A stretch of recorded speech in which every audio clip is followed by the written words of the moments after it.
right, we are here. It is time for Alpha Cup. I don't know how excited you people are, but I know there's some people in the room with me that are pretty excited. You have, well, me, of course, Last Dead Man, the one and only. We have Barcast with me. We all know him. Barcast is gonna say hello Hello. to these people. Hi everyone, welcome.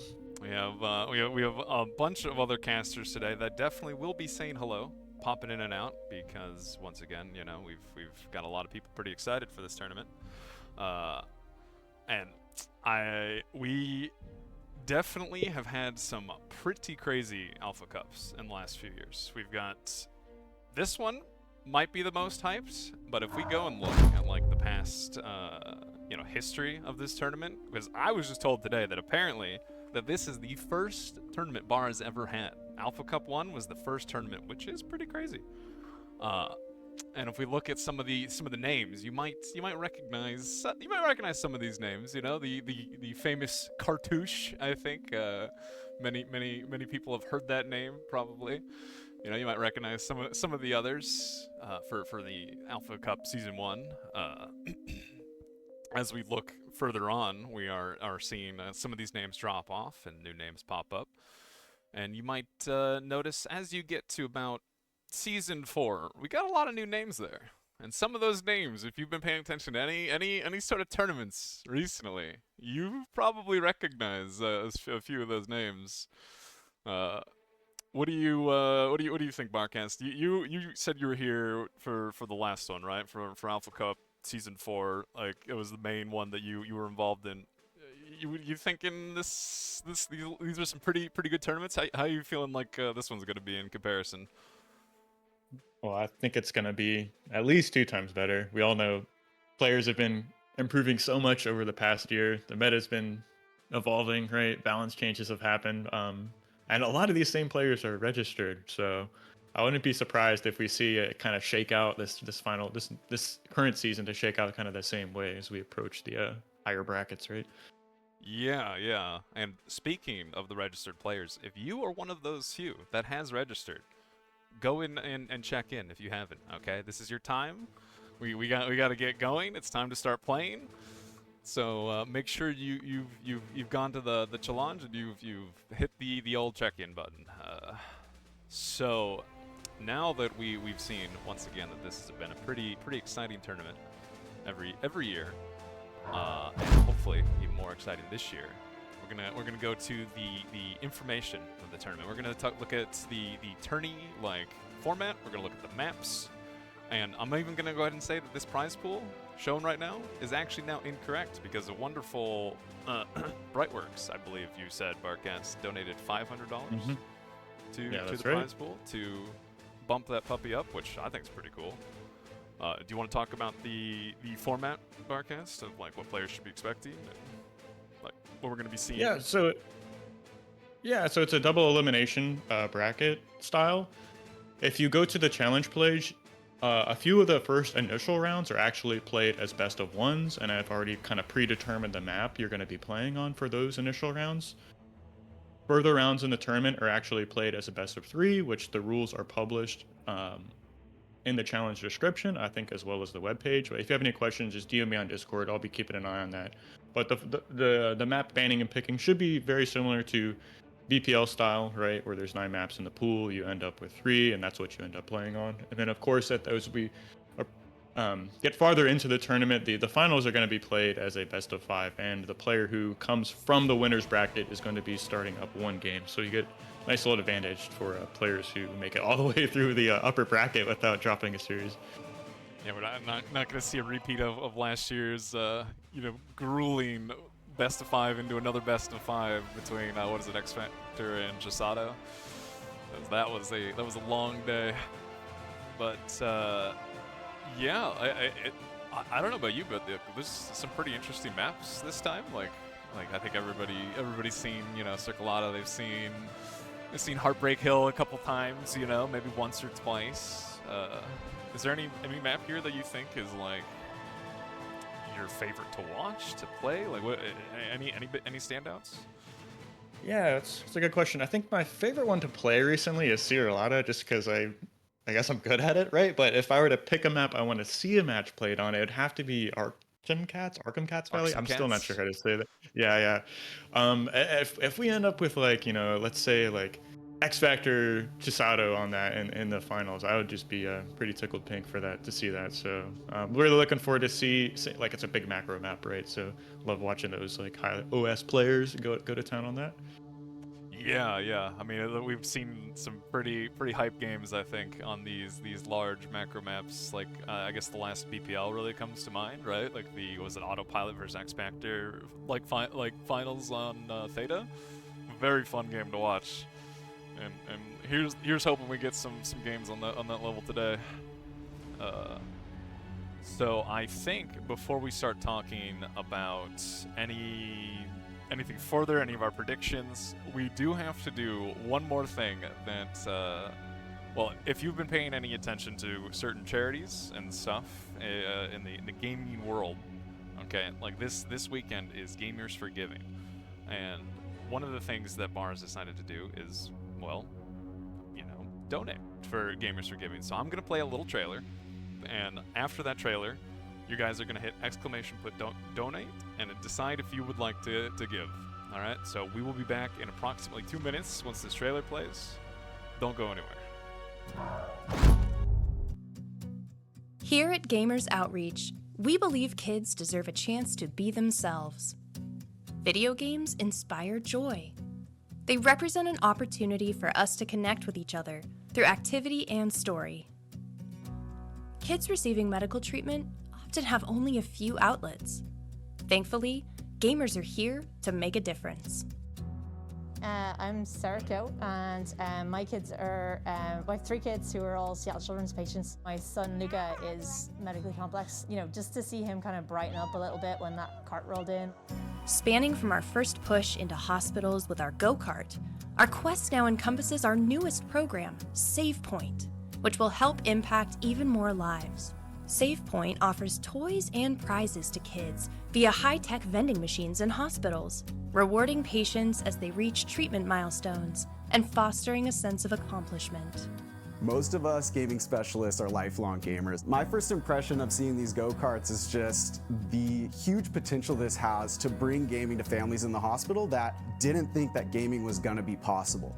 With massive support from the gaming community, we have delivered hundreds of go-karts to healthcare facilities around the world, enabling more than 5 million gaming experiences annually for kids receiving care. Not only in the US and Canada, but go-karts have been deployed worldwide. Bigger than Seattle Children's, almost every therapeutic gaming program in the country's backbone is the Gamers Outreach cart. Many patients say it helps them feel like they're at home. Like I said, it's a cool piece of tech that you can customize in a situation where a lot of what is happening to them is not up to them. We have shared the gift of play with over 400 hospital partners, and we're just getting started. One day, we want to look back and ask ourselves, remember when hospitals didn't have video games? We need your help to get there. Together, we can help others level up.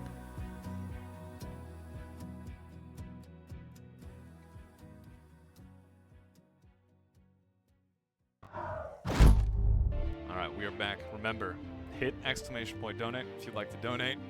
But so if we look at the screen, we're seeing that we have the schedule for the next 2 days. As we can probably tell, it's going to be somewhat of a long couple days, perhaps, as there's quite a lot of rounds we have to get through today, quite a lot of games we get to watch, and tomorrow will be the semifinals and finals, which, I mean, I'm excited. I don't know. There's going to be some good games. But, look, it's going to be a good day. You know what? It's going to be a good day today. It's going to be a good day tomorrow. We're even going to have a break. Like, so you're going to have a couple little intermissions, people can get up and relax between games. But, well, let's go look at the brackets. There's a lot of people signed up. I'm just going to go ahead and go out on a limb and say a lot of people signed up. If I just keep scrolling, you can tell. There's a lot of people here. A lot of names you might recognize, a lot of names you might not recognize, but this is looking like this is going to be a pretty packed full tournament. We've got, I think it was, what, 90 people signed up, Marcast? I don't know if everybody checked in. We'll have to see exactly how many checked in, but let's... Yeah, actually, I just published the bracket, and it looks like we have 87 players. I think that's right. So the bracket should be live. You can maybe find your opponent if you like. If you need help, reach out to me on the Discord or something like that. I'll get you sorted out. So Yeah. All right. So, if we had to look at this, do you have a favorite for this tournament, Marcast? I think I want to get we'll get like everybody's opinion, I think, or at least as many people's opinion as we can here. Like, do we have some favorites for this tournament? I think my head says X Factor Live, of course, but I think my heart says Alt F4 Ubi Vader, but I don't think he's Ubi even Vader. playing actually. Damn it, yeah, I don't think he's Oof. even here. The autopilot, okay, so. Yeah, we got Ubi, we got X Factor, we got Autopilot, we got a lot of strong players here. What do you think, LSR? You got any I don't know. favorites? Sadly, I would say X Factor. I liked his approach yesterday. He had the mental, like last 1v1 I saw him, and I don't know. Did he switch to Spawn, or is he using Incisor? That's what I'm up I've in there. seen both. I've seen him use Grunt today. That's so. good. That's actually good. Well, I've seen people use Grunt, but Pawn looks a little bit more personal. does. I could I express agree. my thoughts a little bit later. What's like wrong with it? But yeah, it's curious. I think X Factor is well-rounded. I've seen Autopilot like not catch up, but you still have some like things like Blodir, right? I haven't seen him around. Maybe he's cooking with some new approaches, and well, I would never discard Tusado as well. It's like Teddy. He's warming up in tourneys, and that's a 2-day thing, right? So Yeah. Who knows? Teddy and Chisada doing the famous no practice before a tournament, and then showing up and just using the tournament as practice. yeah. I think we saw. And I've seen We saw BPL that did not pay off for Teddy, right? Like he lost like round 2 or something. I can't remember which one that was. You win some, you lose some. What do you think? Anybody else want to chime in? Randy, Narnuk, talk. Any believers? I'm excited to watch Kuchy play and Blodir. Well, all The right. goats. Kuchy and Blodir from Narn. All right, Randy, what do you think? I don't think there's ever been such a deep pool of 1v1 players who can perform at a high level, so I'm just looking forward to lots of upsets, comp snipes, cheeses, pocket strats, surprises, and maybe some new champions. Ooh, that would be cool. Actually, you know what? I'm with you on that. Like, as much as we like Chisado, we like X Factor, we like Otto. It's always fun when you see an underdog. They show up and win, and we might see some of that today. We might see some of that. So if you are one of the participants today on the main bar Discord, there are a few channels at the top. There's the Find Opponent. There's the Alpha Cup Results. It will be a good idea, shockingly, when you're trying to find your opponent, to go check that channel, and to even post the results of your games in that channel. But Just to get it correct, I see the bracket just got updated, right? That flickering was crazy on screen. And there was so it looks like we have settled down to 65 players, right? There's only X Factors all lonely there. Wait, is it? It's just X Factor in the second round. Yeah, so it should be 65 players going on, and maybe Barcast could confirm. Hopefully, people did check in. I mean, they did get a fair warning once again. I mean, it's an iterative process, right? Like, Yeah. Well, It is funny that we lost like 20-ish people that didn't check in, and this is still more people than the last Alpha Cup. It's kind of, this is definitely looking good. Well, precisely one more, no? Well, depending. Yeah, I exactly, don't know one that more. checked on. Yeah. Hey. But yeah, I mean, let's go look.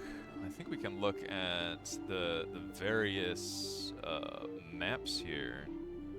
Okay, hold on. This is gonna be a work in progress here, but we can look at the maps and talk about the maps while we try and find some people to maybe get in lobbies, and we'll see if we can get some people's opinions on the various maps that we have in the pool. So Barkas, I know you said Suralata is your favorite, right? This is the map you've been enjoying because you feel strong on it? Oh, that's right for sure. So now I want to know what's your least favorite in this pool. All right. Desolation, easy. Yeah. Desolation, really? Okay. Yeah. Okay, I can kind of see where you're coming from. Desolation's always been a weird map. It's an interesting one, but weird. Let's see. Randy, what do you think? Out of this whole pool, you're probably one of the one that's played 1v1 a lot. You know, shockingly, you know, having showed up in several Alpha Cups. Is there any map here that you like the most? From a spectator point of view, I'm looking forward to some Onyx Cauldron. That can provide some interesting games, and I think it's a map that's not as figured out, so we may see kind of evolving play on that map through the tournament. Yeah, we don't see Onyx Cauldron much, despite it being, in my opinion, one of the best looking maps just in the game. Like it is unreal how good Onyx Cauldron looks. But yeah, I don't think I've seen it that often. Oh, how about you, Elisar? You got any big maps you're a big fan of here? Oh, I like Tundra because there's an action, and I have to go with Onyx Cauldron as well. Obviously, Arch Simcats could have like nice macro games, but I think it is a little bit of snoozy, a little bit early on as the players try to go for triple lanes and no units move. Actually, I think the Tundra is one because once you go down a hill, everybody has so much metal. We see a lot of interesting vehicle swaps. And Onyx is interesting because you have to either push the front and you have to hop to the side, and then there's the good old cheeses where you make like salamanders in the water. We see these like where you can make the bombers similar to Heartbreak Hill, right? So that's interesting. Yeah, and Desolation obviously is the weirdest map, so no doubt about it. Yeah. I don't know if I have. I've seen some fun games in Arcs and Gets. I think I watched a one between Randy and Otto maybe like a few months ago. Very enjoyable map to watch if it gets there. But yeah, like you said, yeah, it's a little slower to start than the other ones. A little bit more of a macro map, but I think we're good to start looking for a lobby if we have the players ready, which you know as many know. I might have an interesting matchup if you want to join me. Sure, what do you got? Copy. Pro Razor versus Pro Lord Vader. A little Nice, okay. clan side. Let's see how long it takes. Okay, here we go. So I believe, looking at the caster schedule for this wonderful tournament, that it is Randy and I that are gonna be casting this first set. Howdy. Should be pretty fun.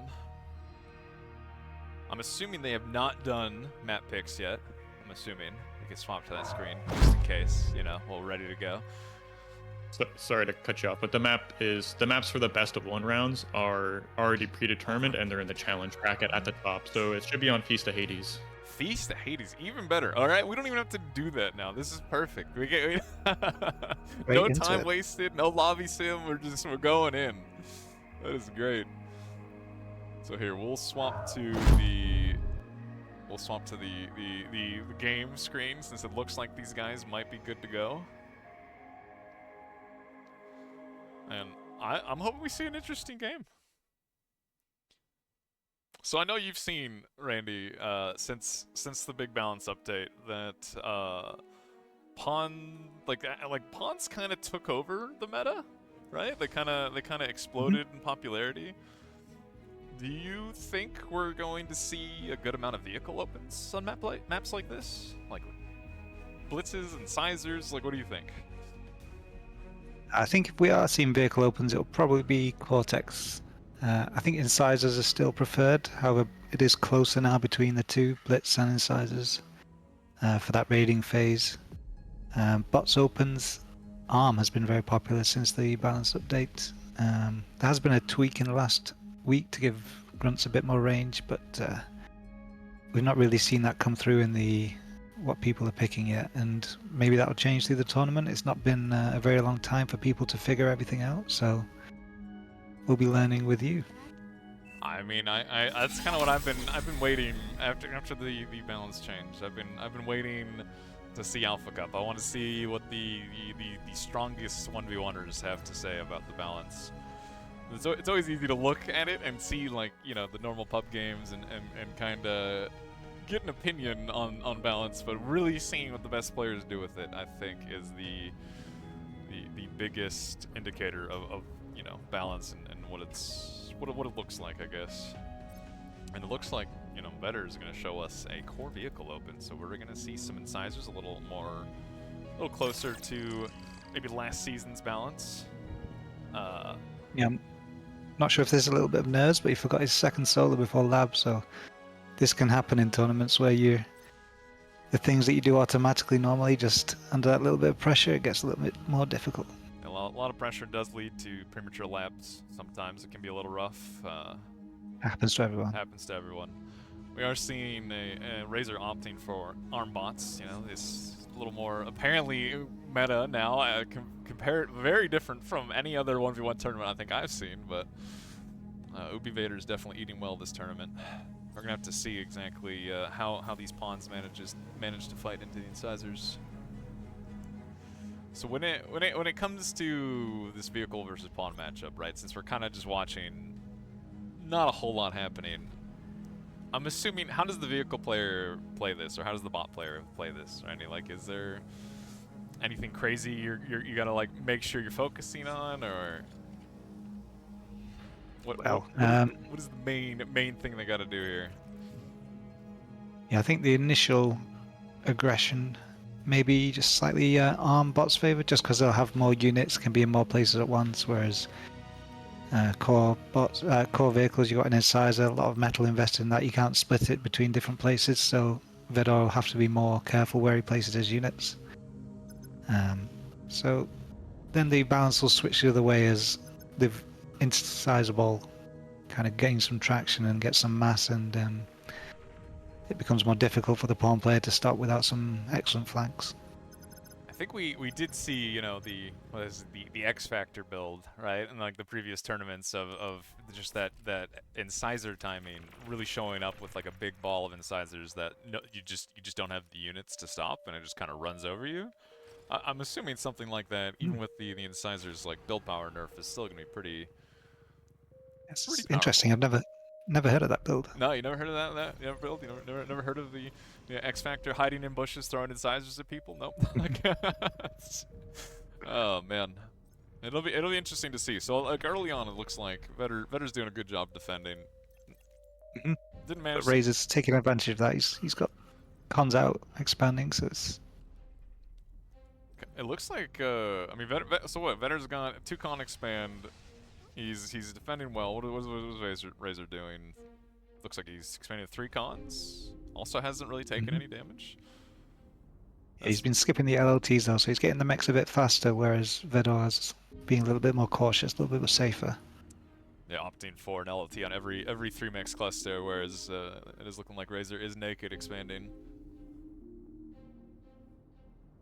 LDM, they're asking to bump your mic a little bit because Randy is much more noisy. That might be awkward to do. Oh man, that's good timing. It's always fun when you get these wonderful little changes here. I can probably turn myself down a bit. No. Yeah, maybe turn down. Okay, Randy. I should turn down Randy, right? Like a little bit. We'll turn Randy down a little bit, boys. You'll have to tell me if it sounds good. Alright. As far as I know, this is also kind of the dangerous point with arm bots, right? Like when they have this like the advantage early in units, and they have like a large pawn blob kind of running at you. It seems like this is the moment where, like, you know, how you defend this kind of determines how the rest of the game is going to be going. Mm-hmm.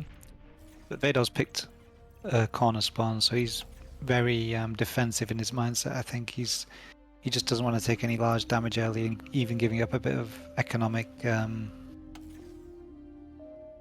ability to expand quickly by a more forward spawn. So I think his mindset is definitely no big damage early.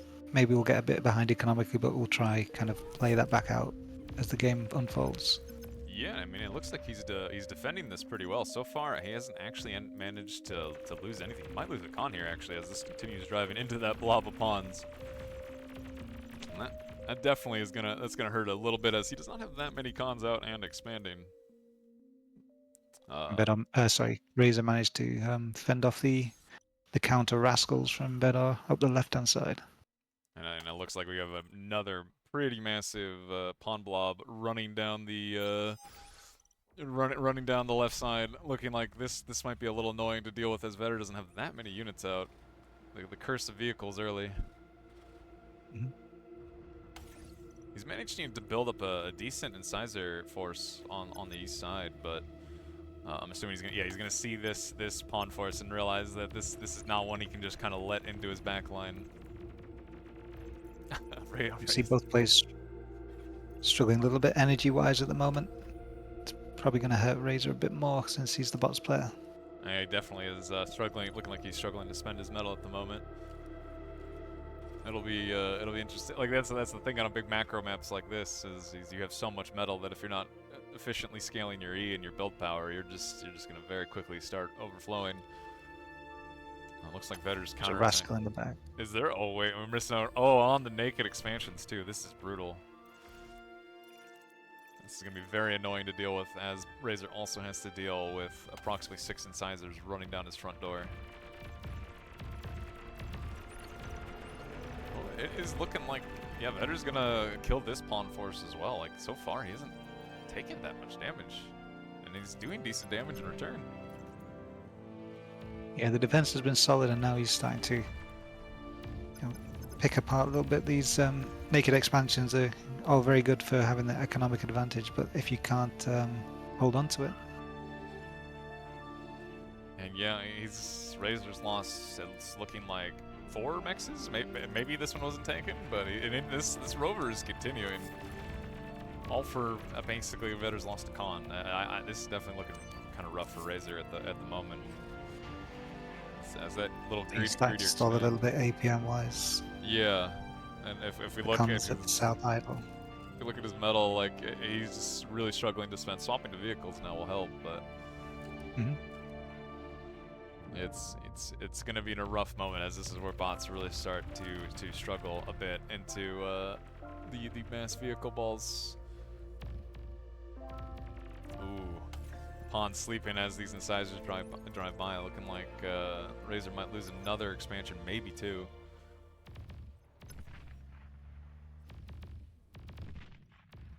Yeah, it is looking like that. Might run into another another LLT, but I mean it's incisors. They're not gonna struggle that hard killing an LLT. They can shrug it off, yeah. Yeah. In fact, this is actually a lot of incisors on Razor's front door now. Pawns yeah, are if good, you have but... little, yeah, every little skirmish you have which you lose just gets harder and harder to beat as the incisors get added on, and you have to replenish out everything from scratch. Stouts from Razor now. One thing on Razor's OEA's making stouts, like at least all this reclaim is on his side of the map, and you know he does still have his bot lab, and potentially a lot of this is resible once his energy gets fixed, but it is preferable that he gets this reclaim without losing a lot of X's, but it is a little brutal. As Vedder is really starting to pump now, fully spending all of his metal. That is a lot. Yeah, Vedder's got his macro nicely sorted now for con turrets. Lots of wind farms going up. Solid expansion. He's looking pretty good at the moment. He's gonna scout that Razor is starting the stout production, but I mean he has so many incisors, he doesn't really have to worry that much yet, right? Like incisors still trade pretty okay into like you know, a handful of medium tanks, but or the forbidden tech of driving around the slow medium tanks with your fast light tanks, but we'll have to see if he manages to do that. Dark Arts. Dark Arts. Vedder is also pressuring a bit on the west side, but he's actually turning around. I'm surprised. Does he have vision? He knows he killed the LLT there. I guess he's assuming it's been replaced, or if he's wanting to be a little safer. I think this is tournament game mindset. You're a little bit more risk averse, and if this was like just a random ranked game, maybe you'd be going in there. But yeah, he feels probably quite comfortable and just wants to make as sure as he can. He's opting to he ate his tank lab, so that makes sense why he would probably be a little safer with those incisors. Is he ate his tank lab and swapped to bombers. As sniping Razor's wins here would be absolutely brutal for his ability to spend any of his metal. Nice, opting for 2 bombers, the 3 bombers. I think Vader's a fan of this reclaim land lab for air lab. Some players prefer to add on the air lab as an additional one instead of reclaiming, but I think Vader likes the style of switching fully and then switching back. Looks like it's definitely going to pay off for him, as I'm assuming Razor's going to be in some pretty substantial trouble at the moment.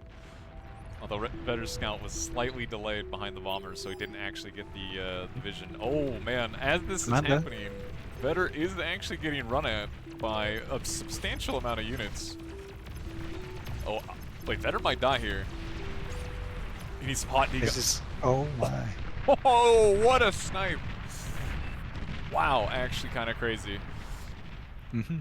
That was Razor's, I feel, only chance. Because he was really far behind. If we look at the graphs, like, he was very far behind. That was a crazy snipe. Yeah, you guys were saying about him playing safe, but his commander was a little bit. I was looking at it. Yeah, that was, well, he was very far up with, frankly, like, he had, like, what, five incisors? He didn't have that many units covering him there. There was a small window for Razor to grab that win before the Shurikens took over and stopped any aggressive plays, and he took it. Yeah, it was well done.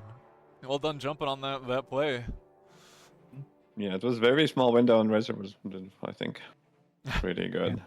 I think, I mean, yeah, once you know you're like half the game and you just need to macro, you have to be either walking back to the base or just getting into Lake. I think Lake would also save him.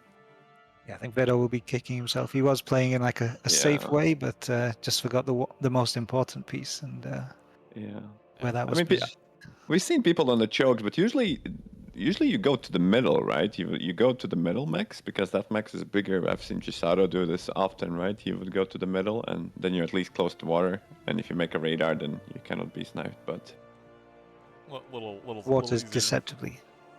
It's like it's shallow, right? Because you can be like like shot, and like the AOE of like whatever plasma is shooting it can hit the commander underneath. Yeah, you can get quite far in and still be taking shots. I think it was only, I don't know if you can even fully submerge in it at all. Yeah, I think his head might stick out. I'm not 100%. I think you've I mean, what am I saying? You've definitely played this more than I have. Well, I trust your judgment on that one. Now you trust me more than I trust myself. All right, people are still saying I'm quiet. I'm gonna turn my mic up a little bit. All right, if this is too loud, you will have to tell me. Okay, scream it to the heavens if I'm too quiet. But so it's best of 1, right? It's for the round 1, or is it? I can't actually remember. No, it is best of 1. Yeah, we just looked at it. It's best of 1. Yeah. So what is is there another one we'd want to look at? Is there another game? I'm looking at random variable versus spoderfriendfriend, and that could be a that sounds good. Game. Let's see. Oh, both above 40 OS. Need to just check who this actually is. Well, spoderfriendfriend would be Zhao. Okay, that one I can tell you. Okay. So let's go see. Let's go see how Zhao's doing. We're gonna swap into the game. Make sure. Not to be confused with friend of spoderfriend. So. Or spoderfiend. Okay, because there's many different spoders out in the wild nowadays. So you have to be careful out there. All right, let's see. I'm just gonna look at the little income graphs there, or the income stats, or we're catching up. This is looking like this has gone much further than the last one. As there is quite a lot of units out on the field there. All right, I am caught up. So it looks like Zhao he's opening arm. Okay, he opened arm, and we have core. Okay, arm versus core. There's a lot. I'm glad we're seeing these matchups. But yeah, this is a pretty big fight actually, right in front of random variables comm. A lot of metal on the ground there. As I'd be there's tempted to throw out a bunch of res bots on that frontline bot lab. Yeah, and he's just switched. yeah, I can hear you. This is a dangerous amount of metal to leave on the ground there. Mm-hmm. As any time you see, you know, several thousand metal on the ground, you know that especially if they have the ability to make res bots, that is very dangerous to just let that sit there. It looks like both players have synchronized air switched Banshees versus Shurikens, so we're going to get to see which one can have the bigger impact. Yeah, it'll be kind of interesting to see. Like we've seen some pretty good Banshee usage from like many players, just not even fighting army, but just going in the backline and sniping mexes. As Banshees seem very strong at what they do. It looks like a random variable is getting the majority of this reclaim with these resers, even turtling behind it with Dragon's Maws.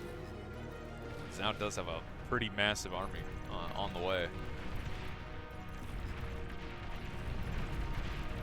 And he's gonna be cautious, I think, of driving into the Maws, but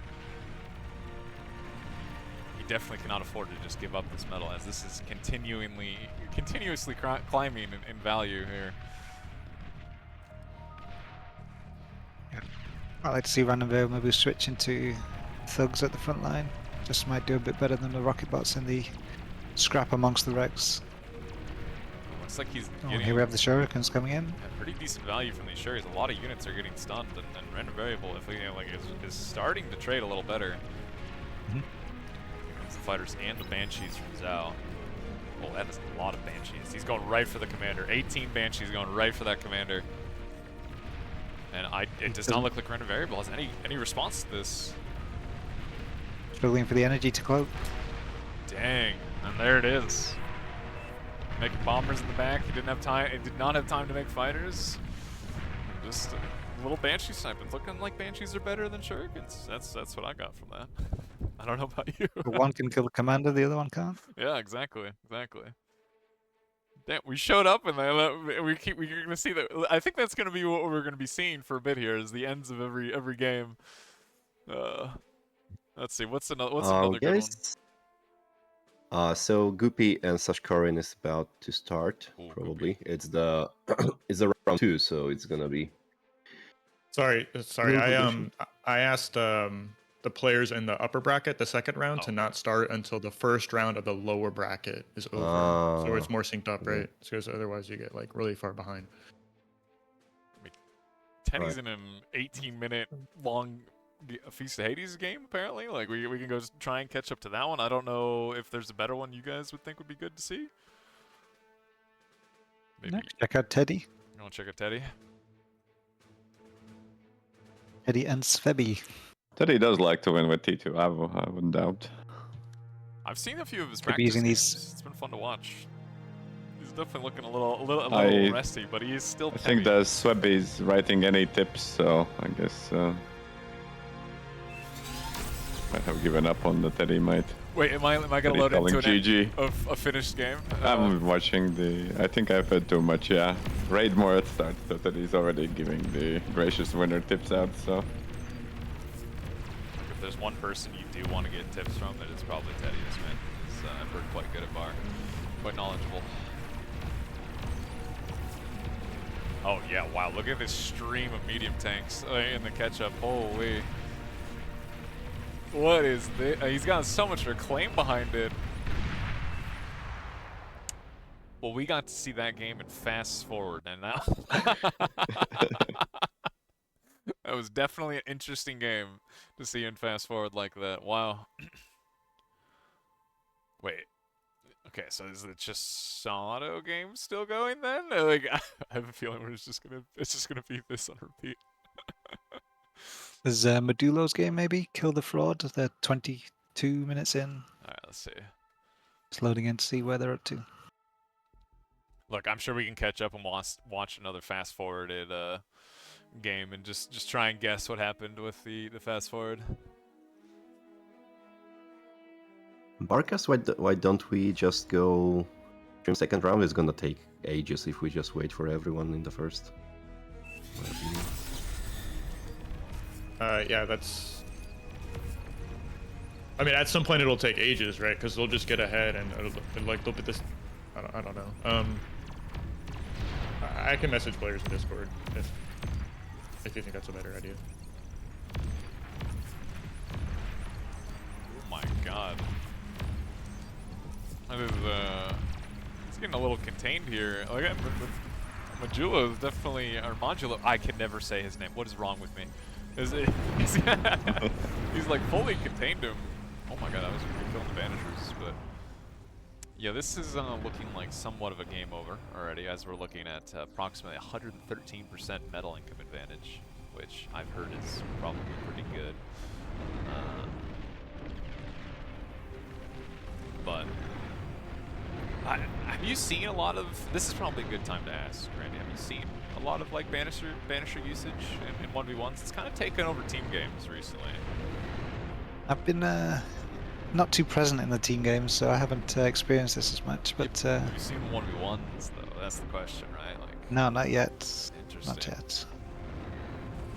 Because that banishers, oh, now I have. Yeah, now you have. If you didn't know, they got they went from what is a 270-degree arc to a 360-degree arc and lost, I think, 6,000 energy per banisher. So like, they got pretty substantially buffed, and it'll be interesting to see if we see people opting to use this. It was already a pretty good unit, now much stronger.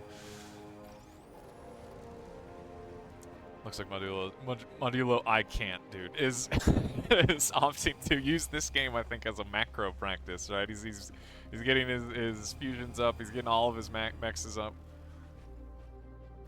He had round 2 can't start yet, so he's keeping his fingers warm. Yeah, he's enjoying. He's just practicing a little bit. And he's you know. It's good to see the commander's not front line. Yeah, we're not going to see a better snipe moment, as that is definitely a little brutal. That's not what you. That's never what you want to feel.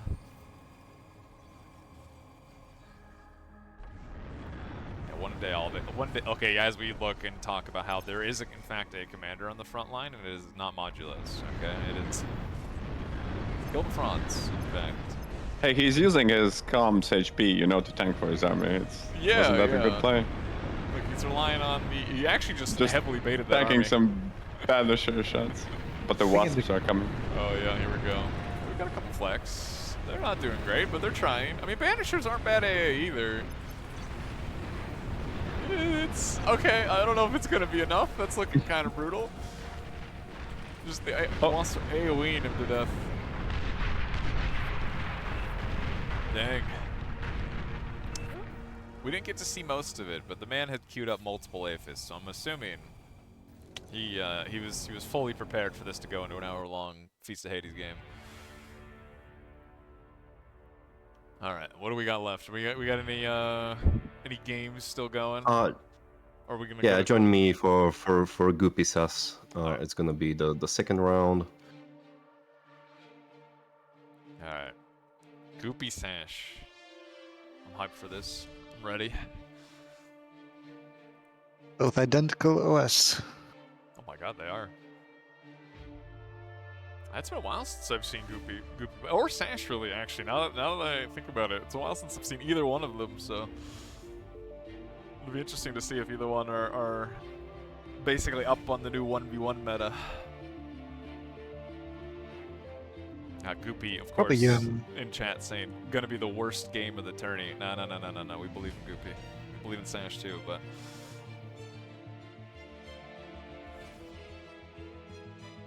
Do you have a favorite in this matchup, Randy? Now that, of course, both of them are probably listening and will hear and judge you forever for who their favorite is, but do you... I like them both, so I'm just looking forward to some good games. Yeah, I kind of agree. I do also like them both. It would be cool to you know, if they could both win, but unfortunately, as it's a 1v1, they cannot unfortunately. Didn't Goopy really love ARM back in the day? I'm thinking maybe he benefits a little bit more. I do remember My style would love running. What was the Hound on Repeat guy? I do remember that being Goopy.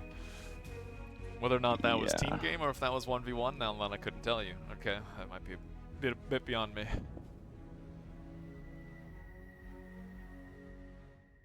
quite enjoy watching Goopy's style as well. It's all very aggressive, and quite often I'd play him back in the day, lose to him, and then I'd see on the map like, oh, he didn't have that much eco. He was just throwing units at me for 20 minutes until I crumbled. Yeah.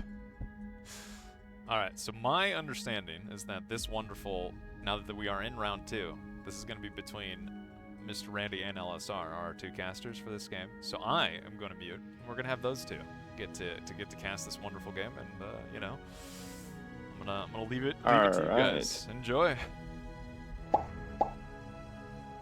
From one lovely co-caster to another. I'm spoiled. Yeah. Yes. Do you see we're gonna see the mirror arm? I wish I would see Cortex. I think Goopy is picking Cortex and Sash is picking Cortex. Alright, so no pawns actually. What is happening? Now is Goopy? I don't see him play much 1v1. We are different time zones, but I don't know if he's as unrusted and aware of the meta. Oh, with like a season 2. Mhm. Yeah. One thing I've noticed that like my initial thoughts about like the season 2 was that, you know, pawns should be technically weaker because you get less HP per medal, right? Your army should be lower, but the build power is actually really amazing. A stat to go by to balance the things. Basically the speed you build compared basically what you can get out of your factory, and it has been affected the balance to the point that there is like at one point there's like oppressive amount of pawns, and you know they are a little bit tankier, and even though you pay more and they might be a little bit less, like they cost more to the pawn player, they're still able to like pressure the Cortex into not being able to get on the map as easily at all. I think the pawns benefit as well from a lot from flank damage. So Oh even though yeah, you might yeah. have The Devil same amount always of battle- DPS fiends. I think that's still the best T1 assault unit group is like stouts. When you have like a stouts tanking a little bit in the front, and then you have pawns running in the back. There's very hard to stop. But yeah, and you know these open maps also I think favor, and obviously ARM has a little bit more fancy units in the form of like the Tick. You have the Centurion. Mace isn't that bad as padding it out as well.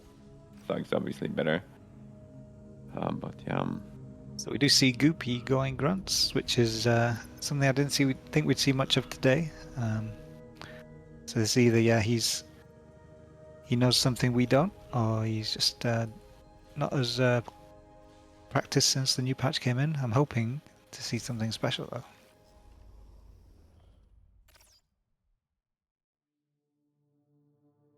Personally, I found it very difficult, this matchup in particular, grunts against incisors. Oh, that's brutal. I mean, grunts should have like a little bit of breathing room before the minute 4, but after the minute 6, I don't think it changes much, right? And it looks like SassyTheSasquatch is still using some kind of move away from the lab, then make 6 mechs, then go back build. If only we had a name for that. I believe it's called the 6 max walk back build. yeah, exactly.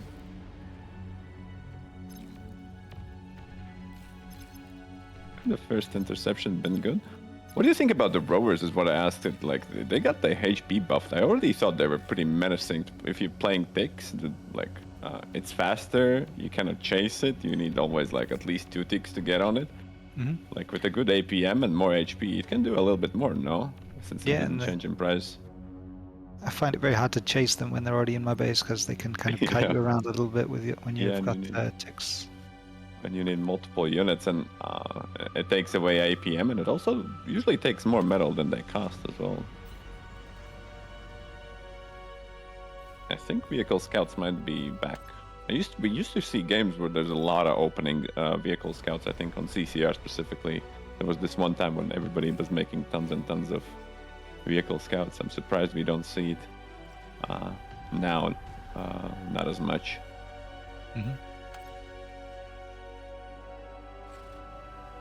Yeah, Sashkarin going for pure solar as well. No winds, which interesting choice.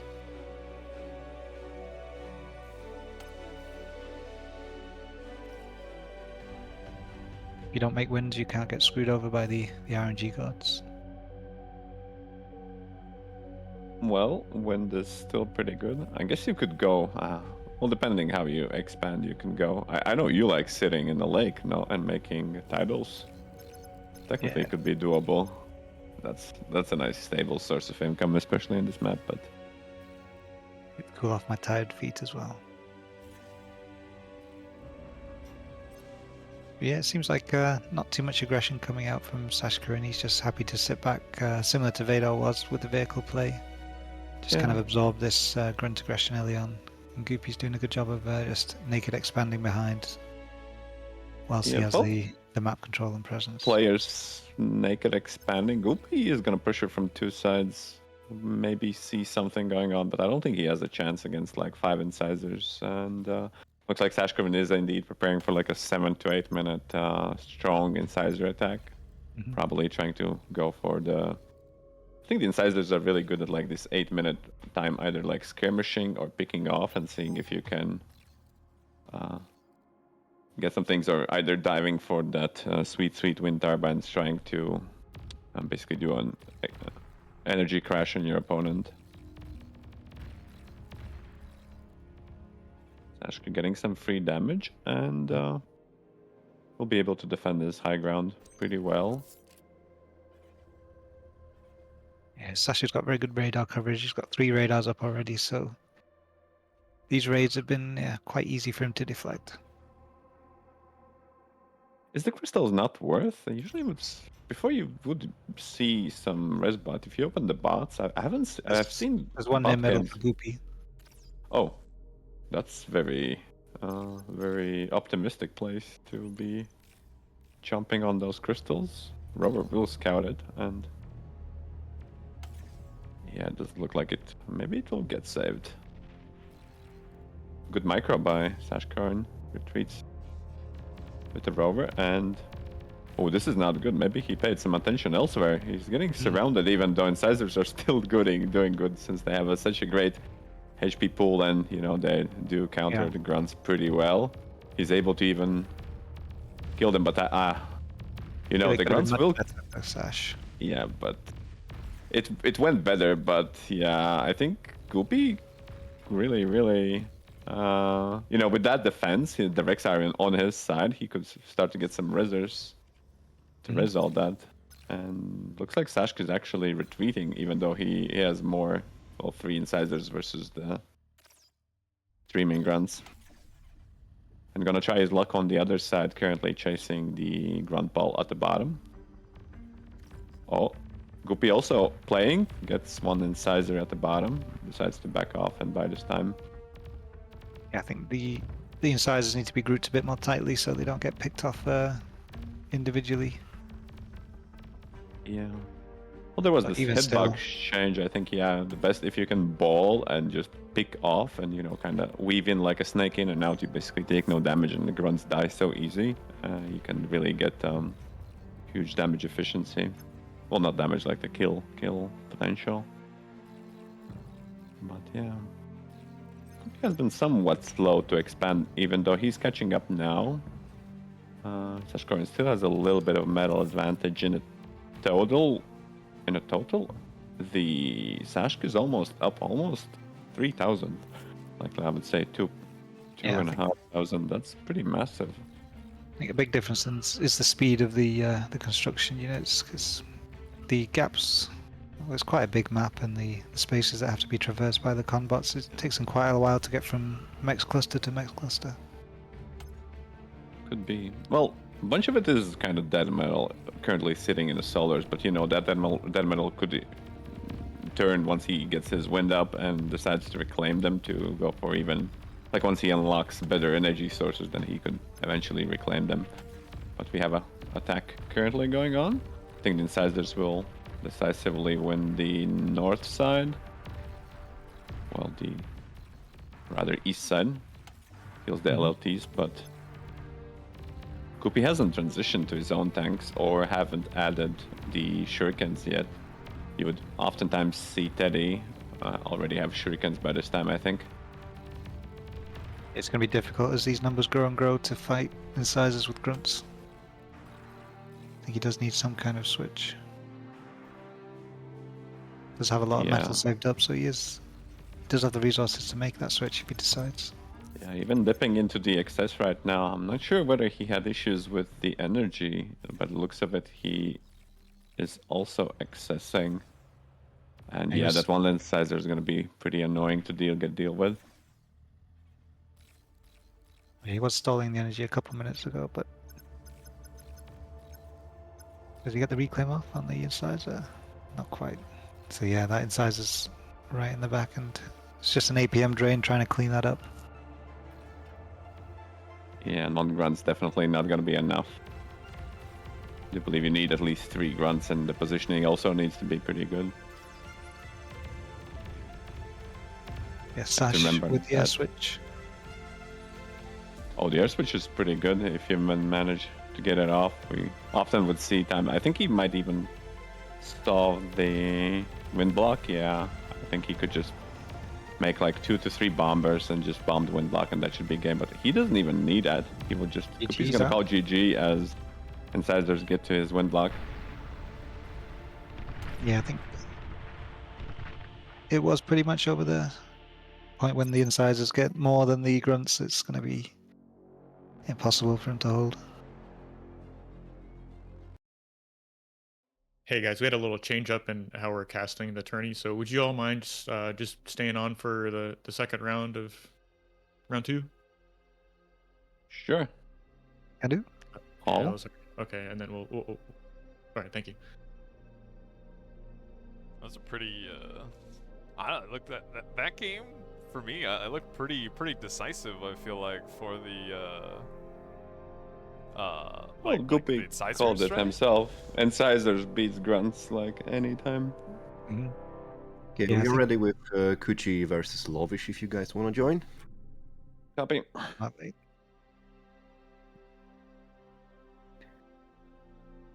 Kuchy is sleeping. This is alright, we're here.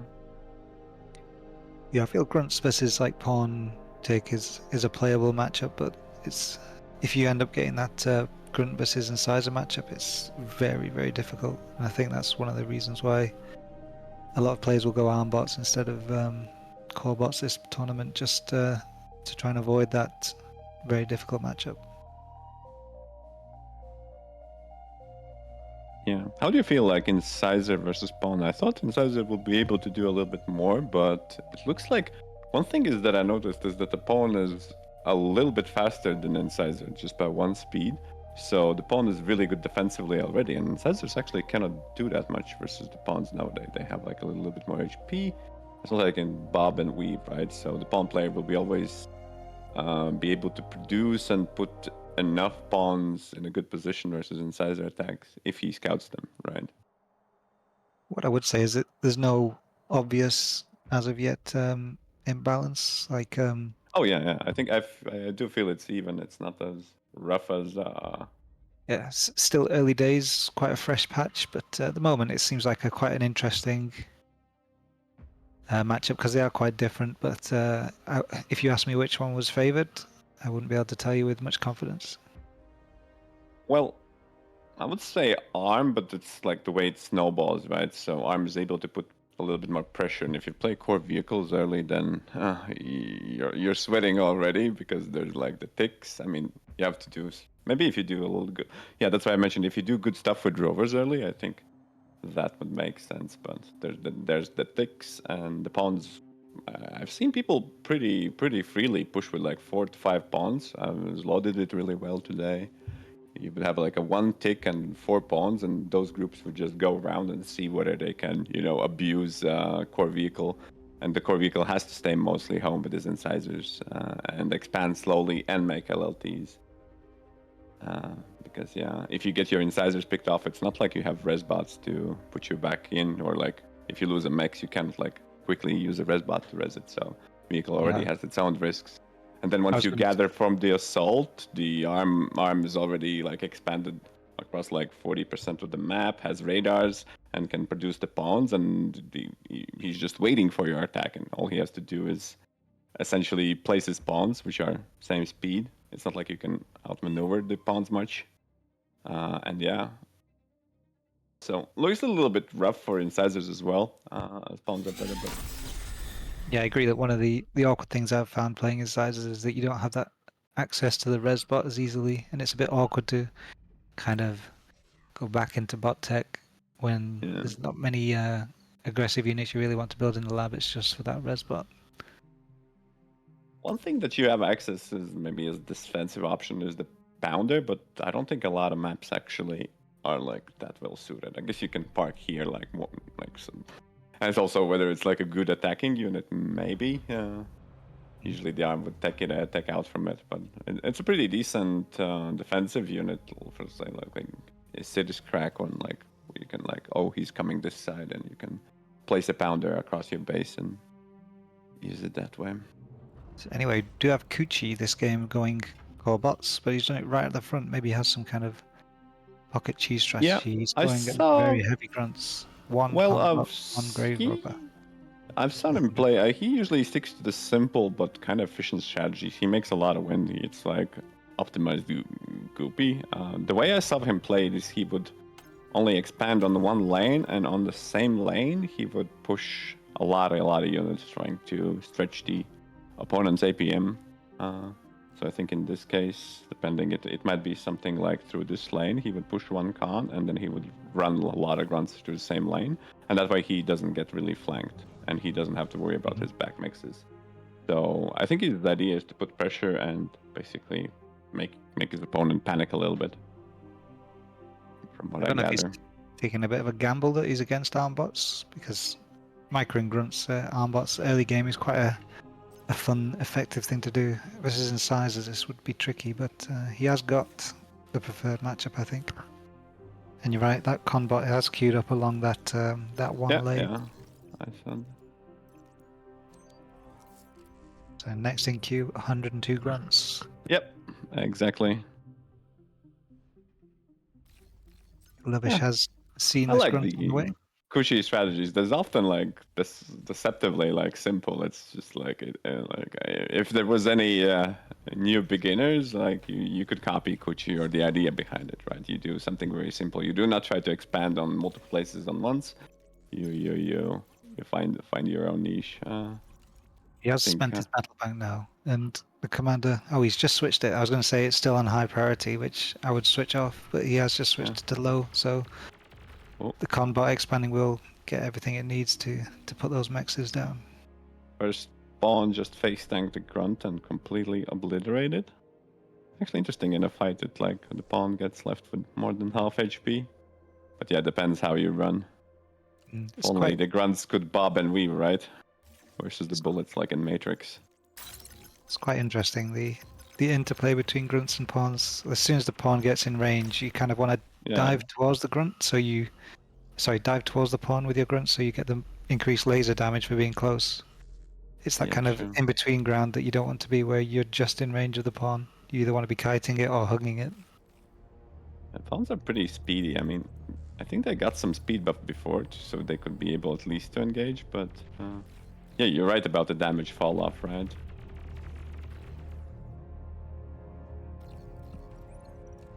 Slowies like to go the line, and then you click up, and then you click back, right? You try to maximize that range, but once you're, what I call is in the leash, you have to just go in. It's a mix for his troubles, and the pressure's kind of working. The Lovish now is trying to expand on 3 sides. Will use his commander against the pawns. That's an interesting strategy. I mean, he's not producing pawns right now, and he kind of needs the pawns. Hunter is nearly up. I guess he would be stalling energy anyway, but I guess that's... Maybe that's a good play. I thought maybe he had a issue here, right? But I don't think Kuchy had a vision that he could technically go here. I don't think he's fully identified what he's against yet, because he does have a lot of cons out, expanding or throwing down winds. He wants to be putting all his build power into units at the moment, but I don't think he's aware of the threat that he's under right now. One thing that I've not seen like players do, which I've seen before, is that sometimes these strategies just need to run the ticks on the sides, right? I think before it was very popular to just run the ticks on the side of the borders continuously, right? You lose the ticks and then you try to run the second tick, like click on the north and then drag in see if you can get somebody. I probably somehow haven't seen the ticks mixed in to try to find some naked expands, especially in this scenario where both the players start on the low ground or not on the high ground. I think it's extremely good to mix in some ticks from both players here. The Lovish is definitely defending, and it looks like the guns. How do you think? Is it working or not? It's on a knife edge. It's like these waves keep appearing, and then your LT goes up. Yeah. I think. Yeah, but he's the gonna lose energy's his gonna be no energy. problem. Yeah. Yeah. I think I'd like to see these cons out at the 3 max clusters, just dropping solars surrounding the LTs that are out there. Yeah. You do like all the walls and the solar surrounding as well. I mean, Just so you can get some energy up, and the solars. it's really interesting. I mean, if you think about why Lovish in this situation is that, he pushed his calm in order to respond to the initial thing because he had troops, because he was making a nano, and, he kind of didn't return. So he lacks the prediction, but now that he lost all his energy, will be able to even outproduce. It looks like Kuchy is in a really, really good state right now. Actually, we'll try to just slowly expand. Yeah, I think I would have liked to see Kuchy add in 1 or 2 more combots a bit earlier, just to kind of take advantage of all this map presence he has. He could have another con that has captured 2 or 3 more. He max just clusters added back. 1. I mean, if you look at his energy generation, it hasn't gone up a single bit. All his metal, all his focus just goes into making more units, which is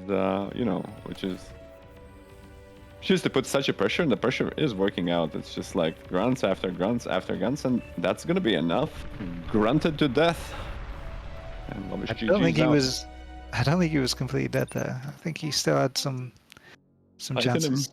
I think he just saw the conga line and morally gave up.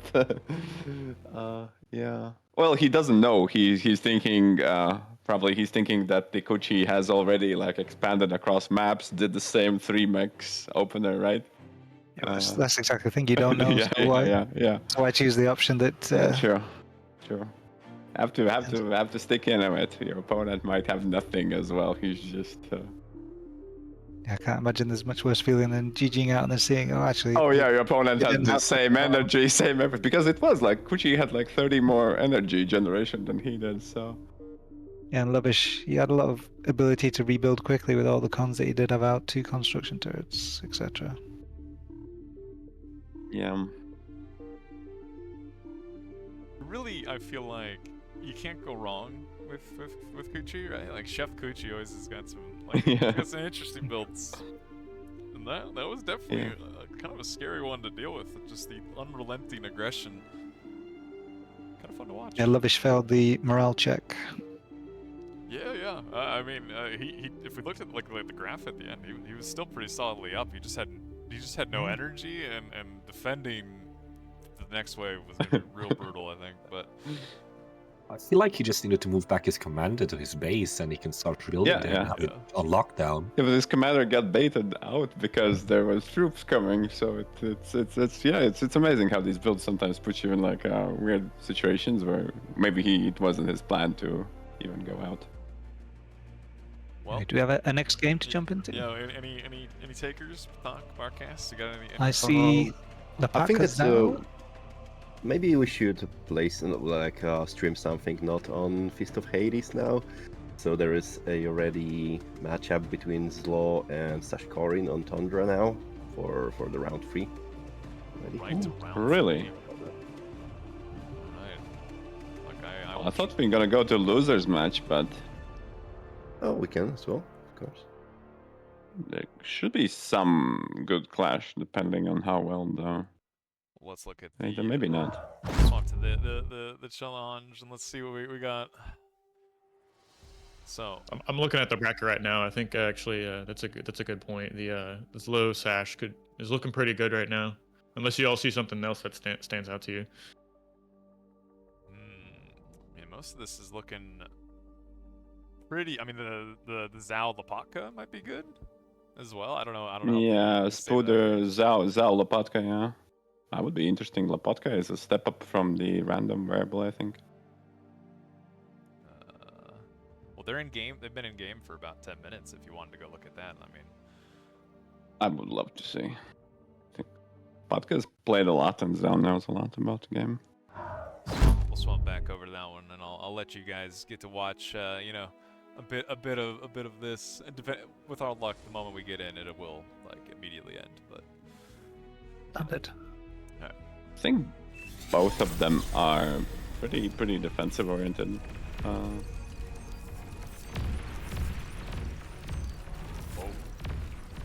Yeah, that start was kind of funny. Yeah, on the catch-up, it does look like Lopatka's got a lot of raiding damage done. But now he's just got to hold his front against Zhao's counter.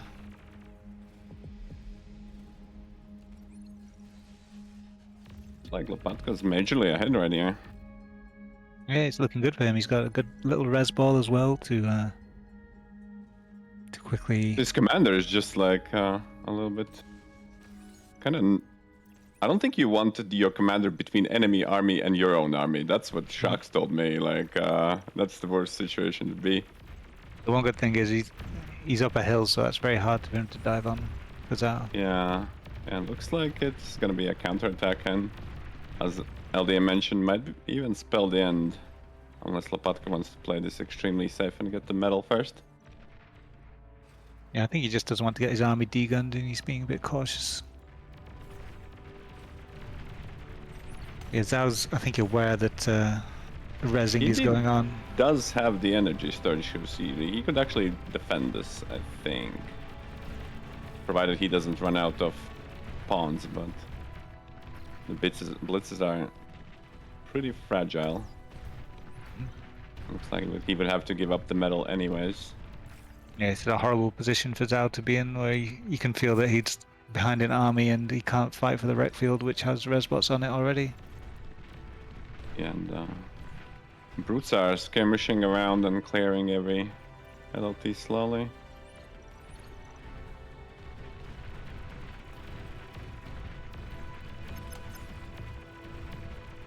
That's still a fair number of reinforcing pawns if we look at it. 30 plus pawns. But yeah, I don't think that's gonna be enough of the counterattack potential. Lopatka's also good mixing at least, well, 1 pounder, I thought. Well, second 2 pounders, so it's a good for this choke point, especially on to holding the Rex. And if anything, pounder could blast the Rex as well.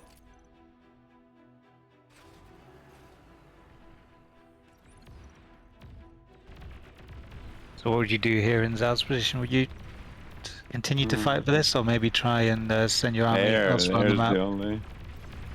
Well... I mean, he made a lot of pawns and he saw the calm. Maybe you could wrap around. You could use this hill and you would just wrap around and then try to bait his army here and then hit the calm from behind with all the pawns, like 30 pawns. But you had to... Maybe you had to like bait with your calm in order to go here, but it's a tough play regardless. Oh, he does that. He read me. Look at Lopatka. I mean, the commander is going for that. I'll pulls back. I think he got the ruse. Yeah. Oh, that is the play. Realize this commander is not in a great position, and yeah, I think Lopatka should just return to base. We've seen some. Yeah, this is a kind of advantage where you just don't want to throw it away with some kind of commander snipe. Yeah, everything you're feeling good about the game, just go back to base. You can pump units there. You can, you can be productive in the base. There's no need to. There's no need to fight there. Let the enemy commander push into you if you're feeling good about the game. Probably still some significant damage to at least some mexes, but I think his commander is in danger, and this might be GG. Yeah, Zhao, he's definitely not. Well, he has the power storage, so the power storage is extremely scary. Degun for days. And he needs to be careful with this little he tried to his main. If that gets on the wind farm, that's some serious auto grouping going on there.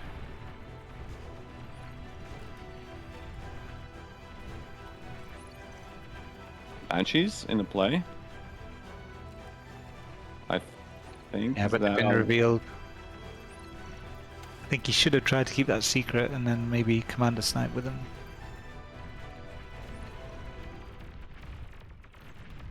Notka had made a little bit of AA. Yeah, looks like Zhao's done for. Only needs to set target. Oh, set target is there. I think he's dead unless he magically gets into the water quick enough and his head is not sticking out. I think he's not going to be able to get far enough away. That's GG. So Lepaka moves on to round 3. He will play... Where is he? Blodir. Tough match. Is the water deep enough on Feast of Hades to even fully submerge a commander? I don't think so. No. Alright guys, Yellow and Sash are waiting. I think it's time for me to hand over to Nanook now for the casting. Time for me to go live. And hello, hope nobody heard that. Oh, I still Excited get to be here. I still get to cast a little bit more. Cool. You get the privilege of casting some more What did you games. think about the games? Fun so far. I wondered if Zhao could have, he also had a bot lab. Maybe he could have made some res spots earlier, because at that point, rec fields do move over time, and at point he did have wreckage under control, which he might have been able to res. Yeah, I've seen players not use res bots as well. At least in a couple of games I saw. But some players are very well with using res bots. I think res bots are pretty much important. Res spots are a very, very big, important part of Bar. All right, Tundra. Tundra's interesting map. Tundra's very flavorful in terms of what you can do.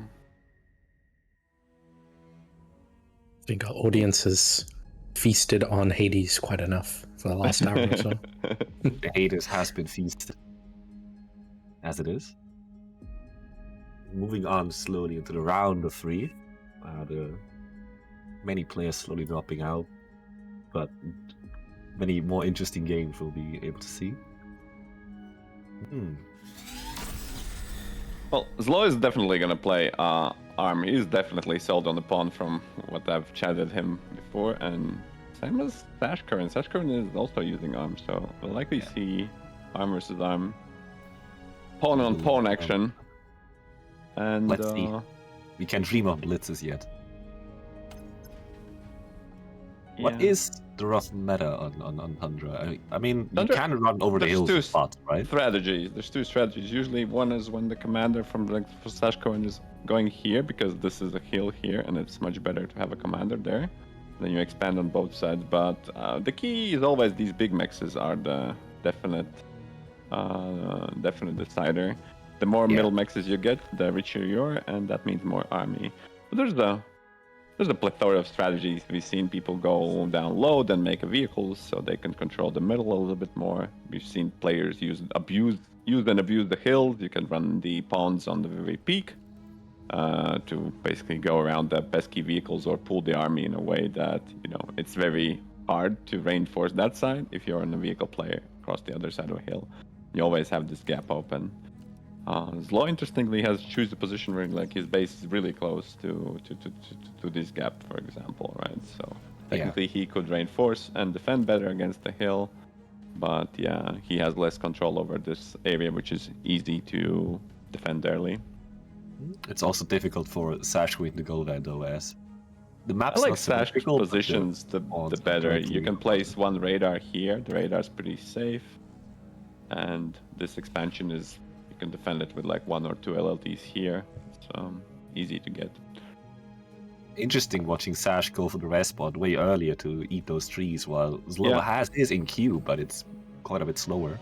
I think Resbot first is what I like the most as well. I mean, this cluster is next to you completely, and well, he's up ahead about 2k energy produced, so it's showing its merits already. Yeah, skip the solar as well. You really do need energy on the Tundra the most. It's 4 to 14. It's a little bit low, but it's a pretty rich metal map. The mexes are almost 2, and you get quite a lot of mexes. Excited to see Sasquatch finding some damage now, getting the mex with the self D. going to get 2 of them and also someone his own wins. That's going to be annoying to deal with. Tick is gonna harass this law and actually has to retreat now. At least he doesn't lose the resbot. Oh, he will go for the citizen's arrest with both the resbot and the con. It's already annoying. He's losing a bunch of time expanding. You don't want to be wasting willpower as cons take quite a while to get mexes running. And might lose the resbot even. Oh, who will lead who? Digression on Sashkarin's side also slowing down, but pawn is lurking behind the hill. Well, nobody actually has expanded that much. I think the Sashkarin grabbed the 4th mex just right now, so he actually wasn't expanding at the same time. Only now pushing his 1 con to the side, and actually that con will run into the pawn, and Sashka might outright lose it with the flanking damage. Oh no! Yeah, because you can run around, you can use the con as a shield against the other pawn, so... Yeah, it's interesting. And the resbot will also die, so this is... Might be able to save it. Tick not quite managing. Oh, he's like dodging and bobbing and weaving. Will harass other con. Do you rush out another resbot to try and rest that con? Of course, you need to. Yeah. Zlo is one of those players who would set target the ground against you, right? So he should technically, like, if he remembered, because I saw him do it a lot, he would, like, you can send a second pawn and deny the wreck, so enemy couldn't press. It's very sneaky if you get it off. Gets the mex, gets the 4th mex that was defended by 4 pawns. Right next to the radar. Ticks are very slippery, but he might lose his own con on the other side. Yeah, he does. But his resbot is already there, so it's fine. Only has like a slide down. Retake quickly, and now Sashkarin losing the resbot? No. Really hard to chase units. It's so much easier to be on the enemy side of the map and deal damage than try to defend against enemy damage. And look at the Sashkarin's base, just getting... Oh. Ooh, no. Oh, Tick's being annoying. Well, yeah, but I mean, that's wasted BP, right? If you have to use your commander to repair the mechs instead of making units. Not good. No. The pawns, I can't tell who outnumbers. Zlo has 1 pawn extra with a tick. But the ticks are just menace, Yeah, they're fighting so much value. But Sashka isn't out yet. He's trying to do the counter damage, right? The whole fight is going bloody. You cannot just defend, and he's doing well by counter-attacking. Might maybe get a radar for his troubles and at least chase the con away for now. Interesting, both players recognize that like they are so directly opposite of one another. You can only kind of afford a single con expanding and taking mexes, because more than that is impossible to defend, even if you devote all your attention to it. Zlatan had a serious grouping up on, but Sashka will kind of match him nowadays.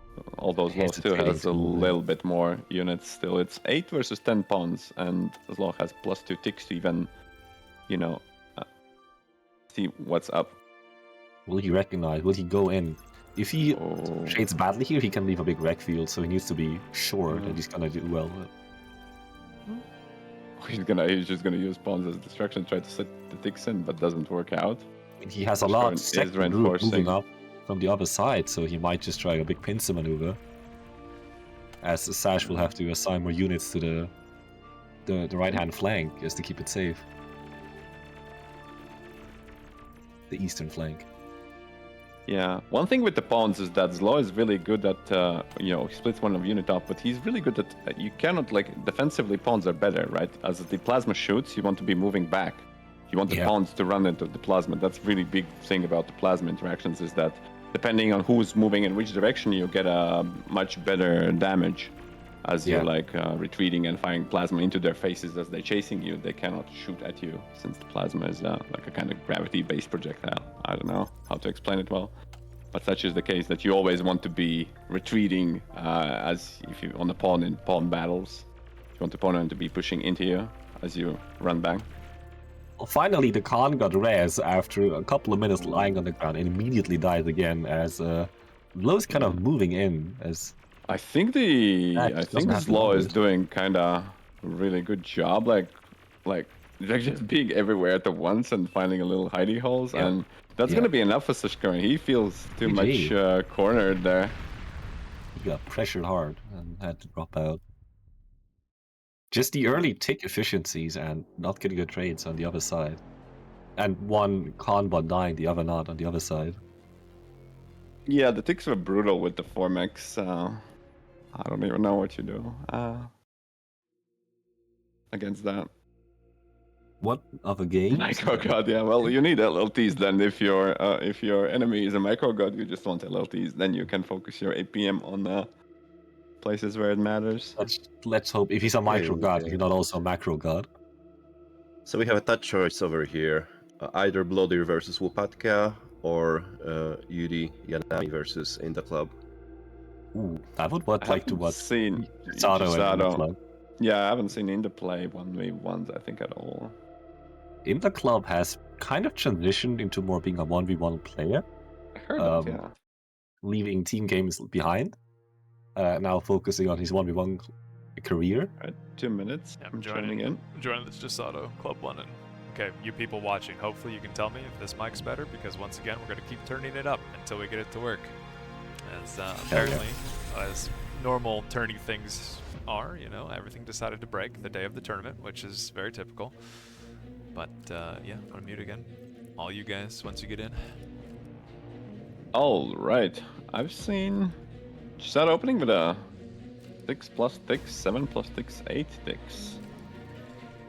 He sure likes to tickle. That's very tick-heavy meta.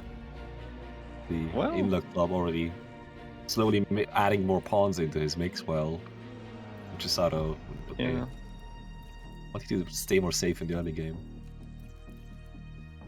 No respot from IndaCluB.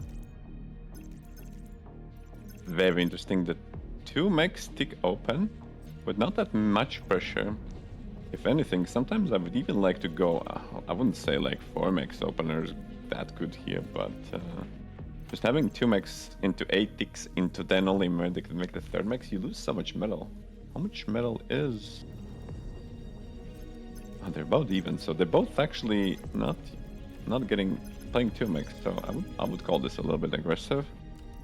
Yeah, just getting some units out, getting some scouts for vision so you don't Yeah. get surprised by something stupid.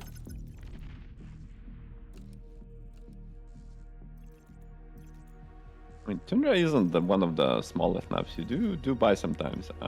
I guess it allows you to place units in more strategic positions, but generally you would want to work on 2 expansions.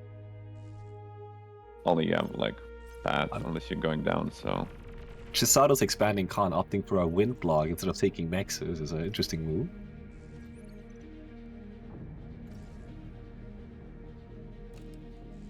oh yeah, well, I think it's more of a mistake as he's already metal stalling as well. maybe he sees in the future that he's gonna stall more than he needs the metal. He is 5 parallel dimensions ahead of us. Probably His do not understand. commander is at least on the low prio, that's good. So he's gonna make efficient.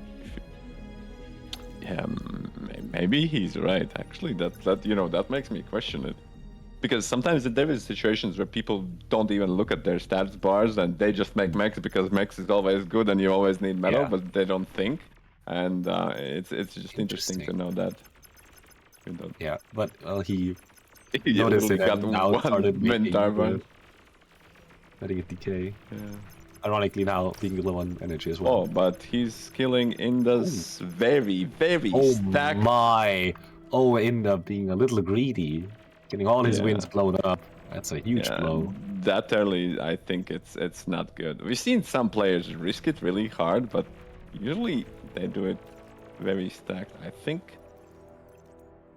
Inda in a lot of trouble right now. That's I nearly think that's a game-ending damage. pretty cooked. How much income he has? 60. Yep, that's oof. That hurts. And how many? Well, he has 1 resbot, but oh, and his nano is gonna time out as well, so he doesn't even get to use like. at That's all. also wasted investment. That's very unfortunate. I think there's no. I don't want to be that guy, but I don't think there's coming back from this. Maybe he can There still might be a chance to make go air or something, but no, this is. He's finding some damage on the other side of the map. I like the 2 pawns killing each other perfectly. That was funny to see. Yeah, well, there's 1 pawn in a dream on the other side. He might get all of the Chisato's wind. Well, that would make them about equal. Right. Gets the mix of all the things, but Well, he gets a little damage, but I mean, he's putting that his was a attention little apart. max drive-by, but I think the energy is much more vital, to be fair. The mixes are... Oh, he's losing even more wind. Another dive, and he was busy on the other side, I think, microing it and take some even worse return damage. That pawn is it still feels at like- large, but that pawn actually could... he will get just reclaimed. It feels like sometimes you put in a position where you are behind, and you make a risky decision, and then you get punished for it again. Because you just put out with his commander at the same moment, like, another couple pawns and move in, and he, like, kills this wind block again.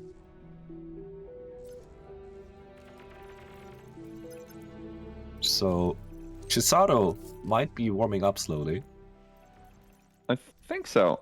He did decent damage and, just run up opponents. I don't know why Bleepers don't play. I usually like to place like an LLT like around here as a defensive measure of that run by. That way I can rally my units in front and it frees up. But these no LLT gamers, Mini boys, what they are. Yeah, and if you are no LLT gamer, you should at least spread your wind early, right? So I think it's rather unfortunate to lose game in 3 minutes because you have all your wind chaining off. Yep. Well, we can now catch up with Blodir, I think, in his match. Yeah, if they're still ongoing. 8 minutes in, still going. Interesting to see like a concept which I think many like of the top players are aware of is like thinking about where your opponent's attention is. Because I feel like when you have a raid across the map, that sucks up like like a very large amount of your attention. So you don't notice you're a run-in on your own side because you're busy dealing damage to the enemy. So I wonder if like Chisato calculated that or like thought about that while he had a unit in his backline. He sent in his own units because he knows that Inda will probably be watching this one pawn a little too intently. Pretty smart. I've watched him couple, I think, all the Alpha Cups, and from his point of view, and he's pretty rapid on his movement as well, more than any other player you usually see. It's hard to keep up. Yeah. There's some ways you can kind of deal with it. Maybe put your units on patrol or on the roam, right? So at least somebody is chasing something instead of you taking damage. That's more for the viewers, right? There's some ways to... Zoom out gaming is the answer most likely. Yeah, zoom out gaming is one. Second is maybe have your units on aggressive mode. That option stays. So sometimes people just miss that the units are running past them and your units are just chilling, letting enemies slip in through the cracks. And the second one is just make LLTs if you're ever struggling with containing. At least that keeps you in a game longer, where you might have more opportunities to do same. This game had an interesting opening with Lopatka starting in the bottom position. Right. Yeah. Now seems to have stabilized out. Actually, Lopatka being quite a bit ahead right now in map control and nexus. As you mentioned, those rich middle mexes is like where his commander is at. He's trying to fortify that position. Blodir knows that and doesn't want to let him have him. Yeah. Yeah, jumping from that position, that's a pretty good place to pressure.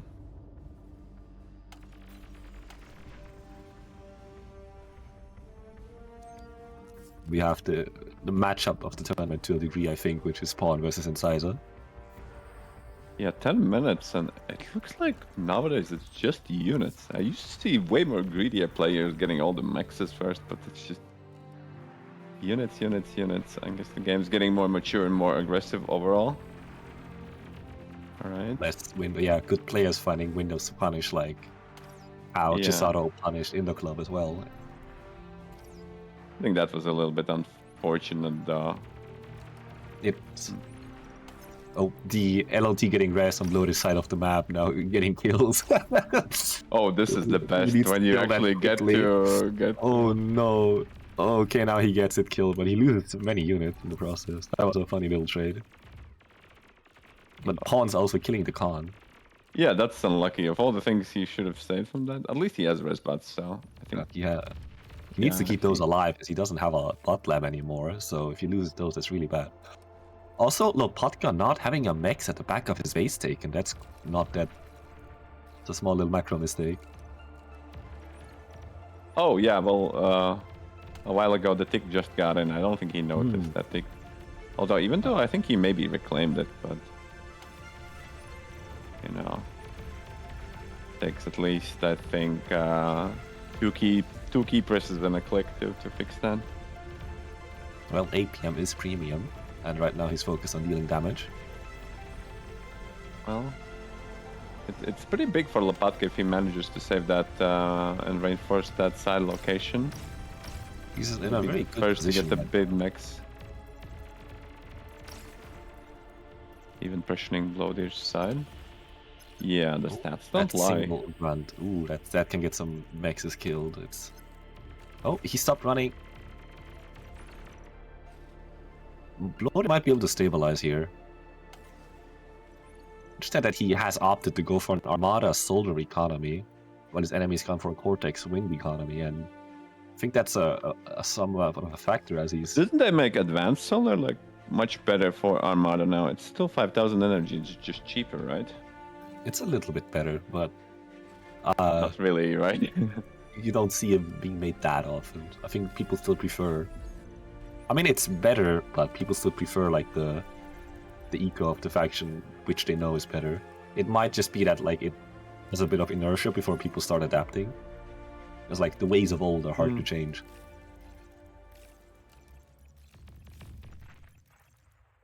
Blodir getting his own rest ball out, but he's decently far behind on army value. The big ball moving down the middle. So he's dealing some counter damage on the enemy side, killing all the cons again. That's a serious number of incisors, I think. Oh, he's just gonna die for it. I think he should just skirmish a little bit more. I would go up and down, try to bait in the circles as he needs to grab the middle and maybe get his comm back, because... But he's just gonna cut in the middle, go through it, and maybe roll back. He's gonna go to the right-hand side. There's a lot of like valuable things, many valuable things to be killed here. The army is kind of locked in now. So the issue with going that with such a big part of your army is that you expose your commander, even though he's reinforcing with the stumpies. Technically, Blodir could just run at the Lopatka's commander by that time, but he will go for it. Yeah. And he's fighting a lot of damage here now. Yeah, we'll leave a reasonable amount of Rex. Blodir is doing, I don't know if he's intentionally hiding those res bots while eating them, but might probably. work. I think I saw him ram them away. But he's ready mexes on the other side. He's got resins there. He's ready to like minimize the damage as best he can. Yeah.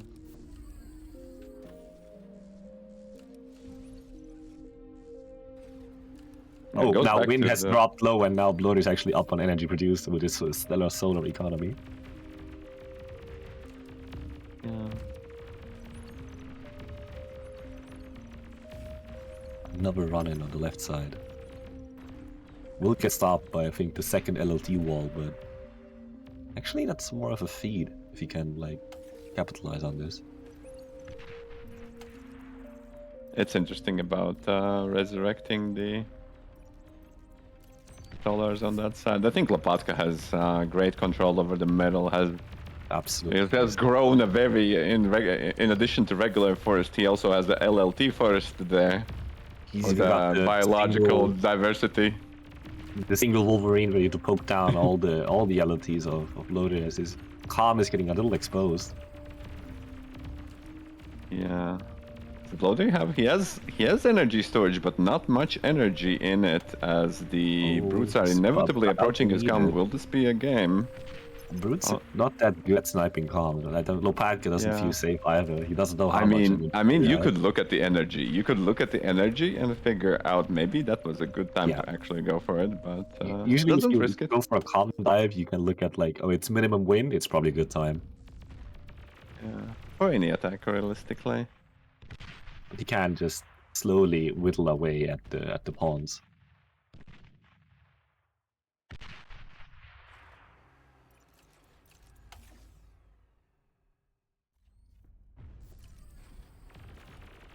Lopatka needs to increase his build power or like slap down the second lab. He's floating doesn't so have much a metal. wind. Well, yeah, I mean that's what the big mexes make you. Like, Yeah. I don't know. he's gonna Sometimes follow in the up and- tundra, once you start to solidify your position, it's just like you have so much metal suddenly. Maybe a good time find to that- add. Yeah. As a bad 1v1 player, also fondly like I expand, I saw like the game becomes a little more stable, and I find myself loading so much metal as it's Yeah. harder to like manage the influx. Sometimes it's normal. You get the crazy maps like Cold Place, or sometimes the wind drops and you're just like pumping units anyways, and you don't have to like. It's not like you get a chill, dedicated build and then your teammates to fall on back you. Sometimes it's pretty rough and the windfall downs, and we've I seen. feel like the wind being so low for quite a while has been a boon for Blodir, as his like pretty Oh, really? like chunky solar economy has kind of kept him in the game to a degree.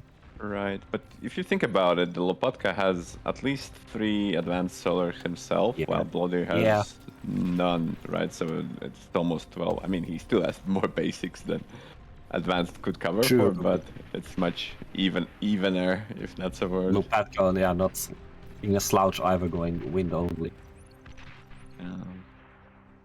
Blodir's already pumping defense maces, I think. The commander is so exposed. He's playing risky to try and catch up. He knows he's so far behind. I'm surprised Lopatka hasn't maybe started to consolidate his economy and maybe go T2. He looks like in an extremely good position to maybe chill with units a little bit and introduce some T2, especially given where he sees opposing armies, right? You can always reinforce with Fiends would be a good choice, I think. You know, reclaim all the vehicles, stop producing, go T2 bots, and add shurikens. And then with Fiends and shurikens, you would have like, and fighters, you could definitely start to secure his position. But he's trying to still pressure with the stouts, and I think not really. I think Blodir has somewhat stabilized to a degree. Oh my. Yeah. But like he's still like in it. This on his side of the map, like Reclaim is holding him in it. The Khan bots are very slow to walk to the mexes which need to be retaken. And his calm is at a single, like not even no LLT to cover it, as he just needs to run into the middle of the side of the map. Very far off in energy produced. The wind farms of Lopatka being just that much bigger. But if Blodir can secure this rest field and like eat it, or just get a time on his own going. That's why I thought with like Lopatka should maybe reinforce and get back to his positions, give Blodir some fake recoup time as he gets T2, and I think fusions are key in this map. Like fusion on 4 to 14 is always a good play to have. Well, now the metal produced difference is like over 10,000, which is quite a bit. But Blodir might have a bit of initiative on the eastern flank now, as his res ball is getting the tanks ready to go again. But Blodir opting to pull out his commander. He's like, okay, I took some mexes, I need to go now. I think it was pretty good play if you think about it, because you can kind of get in the water and stay safe. Yeah, I really like the walk on the beach there, as it's gonna keep him safe. Yeah, sometimes you can build an annoying radar there as well, so you can see what's coming your way out of the reach of the enemy. I like it's like 2 lashes to like keep vision and like poke at the army, and plus, yeah, the biodiversity, as you said, of Lopatka's army is very healthy. Right. The LLT forest is something else. I haven't seen that many LLTs since Magnus times. Well, he has like 3.4. He's 38 LLTs on the map. Yeah, that's yeah. I mean, it stopped the running in the north, which they're good because they are slow down the opponent. Even if opponent gets advantage, it still slows them down. You have to at least get them. I don't know how efficient they are, like HP per metal. Well, if they're at the right spot at the right time, they're pretty damn efficient. But he's had many of them. Finds the commander. Ooh, I'm surprised that there's still no T1. A little sneaky run by him. Oh, yeah. Who doesn't have any mechs there now? Needs to respond without any LT there. He was that's getting a lot of damage. Yeah. Well, the zombie army in the middle is gonna keep him going for a while longer. I wonder if Blodir is angling. I don't to- like this dive by Lopatka, to be fair. That's the only way he loses. I'm surprised he hasn't decided yet to go T2. Is he seeing something? He might be looking for an angle to break through. Oh, to dive in? Blodir, Yeah, like maybe. if another player will split up an army to go through like the north channel or like the western channel of the map. Yeah, maybe it's a good idea to keep the unit production with your units, but I think he's like, given the way he has fortified as the center, I think he's in a prime position to use that T2 max advantage Yeah. instead He of could skirmishing. go bomb. He could go in a different ways to close out the game. Currently, he's It's in opting- fact Blodir who got T2 first right now, right? Oh So my, yeah. He feels like that. Well, he So can maybe this get is out. the- Yeah. so Reduce the disadvantage of mixes. His army value is like somewhat equal. Finally, they're going. Lopatka He is felt going it in T2. his bones. He felt there's a Kuchy lab on the run. Now the maneuver warfare, but the LOT force will just drain so many of Lotus units, and he doesn't want to push right now.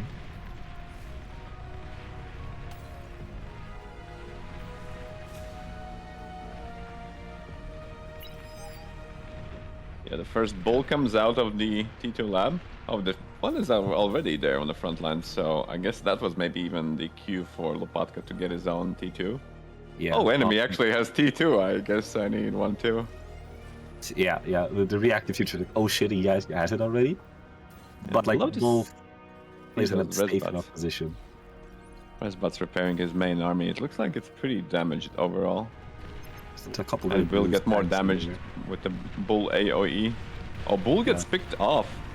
Oh, but the little Nice, Vespa yeah. squad is looking to like maybe get jump into action. The pit stop crew.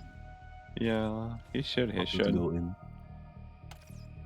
The radar bot actually to get wishing to the army. That's the cute little play. As he can Banishers radar. first, right? Tell me about Banishers. I think we had the 1v1 guys, and nobody know how good Banishers are. I heard they're quite a menace in the team. They games. can be quite menace. Like, I don't like the lab doesn't really have a lot of options to deal with that unless he can like, he has an LLT force to fall back to, so they can't really dive. He has a lot of meat for his own army, so like he has a very good E income, so he can trade for days. It's very good for attritional warfare. So Right. maybe if Blodir can like get a jump on the army and get a really good trade, maybe Blodir he has could swing Starlights, the no? tides. And Moosers, maybe. Yeah. Well, he's opting for the ball now. Is a big wreck feed being created, but who gets to eat that will be a big advantage. This fight somehow has been a slog. I don't know how Blodir keeps in the fight. He looked pretty rough with all the raiding. I guess he got majority of the wrecks, and Lopatka never like tried to squeeze in the. The T2 small bit of quickly. damage efficiency, I think, just starts adding up as he's fighting a defensive war here and makes it hard for Lopatka to push in. Yeah, I've seen As mostly. the E stall brute is bad for the corpses as Banisher well. production, as right now he's floating metal, now opting for a fusion. Well, the wind is rather unfortunately low. Yeah. Well, now the first Banisher is out and we can see in real time what Blodir's response is going to be. Does Banisher beat Bull eventually? Doesn't. It looks like it takes like a decent I don't think amount in of these shots. numbers, I think Blodir is still fine. Like the Banishers, they need to start accruing value. They need to pay off their cost and damage over time. So the longer they Right, are right. alive, and they can slowly like pick up value. With the Bulls, it's more like a straightforward front-facing unit. But like the Banishers are kind of a counter to the Bull, like in this kind of a like back and forth warfare. What's the speed So- looking like? 54, so Bulls technically can outmaneuver the Banisher a little bit. 10 speed isn't that big of an advantage, but Bulls have nowhere to go. I think the Banisher ranges almost can cover almost the whole middle. Well, most of it at least. Yeah, that Anyways. it's really hard. Like Blodir will not be able to break through anymore. Yeah. You can see like he's pulling back, like making little pockets of units. Well, And if we're going for a flank attack, I think right, that just he will to- use the Bulls as defensive measures. He'll try to mount an assault on the another Yeah. LLT force on the north there. Maybe he's hoping that Lopatka will overextend his big unit ball. Yeah. Well, Like one thing both he could do players was getting a maybe fusion up at the same time. push with maces around here. Maybe from here you could even snipe at the LLTs, but Well, Lopatka gone from a like 50% metal income advantage to 14% metal income advantage. So the tier 2 max is paying off Blodir. But he is actually equal in army value. So he's slowly bringing it back to a degree.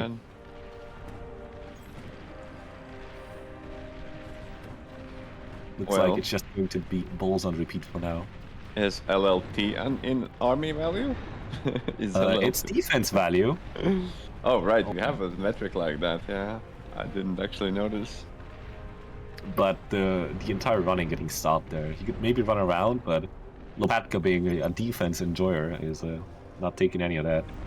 Well, it allows him to actually move this army down to that, you know, this thing, because the bulls will take their sweet time even crunching through the LLTs right there.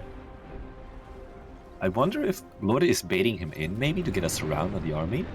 That would be a huge play. I don't think that's enough.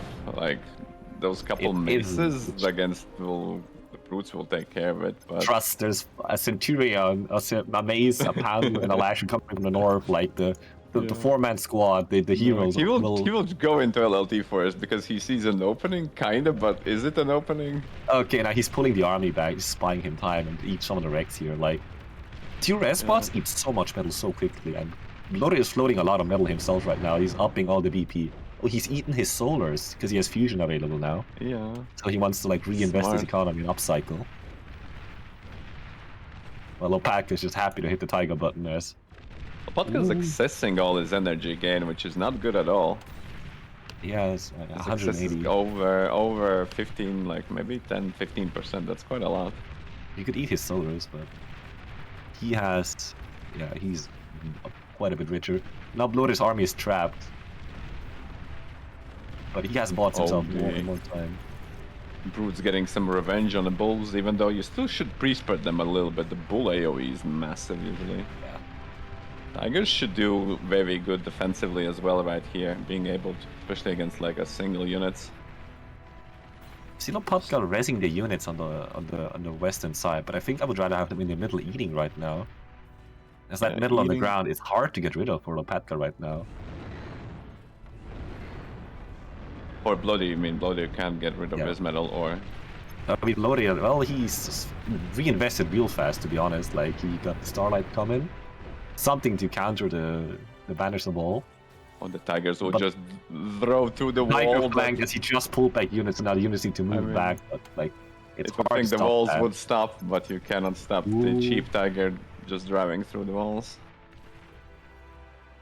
I wonder if the Starlights will dissuade the push. I think it's really easy to overmake Starlights, but he's going you need for like 3 or 4 you don't need maximum. many of them. He made 3 of them. Yeah, that's a good amount. Because more than that, and they like almost become a liability. Because they work a bit similar to the Banisher, but he cannot pull away too many units. The Starlights, if they die, it's GG. Yeah. You cannot retreat the Starlights as well. You cannot even think about turning them away. That's the worst thing that could happen. Yeah, you need some stone cold nerves to keep going. Like the line infantry, like in a brave right amount of units. Hold! Yeah. The morale is high of the Starlights. They shout. Needs to save the Tutu Khan. Look, the mixes might hurt, but Starlights are farming damage. Pretty good. Every click is a kill. I gotta keep watch of the Banishers. He's right-clicking them to set target. I would be surprised if it turns the feed other way. That would make for another yet game if now Lopatka loses all his army and then it resets. Well, now he needs to kill the moment of truth. Will the bases be enough? Blodir has like he can win this battle, but does it get him back in the game? Well, it's now there are more rest spots of Lopatka in the middle, and he can start eating more metal. It looks like Lopatka actually ran out of army, even though he has more army value, at least for now. He's got a sneaky little attack on the western side again, killing some 2-2 mechs. That's quite annoying to deal with. But the Starlights are the MVPs here, just so good. Fighting till the last unit. Fight command, not making a move forward. That's a little unfortunate. Oh god. Blodir needs to he's gonna start slurping. I think Blodir can actually, even though Lopatka has army value advantage, Blodir might catch up with all the res bots right now. That's 11, 12k in army there. And Blodir has no other choice than to just reinforce all the This all is the really army a there. fascinating match. Blodir just sweating tears of blood, sweat, just somehow stay in the game. What is one big reason is that Lopatka hasn't been upping his mixes, which might be actually not that good for him. Yeah, like he's increased his income advantage again, but the middle maxes, especially the rich maxes, not being upgraded is a big loss. It's Blodir has more T2 mixes than Lopatka. Lopatka has 11 versus Blodir's 13. But now there's a second thrust coming and the res bot behind it eating, so another Starlight dying. That hurts so bad. Well, the Starlights traded out quite well against the Banishers, so meta is confirmed. We know the ban. He needs to dive the res bots, but the Tiger cannot even outrun the res bot. Yeah. Banishers exposed. The single Bull and Elo, the Jags holding the flank on the other side. The battle is moving ever closer to Blodir's spawn, but he's somehow still not out of the game. I don't know. I think he's might be even ahead. In all fairness, I think he's. And if he holds this battle, ahead. he's gonna be quite very. I mean, rich. he's ahead in mechs. He has 2 fusions versus. Okay, Lopatka has a follow-up play coming though. Yeah. He hasn't been sitting idle. There's a reason why the unit production stopped. So. I think his Tsar is a little bit stuck, to be fair. What do you think if the Aphis right there? I'm not sure about that. Oh, Aphis. That's interesting. Well, he has 8,000. If you see 8,000 metal in your storage, that's true. I'm just surprised. I think it's outside of most of the build power, and the tier 2 lab units will be mostly idle. Yeah, it's very. Also, Aphis before anti-nuke is very bold play usually. Yeah. At this point, it's pure negligence not to have anti-nuke by 30-minute mark in 1v1, I think, as well. Yeah, it can be quite very tricky. Blodir has stabilized the flank. The res ball is rolling. Yeah, he should jump in army value. I'm pretty sure. Yeah, he's moving up ahead now, up a couple bit percent. It's hard to invest metal into air units. You need so much build power and energy for it. Oh like yeah, the wasp fly might be big. The LOT wall won't hold up against the bull tiger push that's coming now. It's all gonna be about how many wasps will he build up before he's gonna dive, and what will Blodir have in response. Because Blodir seems to be thinking he's should finally die caught for a break. fusions. Yeah, Blodir has added some flak, well, literally 1 flak truck. But yeah, I think the wasps should definitely focus down the fusions. That's the biggest win condition. Either find the calm. Down to the insert and Q micro from Blodir to get the flags out in time. Yeah. He doesn't really have a lot of vision. If the wasp fly over the middle, Khan in the base. He could surprise them in a nasty way. Actually, the Banisher. Oh, he's gonna use wasps defensively. I don't like that. I think he should. I don't like it either. If he would just dive the base. That's like his win, one of the win conditions, right? But yeah, I guess he will get disarmed for free. Damage, but now he might be able to respond. The Banisher's not shooting up. That's sad. But yeah, that army is melting. All you can do is drop an air lab here as well. Now, yeah, flak and air lab. Yeah, it's what you He's need lacking to do. Energy though. His 50 million res bots are eating quite a bit, it seems.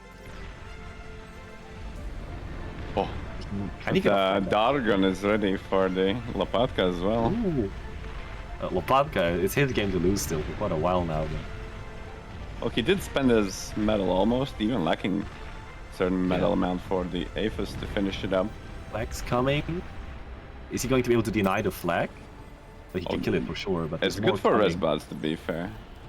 Oh, the sandwich of wasps. Well, that flag doesn't hold out long, but the Jake is up. I think people might be over-investing into Starlights now, as there's a Tsar to push, but not much else. Well, still has 3 starlights to be fair. I don't know. Yeah, if he I mean lost that's those. that's a good amount to push with. Let's hope he doesn't. I don't want to see him make more, if possible. But it's hard for him to know that. The red spot swarm coming once more in the clutch. Lopatka going gantry. Ooh. Aphis will also finish. Should Yep, think of he's- some converters, or at least reclaiming the... Probably, I would imagine he would go for some very soon.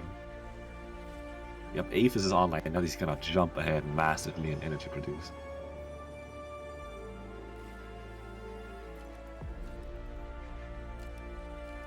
Big Aphis greed play now, potentially paying off. I'm Blodir surprised have a we haven't chance. seen the nuke, to be fair, to be played. At one point, one of them, no one's of them thinking, oh, I should nuke or I should get an anti-nuke. Blodir might have a window if the Starlights can like start getting value, and Starlights are pretty decent into tier 3 units as well.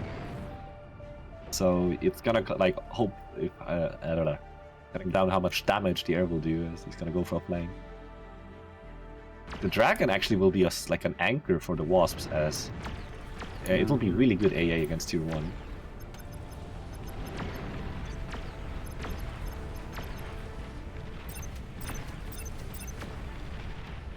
We're having a nice mix of static and mobile AA to like accompany, to go where it's needed. Because static is a lot more efficient, a lot more powerful than mobile, but you can't invest into enough static everywhere.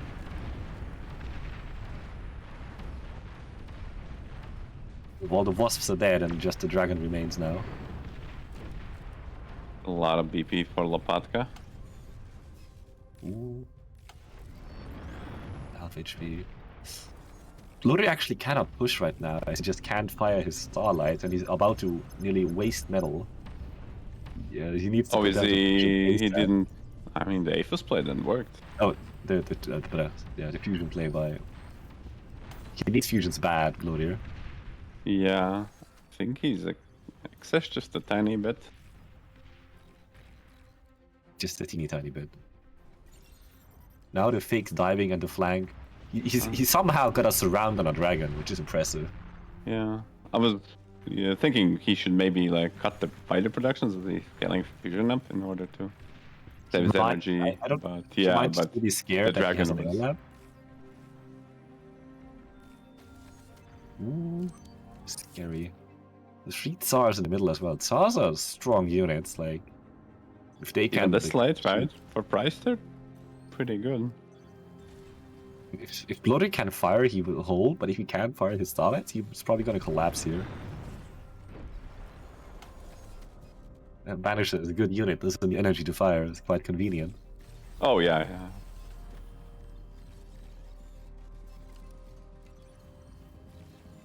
What's with the fooders? I mean, Cargonets. I was Well, they are thinking he would mobile want to go on AA. the hill. They have Oh, good AA. power density, they're not that bad at all. Yeah. Well, they are rather expensive, right? As well. It's They are very 2.5. expensive. This is your... As now half of Blodir's economy just needs to be invested into shooting his starlights. Needs to stop air production. Yeah, the air production rule is hurting him. His own units are also so low HP. The zombie army, the zombie march. Yeah, and Lopatka has tiered up his army.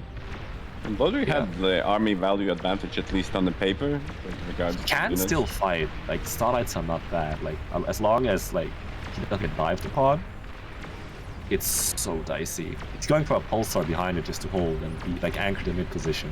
I He's think kind it's of hurting that the retaking spotlights Nexus. can't shoot. I think all the It's kind shields of a- was in the range.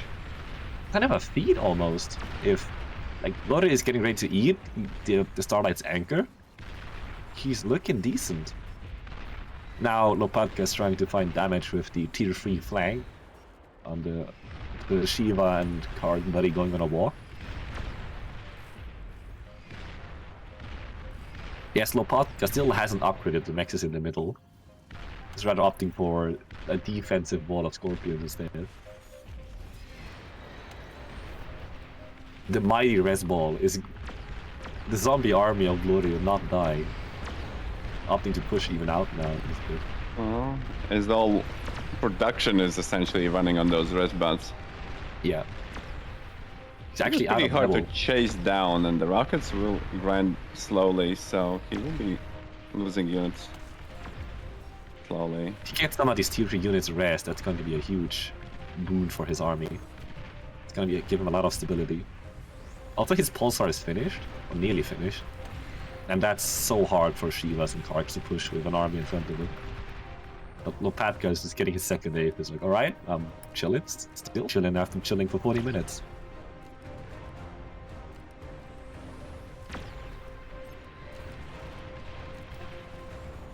The Kark slowly getting surrounded in the back.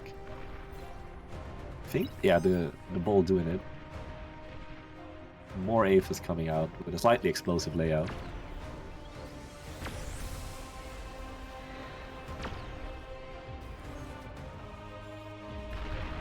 The army value has actually swung wildly into Blodir's favor. He's now at 130%. He was always ahead as that fight when we had the fight around here. Ever since that, I don't think he dropped any. He can actually hit the go button, and he's gonna keep rezzing behind this. Like, there's only like 5 Shivas. I mean, but that's a lot of Tiger Bull. The Starlights just keep firing. That's enough to chip away at the army. Because 30,000 metal in just the tank, Bull Tiger, and 5 Starlights, 6 Starlights backing him. I think the demon meant for a run by, it actually needs to run mid to start fighting the army, as he's realizing that, wait a minute, I'm in danger. He's going for a third Aphis behind this. Yeah, that's a bit crazy, right? No, I mean, he made a couple of sabots, but that's not a chance against 30k army. No, and now his army is a little bit will split, and laugh at those. I think Lopatka actually going to defend this high ground might be like you could just run at the base. This is getting dicey for Lopatka. Yeah, I don't think he can afford to give space, because you want to maintain this front line instead of offering opponent an option to go either to the decides better to just retake the position there. Like, Blodir can start splitting up units. He actually has like quite a bit of initiative now. True. I don't like even more tanks. Demons here, because they will not. They won't be good in an equal fight. If he can get a really good run by, that's one thing. But he's losing terrain and losing like fallback options. Yeah, one could argue maybe even one. Would a behemoth like here instead of 4 demons would be better? No. Potentially, I don't like the like this in this choke, right? It's pretty good, but yeah, I guess it could, depending on T2 walls or something. Going for his own gantry. Like, going Aphis as a greedy play actually made him lose in income. Like, now he's nearly equal on metal produced, right? Yeah. As the middle got cleared up. Blodir is also hesitating though. He doesn't want to move in. He's scared of a bombing run, so he's opting for Kuchy air.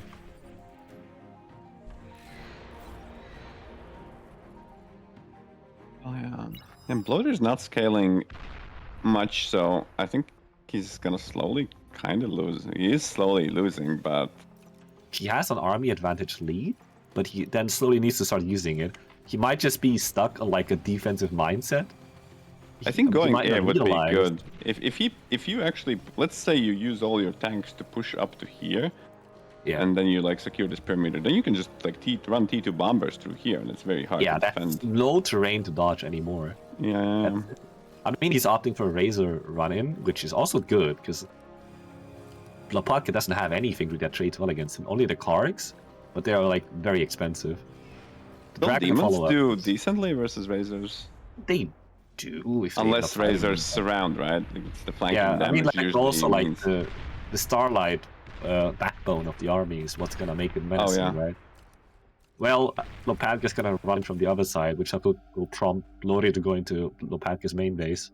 Yeah, I mean, there's nothing stopping. If Blodir takes his 40,000 metal worth of tanks and just yeets it at Lopatka's base, there's nothing. The 4 sabots won't do anything. Yeah, like the Shivas and Kargs themselves are somewhat out of position. I think Blodir should move out soon. Yeah, I guess he doesn't... I mean, he sees the demons right now. How he's gonna respond to this? Well, he's responding with 1 Razorback for now, so... Here comes the the general order of advancement. Yeah. Alright, he's gonna move 20 feet forward. Let's see if he's gonna move 20 feet more. Yeah. Defensively, he could also you just spam the what you call them, stilettos and abductors still really good, right? Yeah, Against the T3. abductors would be very powerful against this army, as they can, I think, stun most units there. I think now Lopatka like opting to go back.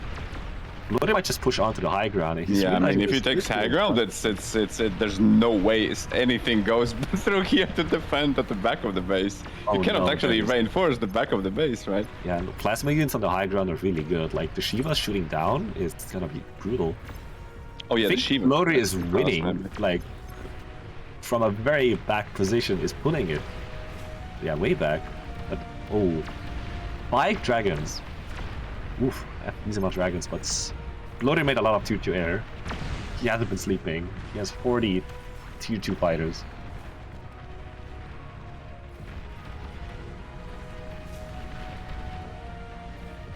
Oh, this game is something else.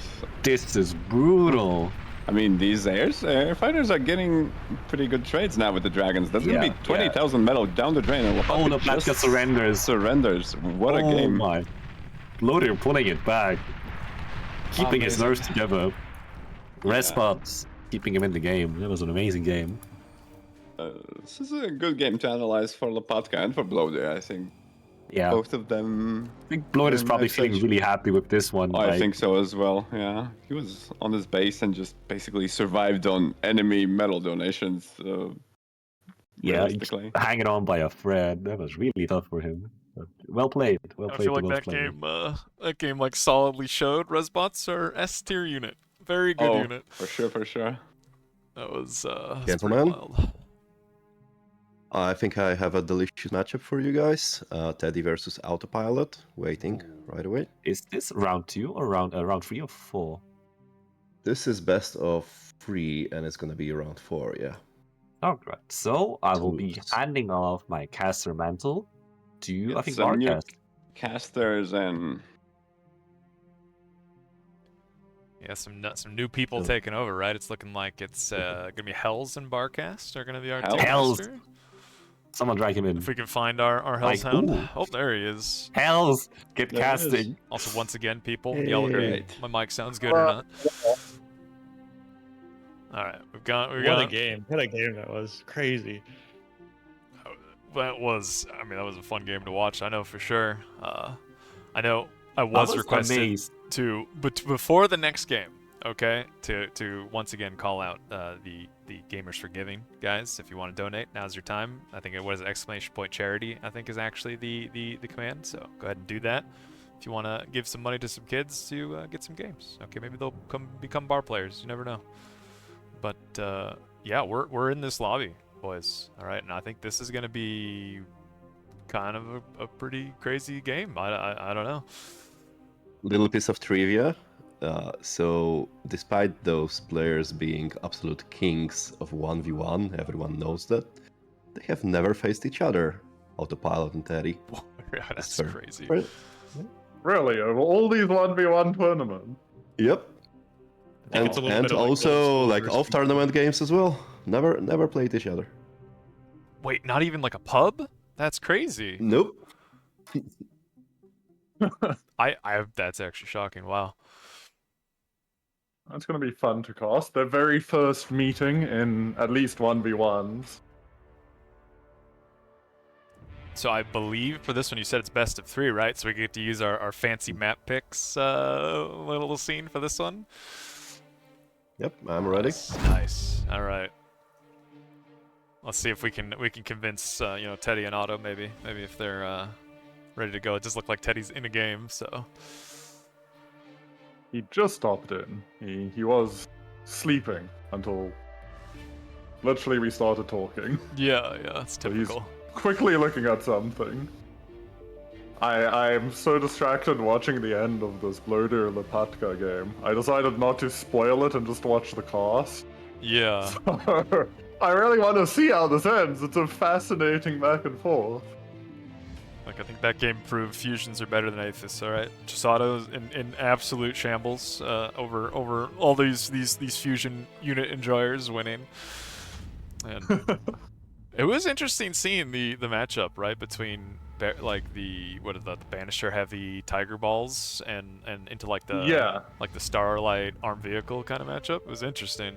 Yeah, it was really close. It felt like Lopatka had that game in his grasp for like 30 minutes of that game, and then just this wonderful unit that I've noticed creeping in as I watch more 1v1s, the Resbot, showed up and put Blodir in its backpack. Yeah. And just insane res kept balls. him going. I think I saw in that army at the end there that Blodir had more tigers than bulls in his army, just from the sheer reclaim. It was actually kind of wild. Since I'm watching the game, yes, I can confirm more of this army is currently res than is his own actual army. You get to watch it, and even, it catches up, and you get to see the poor dragons, man, all alone. Even the bulls are mostly rezzed units at this point. Oh, we got our first ban. Indeed, crystallized is gone. Be curious to know what Teddy doesn't want to play on. Okay, Sierra-Lada, okay. Interesting. Maybe Teddy just hasn't played it much? I'm surprised. That map was very popular. I'm kind of surprised he banned that one. I think I almost beat him on Sierra-Lada, like last BPL, so he's like, nah. He's got some trauma. Can get you kind of, yeah. By the way, I don't know if you guys noticed, but spoderfriend is currently in a 43-minute long 1v1. Oh, I was watching that game as well. I was watching really? it, Who's he and against? I decided to stop watching it. He's playing against a newish 17 OS player. Is all I'm going to say. What? And Interesting. He's look. I saw a blueprint of about 15 Aphis go down for Claret, and I decided, I'm gonna go watch a different game. We all need ways to unwind on the weekend. If that's his way, I guess power to him. Can't judge the man for wanting just to make some Aphis while he's waiting for other games to finish. Not like Chisara, who just plays Factorio in the background on his stream. Is he actually doing that? Because that is hilarious. Are you serious? Is he actually playing Factorio?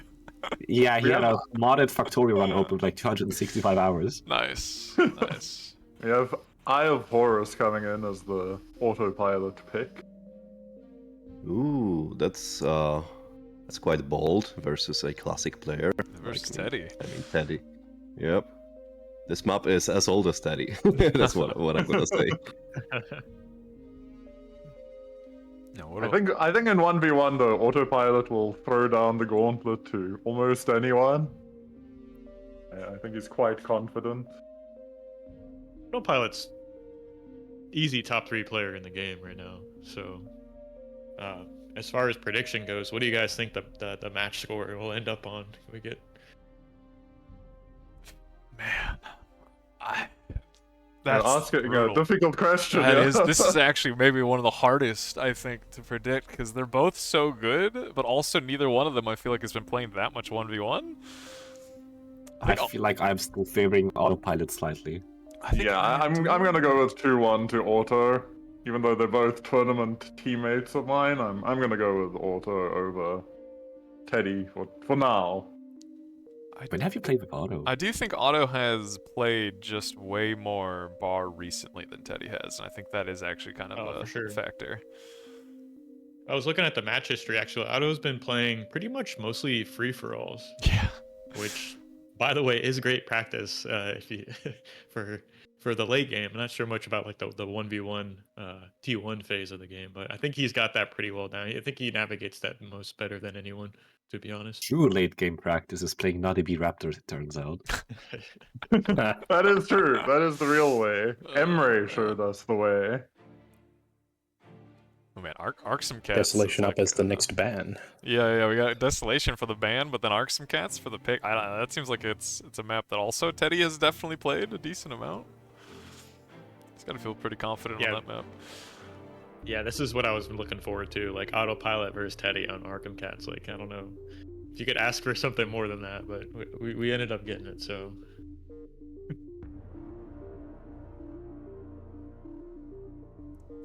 So they got, oh man, I'm trying to remember what maps are next. Is always like, so we got Tundra, we got Onyx Cauldron, and is it Heartbreak Hills? Is the last 3? Yeah, looks like it. Wouldn't be surprised if we end up on Heartbreak. Pretty standard 1v1 map. Yeah. I'd imagine both players. Yeah, so okay, Good ban call. Tundra, ban Onyx. All right.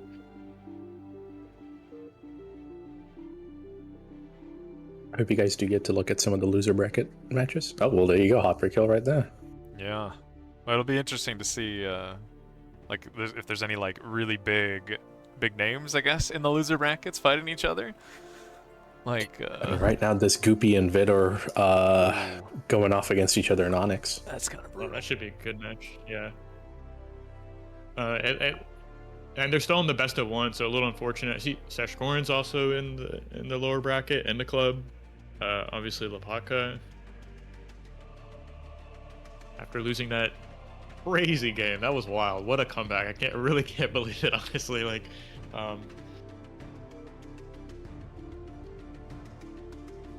Yeah, if you asked me who was gonna win that Lopatka game at 10 minutes in, I would have put money down on Lopatka, but Blodir just fighting on forever. So definitely well played. Yeah, chat was very, very determined that Lopatka was going to run away with that. It's good to always have a dark horse come out of nowhere, although I don't think Blodir is much of a dark horse, as one might say, at this point in time. Yeah, I mean, Lopatka's been, like, I feel like he's improved just quite substantially from the rest of the 1v1 tournaments I've seen him in. Like he's always been like he always gets up there in the tournaments, but like he definitely seems much stronger than he was, which is always fun to see. yeah, I have to agree. I really wonder how that game could have gone if he would have set those wards down the middle to snipe the fusions. Yeah. Or maybe the dragons going straight for economy before like Blodir had time to get AA up, or yeah, the dragons could have just started things. fighting the army as well. Only the car got AA, and those the rest as well. Yeah. Ooh. Alright. Autopilot turning it into a ranked game Yeah, as well. Gotta get up the Tournament. ante. All right, boys. Well, I am gonna mute, and it'll be up to Barcast and Hells. This is your guys' Enjoy the showdown. cast. Alright, you, pulling thank you. double duty. I'm gonna be observing for y'all as well. So Wonderful. I'll Yeah. lock onto your camera and enjoy the visuals. So we got the predictions out of the way. We have the map pool selected. Now we just have to go through and watch the games. I really do believe Autopilot's going to end up taking this 2-0, but I wouldn't mind being pleasantly surprised on that. But I definitely think there's a good chance, knowing and having played against Autopilot a lot, at least in team games, that he'll take it 2-0, but I'm hoping for a 2-1. Big fan of Teddy. So, see if they pull it out. yeah, Teddy spawning as the Armada Commander. We'll yet to see if he's opening bots or not, and spawning in the bottom side. Autopilot also playing as the Armada Commander. Bots confirmed out of Autopilot at least, so we will Yeah. be seeing ticks and pawns. I feel like you're probably not really going to see Blitz as the opening choice for either player. Seems that we are firmly in the pawn meta for 1v1. Yeah, absolutely. And this map really favors bots as well. There's like all these different little hills and gullies they can pass through, right? So don't really think think we're opening going- vehicles pretty viable. Sorry. Yeah, it sounds like it would be you'd be very brave to go vehicles, and I feel like Incisor's probably the only one that can find value. So early tick out from Teddy. Do you think we're going to see a lot of ticks in this game, or is it mostly going to be pawns? Looks like Teddy actually has 100 ticks queued up, and I was gonna say that I think the pawns are a little better, honestly, but you know the ticks can be used for kind of scouting and for head in front of your army and whatnot. So I wouldn't be surprised if they're kind of sprinkled in here and there to complement the power of the pawn, right? Yeah. Both players opted for the 2 mechs opening. Yeah. Early tick out by Teddy, and then Con. Well, Con into tick. Fairly standard, like a two mechs open. Like also a thing to note, apart from being a really high wind speed map, the mechs also give you 2.9, which is a little bit higher than average. So Yeah. going 2 mechs is perfectly acceptable. Very, very safe opening by Teddy. He is making sure he is not going to get raided. Almost every mech has 2 ticks guarding it already. So, very safe, secure style. Yeah, I noticed Chisato kind of playing the same way. It was just very defensive with the ticks, making sure you didn't take any early damage, which is, I think, what these high-level players really want. They want to get to the mid-game where they can, you know, leverage their, you know, decision-making instead of maybe something spiraling out of control in the first few moments, like losing a mechs or 2 that you don't need to, losing an expanding con. Looks like Teddy having a little bit of macro issues here. That contour decayed away while he was fixing his power issues, so a bit of a blunder there. Han's already walked away, so he's going to have to remake one from the lobby. A G coming out already on that slight error. You see, Otto has a much larger number of wins out already, though, so behind his aggressive play, he felt more secure. But Teddy might get a little bit of value here with this tick. I don't think these pawns will stop it, but it will kill itself. Yeah, to your point, I think Autopilot's really one of the best players in the game as far as openings go. He's so good at leaving the commander in the mid game, in the main base. You know, scaling his wind, making sure he gets his production settled before, Ooh, you know, it as his looks income like increases. Teddy's going to be losing a con, getting intercepted by ticks there. And Otto's just sees the other con expanding as well. Just he has his next target already. But yeah, no, Autopilot has insanely good macro. He one of my least favorite players to see on the enemy team when I'm playing. He's always difficult.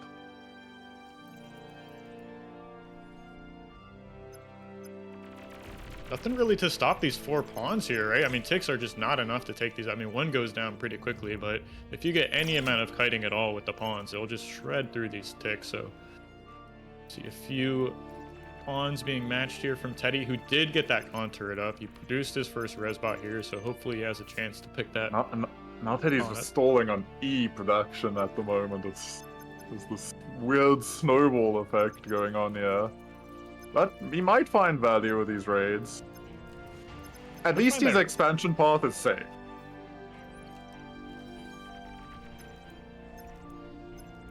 There's so much going on, it's kind of hard to keep track of everything. Might zoom out a little bit. There's raids going on everywhere right now. Even in Auto's main base, yeah. Yeah. Feels like he could have gotten more there, but ooh, very nice repair micro to keep the mechs alive. Man, there's just too many things going on the map, and it feels like Autopilot is leading on tempo. Like, he's just... Most of the plays are his, and he's deflecting most of what Teddy's doing. But Teddy has managed to bring the economy into more or less equality. Yeah, absolutely. A 19 medal score. I see energy is also favoring Teddy as well, which is a swing from just a few moments ago where Autopilot had a comfortable lead in energy. This raid getting dealt with pretty nicely. You gotta keep kiting. Oh no. Oh. Probably could have got a mech if he kept running, but... Yeah, absolutely. We do see Teddy is actually moving into mid with some cons now, taking a few mexes, setting up some LLTs, while these pawns have another grudge fight over here. Just staring in lines at each other.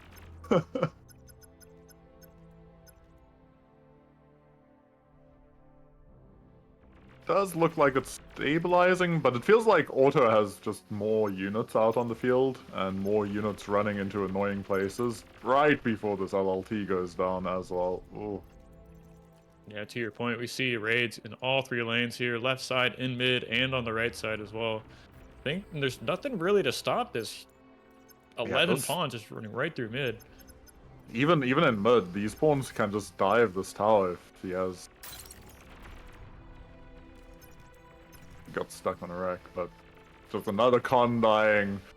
No units in front of this pawn mass at the moment. Just a calm, actually. Teddy could die if he goes for it, since he's stalled. Yeah, I mean, the commander's forced off the production right now to deal with these pawns, and like autopilot's just running around the main base. He could get on top of these wind farms. Yeah, if the winds go down, if he sees this and gets into the wind line, I think this game is already just done. There's a few pawns running around in auto side, but they're just not finding anything. A little bit of an 8 PM stall. That was best case scenario for Teddy to clean up what's left of these pawns right here. But like you said, on the right side, we kind of missed it there. Another con and a resbot goes down. Raiding still happening on the left side. And now that Teddy's like been reduced to only his main base, and Auto has just taken over his half of the map at this point. It's actually crazy how quickly Autopilot turned this game from, oh, it looks like Teddy's doing fine and holding equality, to nothing is okay and everything is on fire for Teddy. I guess he can make some res bots and try and pick up what's left of this army. You can see that is what he's doing now. He's got 3 res bots out. Really need to prioritize those expanding cons as well. But here comes more pawns into the main base, still looking for damage. That'll be another con dead. Oh, no, he gets it as well. This just feels bad if you're in Teddy's shoes. This just feels so bad.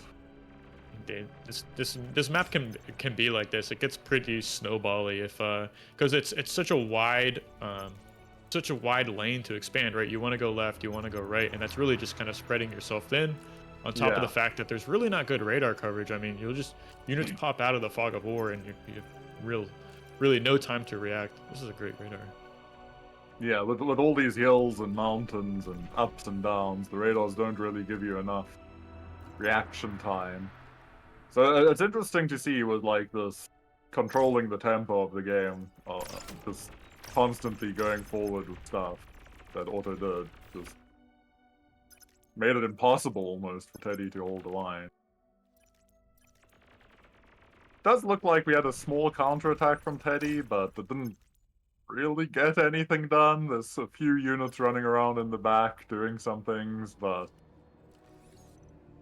not quite equal. Looking at 13 metal per second to about 40 metal per second. Air switch coming out of Teddy. Is he going to go for a Hail Mary Banshee snipe or bombing run? That's what he has to do. I think he's realized there's really no other way to win this game. He has to imagine Autopilot's completely secured his half of the map, so there is some way he can find the commander who's dancing Auto in the is trapped at the moment. His commander cannot leave to make this vehicle. He gives up, proclaims the radar. Okay, so it is the Banshee snipe. Well, Banshee hopeful snipe is the play, but while that's being built, more things are falling apart. I mean, it's unlikely that Auto will see this Banshee play coming, but he's going to have a lot of time if that flies over any units to react. Boy, does he have a lot of units coming forward. This was really smart, by the way. See, Teddy reclaimed his bot lab. He has enough rezzers and Rex on his side of the map to kind of supplement his pawn army. Yeah, just keep defending with the dead units. It's buying him a lot of time. You see, actually, 2 Centurions kind of waddling their way to the front line here, looking for some damage, perhaps escorting all these pawns. We see that vehicle lab did end up going up. Teddy needs probably like 15, 20 Banshees to have a hope of making this work. Yeah, oh, he's taking a heavy transport as well to bring his comm with? Okay, okay. I like this. True Hail Mary play, but if you're this far behind, why not? Auto is going to see this very soon, but the comm is flying. I think Otto saw that. Otto must have some sneaky suspicions. Okay, Lab coming up, AA coming down.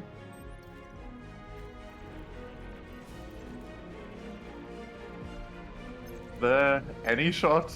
His base is dying rapidly, Yeah, but yeah, the there's- Banshees have arrived.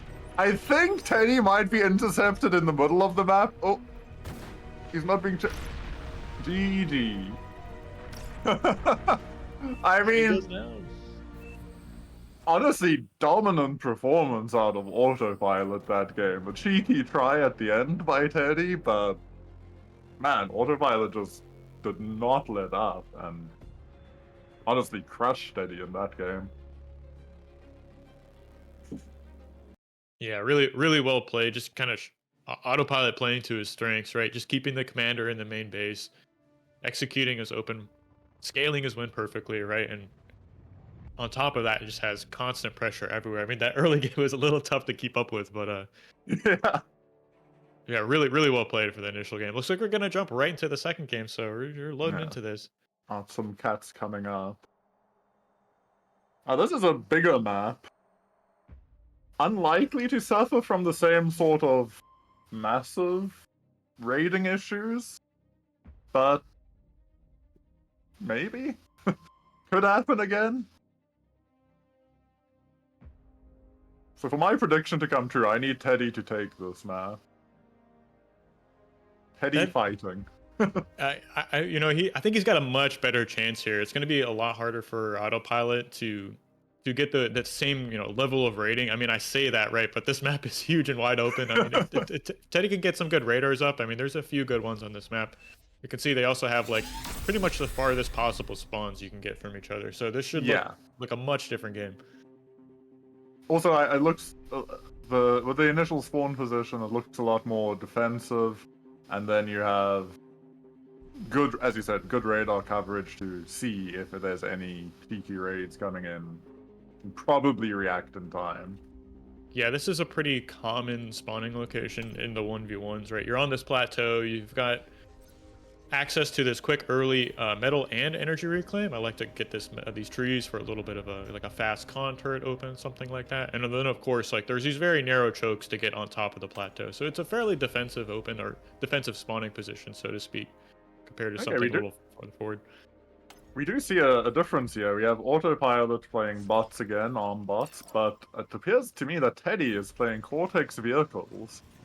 So now we will get the Incisor vs. Pawn fight. It is definitely the question of which one's stronger. Yeah, this is a great choice. I think Teddy's doing a good job of like reading the meta, so to speak. He has to know his opponent isn't playing core bots, right? So that leaves a few options for our man Autopilot, who just showed his strength with the Armada bots as well. So incisors do very well against pawns. So we'll have to see like what these engagements end up looking like. Would you say that the aggression favors pawns and incisors are the defensive one, or how does the matchup work over early game to late? Yeah, so I think it's like a APM meta, so to speak, right? So like if you have the APM for it and you can be everywhere at once, I'd say that early game the rating favors the pawns, right? But the strength of the incisor is when you hit that like 7 to 8 minute mark, you've got 10, 12 incisors just balled up in a group. They can shoot over each other, and it can be very difficult to engage that. So if Teddy wants to put pressure on a certain part of the map, it's going to be Autopilot's game to lose it or to win at that point, because he's gonna have a really tough time taking that engagement. Okay, so the longer Teddy survives and doesn't take any catastrophic damage, the more likely he is to find value as he builds up the incisor ball. Yeah, that's right. And I think he's really playing to his strengths in this game. I've seen Teddy play open like this a lot. He's got the 2 expanding cons, and then he goes into a lot of scouts, right? And this is going to give him great vision on the map. He's going to spot these ticks. He's going to spot the raids, and hopefully get a little counter damage of his own. Ticks definitely seem to have fallen out pretty hard against the vehicle scouts. The matchups, like it used to feel like ticks could outplay scouts, but now it feels pretty difficult as the tick player to ever outplay a vehicle scout. Yeah, you used to be able to kind of abuse the turret turn radius with the tick, but I think with the HP buff, it's like the scouts aren't really phased as much. They can take that few extra couple hits, right, while their turret turns and then just takes out the tick, right? So really, Do you see Auto sneaking in here, still managing to find some damage in Teddy's base? Oh, yeah, that's a not little another one. unfortunate timing. Commander walks away from the lab, and it's actually AFK right now. I think he walked it over here to get these rocks, but takes out 2 mexes. Really nice damage. But fortunately defending on the other side. We do see him trying to get some more damage here, but Pawns will clean him up.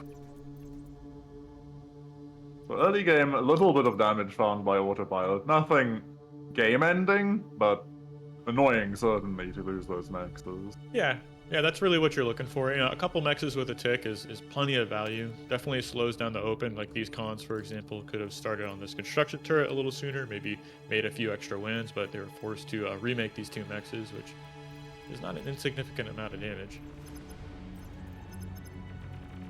It's surprising that Teddy didn't decide to eat any of the metal trees behind his base, but that is one of the struggles with vehicles, is you don't have a dedicated resbot, so who do you send to eat that? Is it your comm? That's your most powerful builder.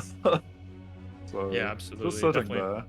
Definitely not the play. And it was interesting to note that Autopilot also didn't go for a resbot, and there's quite a bit of metal in this main plateau as well, on top of that tree, so it's just interesting to see his take on how to open bots on this map.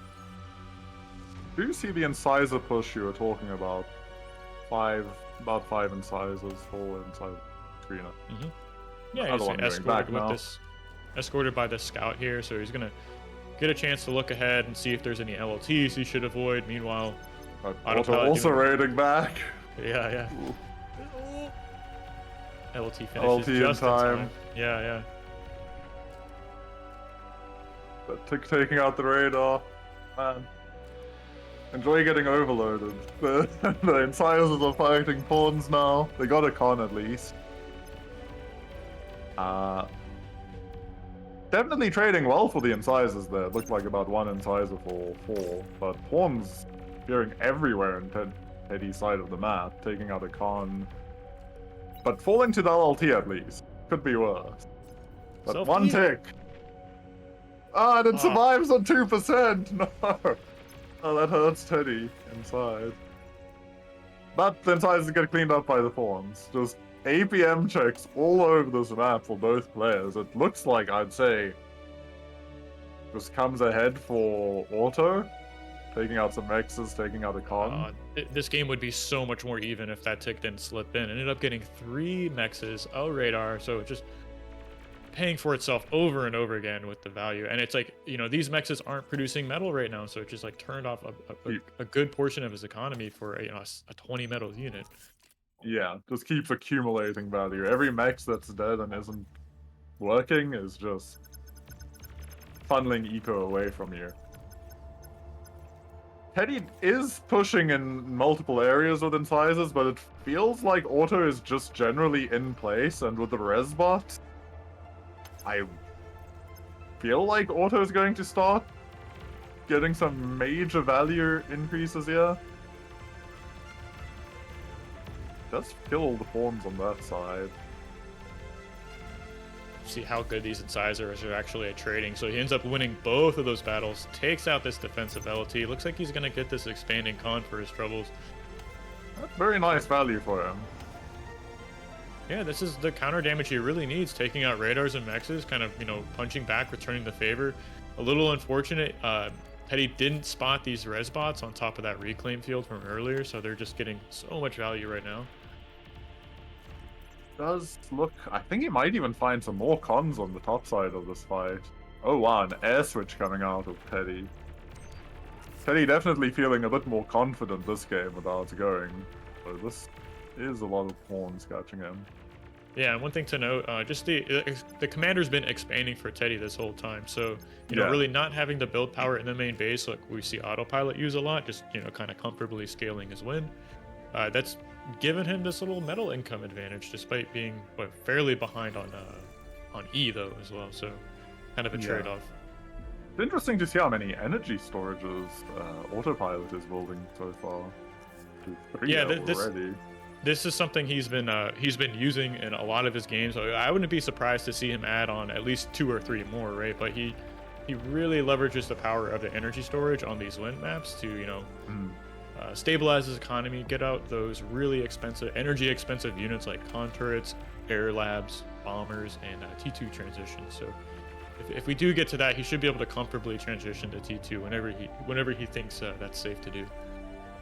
Does look like Auto's got a big push going back topside. He seems to have secured now against the incisors. There's no raids on his side of the map, so he's pushing back.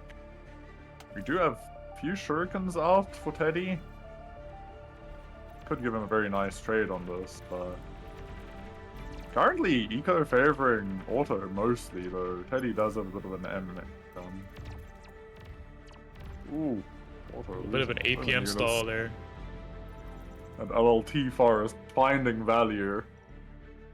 But Autopilot spotted the forward lab. Okay, so he has to know something is coming up, and then yeah, here we go. Transition. Also, e-storages lets you eat these basic solars from earlier, so that funds this little transition much quicker. And Autopilot's gonna get some figs out to defend himself from these Shuris that are racing across the map to stop this run by.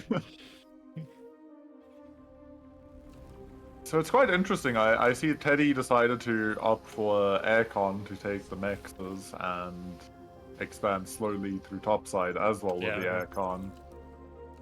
Yeah, kind of underneath the nose of Autopilot. I think this would be like his half of the map, something like that. And it's just cool to see Teddy kind of getting in behind. You would never think to check that with like a radar or a unit or send a fig over there. So yeah, he should end up getting those for free. Is this con gonna go down?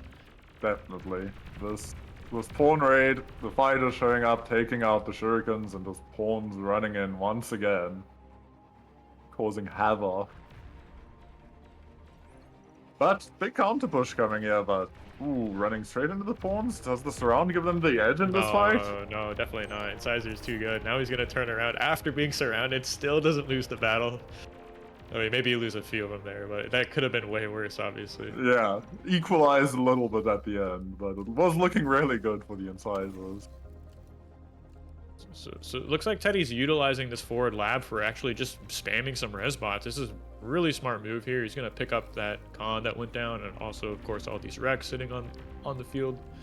Just utilizing that S tier unit that doesn't cost metal, has 200 build power, and the units at res don't cost metal. It's kind of wild. Oh, and half the energy as well. So, by the way, they're also invisible on radar. So it's just like, yeah, res bots are definitely a very good unit. The more 1v1 I've watched, the more I've been like, man, I really need to start using a lot more res bots. Ooh, self-D on the LLT might be in time. Just short. So close. But some Shuris are here to kind of complement the incisors, and they were perfectly timed there. So and this LLT on this little bottom side is really helping to mitigate this raid here from Autopilot, which once again, these are just wrecks on Teddy's side of the map. So as soon as these res bots are done doing their thing on the left side, you should see them rotate here in mid, but Autopilot's too good. Autopilot already having a res bot there is kind of crazy. And Autopilot has now located the infiltrating aircon. But the reclaiming the armed mech is definitely a choice. It's doing work. I mean, one of the cons is already down. Is it gonna get the second one up? I'm pretty sure it is. I think the armed mech is winning this, but it's gonna live on about 20%. Auto defending this little push down, yeah. It's a bit surprising that neither player, I mean, I guess more so for Autopilot, since he seems to have air control, that he's not gone for any bombers to me. But yeah, the true champion of this game is that armed mech. Going for the vehicle switch here. Yeah, this is a nice transition. You want to get that metal on the board as our incomes start to increase. Both players at approaching 60 metal per second, so that's just a perfect opportunity to start making medium tanks. You see Autopilot also opting to go for this Geo. That should let him tech into an A Geo really efficiently as he decides to make a T2 transition if he chooses so. And he's up to 6 e-storages at this point. Right. Fascinating from an eco perspective. But Yeah, we you still could- see these pawns finding value all over the map, even though we're at 13 minutes in. It's hard to stop. Their DPS, as soon as they get on top of anything, it just kind of evaporates. So, you know, as long as you have these units on the board, you should be able to find some kind of damage. Unlike their counterpart, the Grunt, right, which kind of falls off as the game gets kind of slowed down. There's static defense everywhere. There's higher quality units on the board, but you know, pawns do work at most stages of the game. So, pretty cool to see Autopilot, you know, leveraging such a good unit as the game continues. It's actually funny how many pawns Teddy has on his side of the field of this fight, given the Resbot doing work. Thug's now fighting against the medium tanks, but I feel like this probably just favors the medium tank mostly.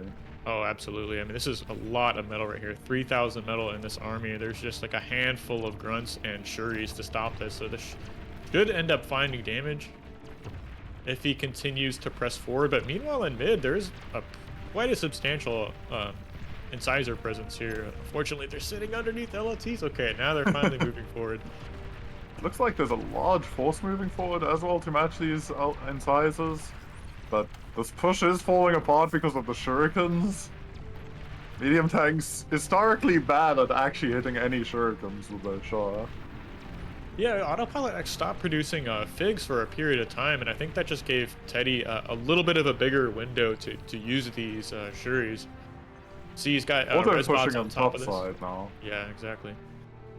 Just everywhere. They're fighting on all 3 lanes. Yeah, this is what you would expect to see. I mean, this can also be the challenge of 1v1s, is just like putting units in each of these lanes as the game kind of evolves into that, right? You can see there's just really only 3 ways to cross the middle of the map, and it looks like Autopilot is choosing to hide some of these medium tanks in the bottom left side of the map, but that really just ceded control of this reclaimed field to Teddy, who's got resbots on top of that. Also resbots in this top mid lane as well, doing a lot of work. I mean, once again, this is just like, you know, what is this?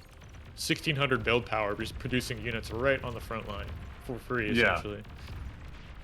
The top side does seem to now have actually swung against Autopilot, but Autopilot is pulling a massive economical lead in this game, given the current game state. Tech 2 is out. Don't think Teddy's even started his Tech 2 yet.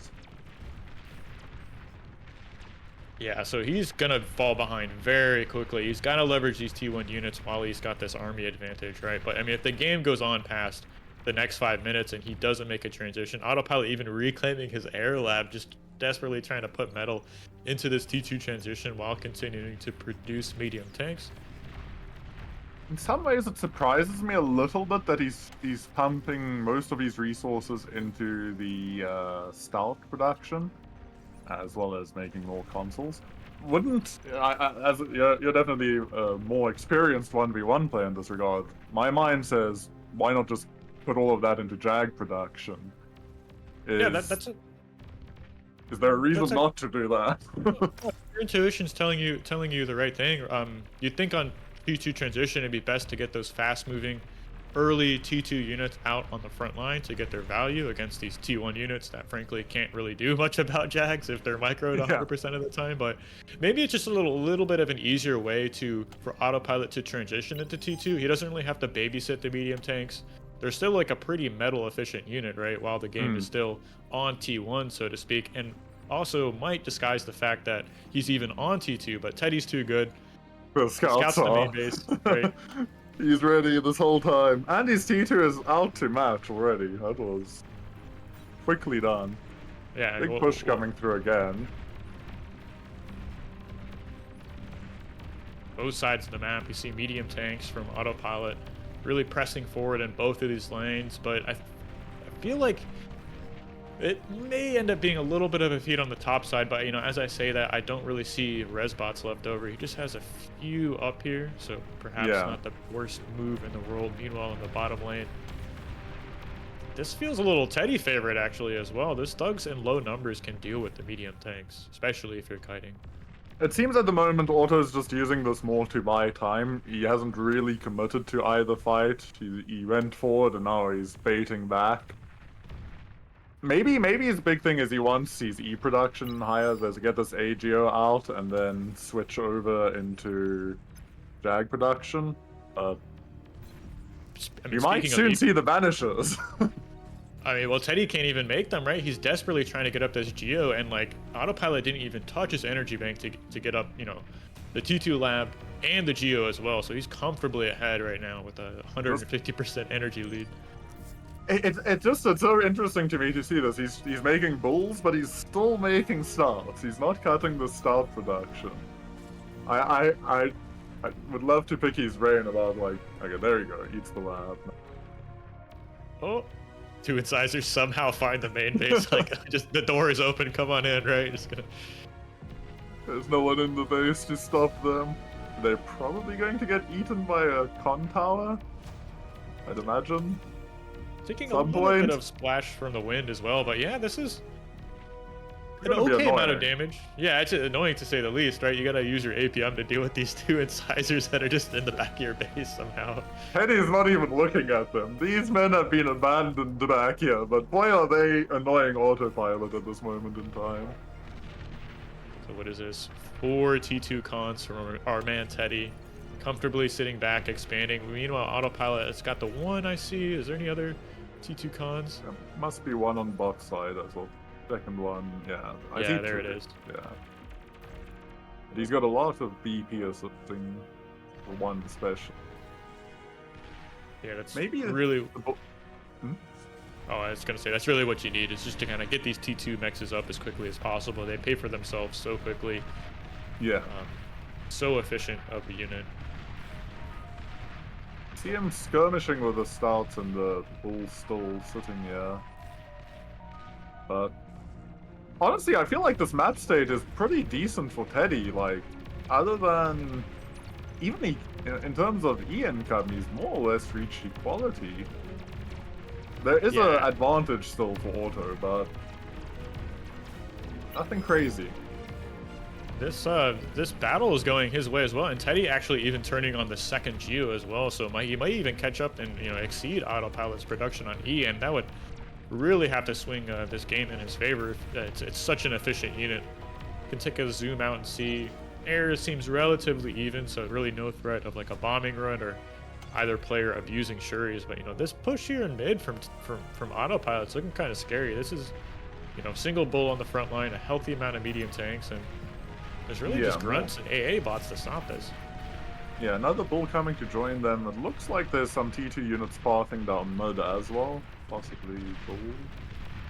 But I guess one problem that Teddy has is this Geo is so far forward, the second Geo. Yeah. It must be really easy to bomb. If you just get a few bombers, time it correctly. Yeah, Autopilot knows it's there going up, and I'm kind of laughing at this like reclaim field that's being gobbled up by these air cons. There's just nothing Teddy can do. Finally responds with his own figs, but you know, Autopilot's there with figs of his own.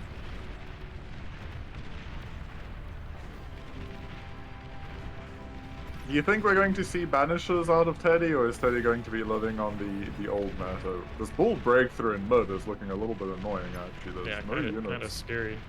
You know, I'm not sure if Teddy realizes that the banisher has been buffed, to be honest, but you know, that's for him to show us, right? Does he make the banishers or not? I think against bulls, banishers are extremely efficient against bulls and Jag, but they are pricey. They're pricey units to make them together. They're very energy expensive, but you know, Teddy, as this second T2 Geo comes online, should have the energy income to pay for that. Trying to keep track of all these battles, just things happening everywhere. Sure, he stopped the bull run by in mid. Looks like both players kind of posturing on both lanes, top and bottom as well. But I think with that Geo finishing, we see Teddy taking the E production lead for probably the first time in this game. He's fallen pretty far behind on metal income, and you know, this is 28% income advantage for Autopilot here, who is, you know, throwing back. He's getting his own geo. Matching. He's got a fusion in the main base finish, a second fusion on the way, even eating these energy storage as these T2 geos come online. Or excuse me, T2 fusions come online. I feel like we might be going for a Tech 3 game this game, unless something goes horribly wrong for one of these players. Big push coming down mid this time now for Teddy. Yeah, lots of Tigers, even like throwing in these T2 flak trucks into his army composition, which are just so good at you know, swatting away any kind of air presence on up until you know, crazy high numbers of gunships, right? But this is a really nice compliment to his army. So Teddy doing a good job, you know, improving his army composition. Still these battles going on all over the place, top and mid. No player making any decisive advantage, even if we look at army values. 2-3% separating them. Ooh, is he going to get the Geo? That could be pretty big. Actually, Yeah. honestly, you know what's sad? Is killing this Geo equalizes E-production again. That... Auto had invested so much in these fusions that it just equalized it. We see Autopilot's kind of drawing a line in the sand here. He's getting up his T2 point defense, getting up T2 audio on this bottom lane mid, so that's kind of maybe telegraphing his intention to just continue pressing mid and top mid with his T2 units as they come out. Yeah, it makes sense. I think at this stage, T2 is pretty expensive. We see him making some starlights. You don't want to be fighting on too many sides and areas with starlights. You want a nice concentrated push. Right. But Teddy finding a lot of value with that Tiger push.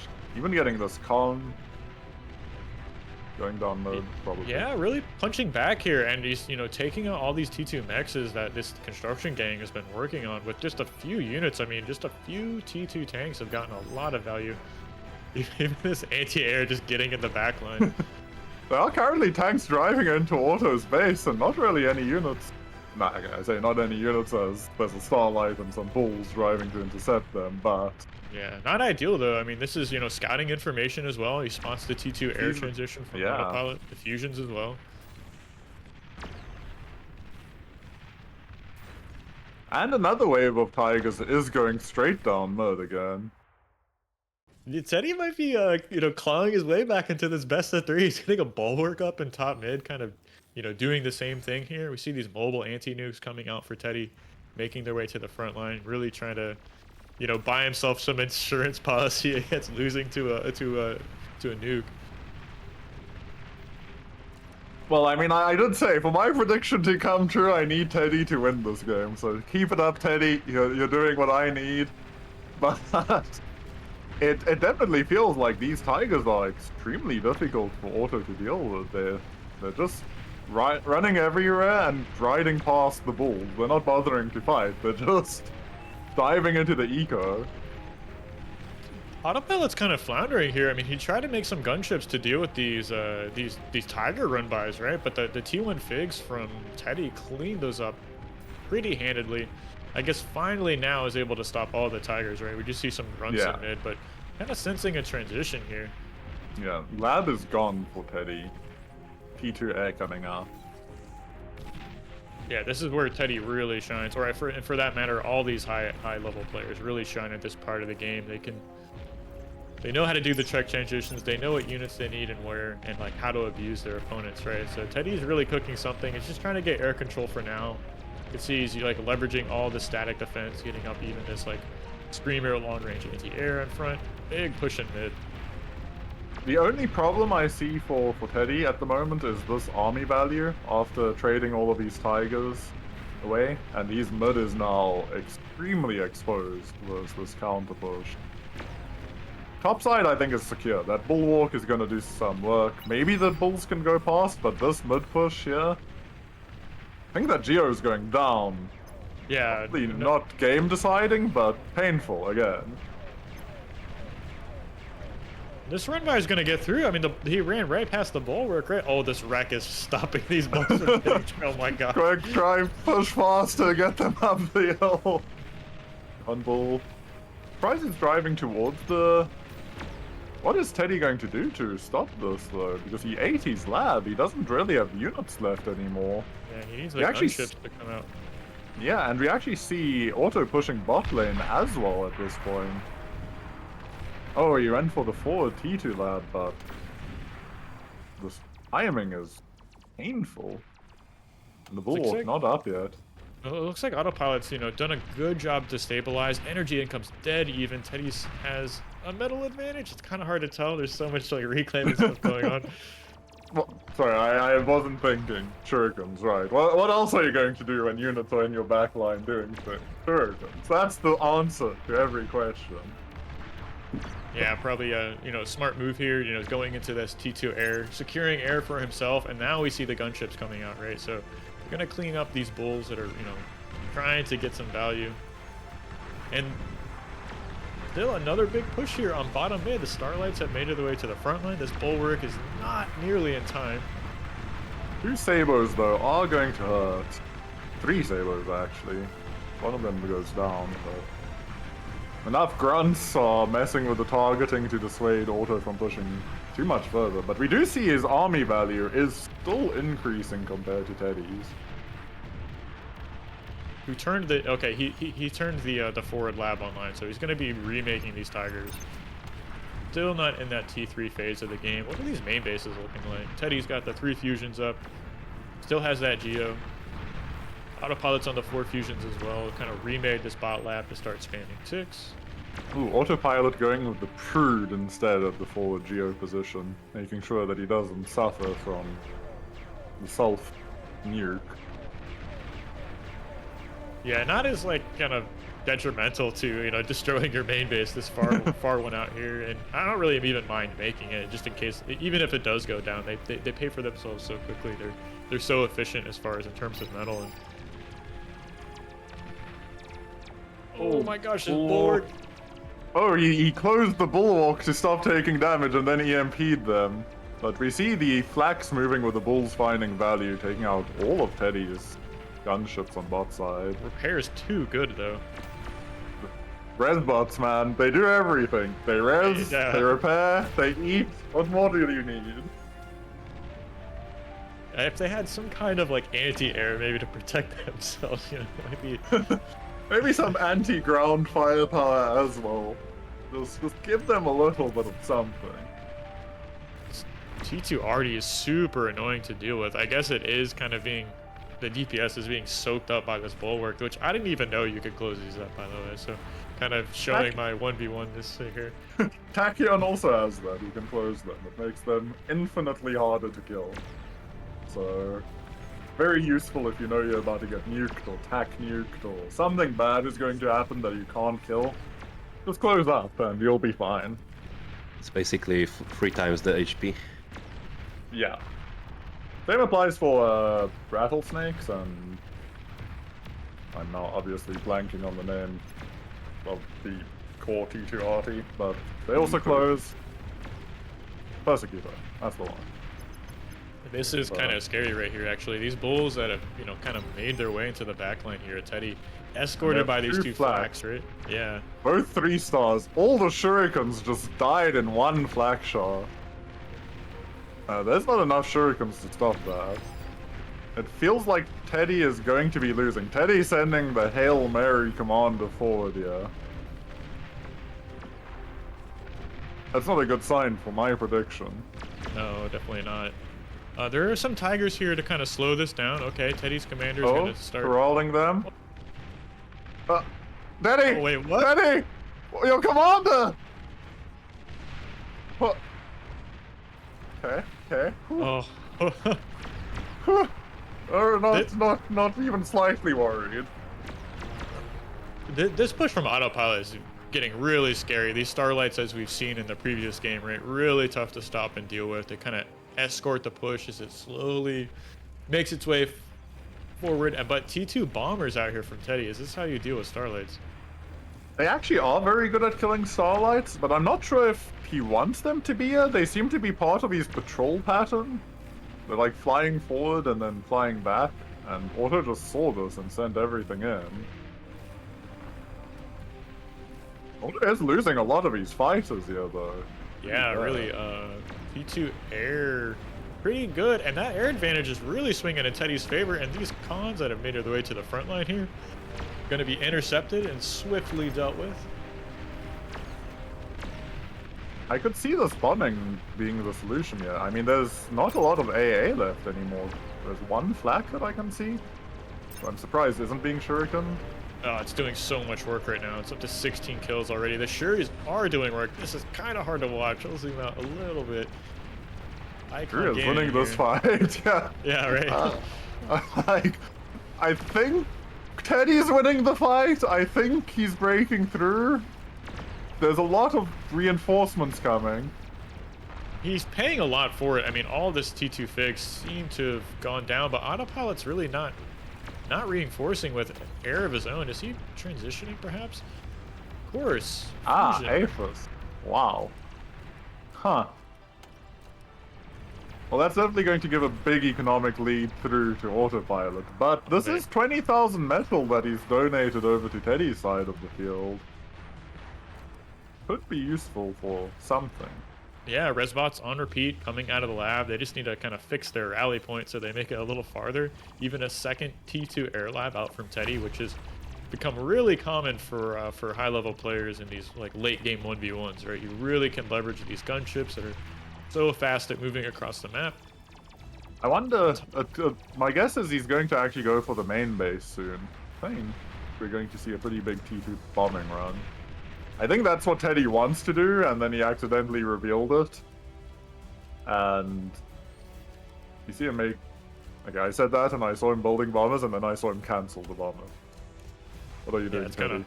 It's kind of hard to keep up with, but it looks like he's got figs and gunships on repeat. He ate the second T2 lab. Going for Tech 3. Okay. Just make me a liar, Teddy. Thank you. Thank you. No, I like this choice. I mean, I guess single pulsar is gonna get finished just in time, right? But it did. Oh my god, it's gonna be so close. Like Teddy has to win this reclaim field, right? I mean, he's desperately trying to res these units, right? He's getting bulls in position, but these ticks are out in mass right now.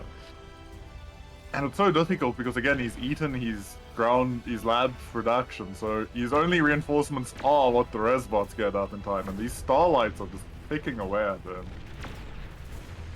I guess if he gets Shivas there, it helps. Shivas are the best T3 unit, and FYI, they do counter Razorbacks fairly well. Like, you just can't push into Shivas if you're kiting. Yeah. Shuri's not going to be able to do work. They can't get on top of this army. The flak is just too strong. There's 8 flak here with 69 kills on them, right? So, can't fly over this with gunships. Can't fly over it with air.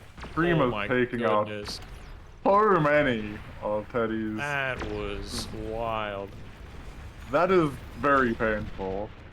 That was definitely not what Teddy wanted to see. If he somehow stabilizes this, Cogs could be a very interesting choice on this map. He would like to see a few Cogs come out. He needs a second bot lab, actually. You need spam to complement these Shivas, just like the ticks are here, to kind of soak up the shots and whatnot, and draw shots from these Starlights, who are fairly good at dealing with T3 units, right? Yeah, they will pick apart the Shivas. As long as there's something in front of the Starlights, the Shivas are going to have a bad time. Oh, Teddy just losing so many gunshots to Porter's AA around the field. This is probably like a deciding fight. We do see the Shivas walking up onto the Starlights, taking them out one by one. But these bulls are kinda unanswered at the moment. Once the Starlights get, taken out here, it's just bulls that are left, and like Shivas just melt T2 units if they kind of stay out of range. Yeah, but problem is these bulls have ticks with them, and these Shivas do not have anything for them. They're slowly dying. But Teddy has turned on the bot lab production. I saw a stream of grunts coming in. And we see the potential end to the game coming. Autopilot also has some Tech 2 units running through topside, yeah. Yeah, Shuris are going to respond to that in kind, right? So that's going to get shut down. I am a little worried. Suddenly there's still 20,000 reclaim in front of Teddy's face, which is more than enough to get back in the game. this is pretty much where the game will be decided. You know what I could even see Auto doing? Like, Auto probably has an idea that Teddy has anti-nukes in a lot of places. He might just nuke this reclaim field. A simple solution to this problem. Dude, Shiva on the high ground is pretty scary. Ticks are doing what they're designed to do, soaking up these shots, letting these starlights get their value out. See gunships out now from Auto, sniping out some nexus. These tigers are so annoying to EMP. They have such insane HP pools. They just don't stop moving. But these Shivas are finding value. Army value is almost dead even between these players. It's swinging 1-2% each way. Gunships appear, but so do the figs from Teddy to kind of swing this air battle in his favor. But these starlights are just getting so much work done. Shooing away these T3 units, right? You can't even really deal with them. 2 fusions, A fusions already finished for our man Autopilot, who's really scaling his build power, his energy converters in the main, and is just skyrocketing ahead as far as metal income goes. He's almost, it is over a 2-to-1 metal income lead. Yeah, that's pretty crazy. Yeah. Is he eating something somewhere? Or is that... Oh, we see the starlights trying to escape this battle. Run away! But there's another wall of starlights behind the defensive line. They're turning around as well, and like, you know, these ticks are just gonna buy a few moments to save these, you know, these starlights as they retreat. Yeah. Autopilot has to get them turned around. I wonder what Auto's going to nuke here. Like, my instinct would say either he's nuking this front position or he's nuking this fight. But I don't know. I actually don't know where he'll go. It's hard to tell, really. I mean, there's a couple good targets. I think he's trying to scout for this as well. I mean, you could spot, like, you could nuke. This is just outside of the coverage.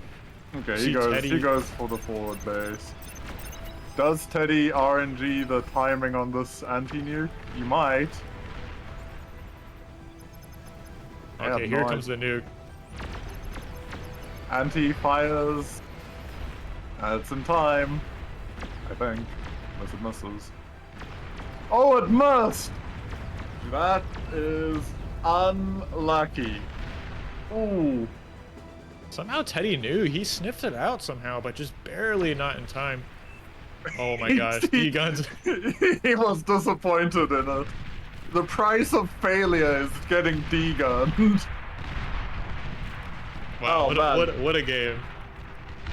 What an unfortunate way for Teddy to really, like, the game was definitely swinging away from him at that point, and things were probably going to get worse, but to have been prepared for a nuke, and to have your anti walk out of range and walk back too slowly, or drive back too slowly to counter it, is a little bit sad for Teddy.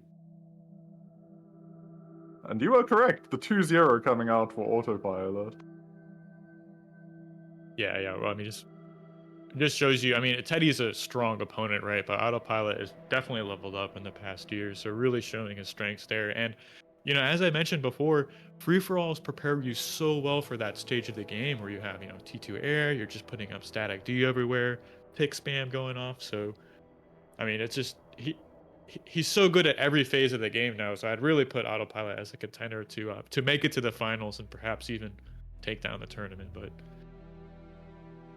I believe he reached the finals in the previous tournament, if I'm not mistaken. Yeah, had a good series with X Factor.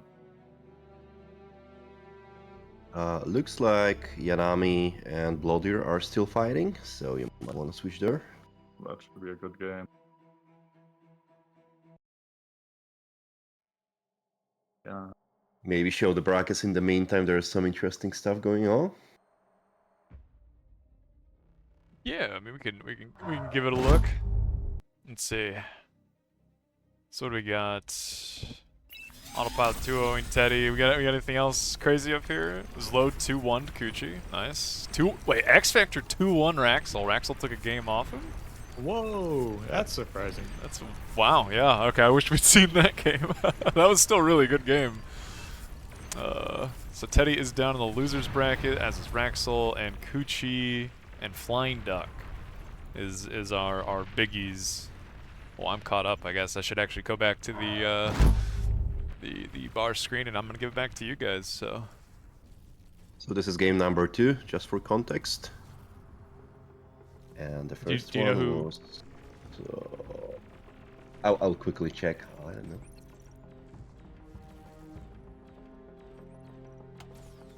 Looks pretty even at this moment in time. LDM, are you back on observer duties, my friend? yeah, you're all good. You're safe. You're free to go. Okay, thank you. Okay. Lock into LDM then. Oh, Blodir won the first one.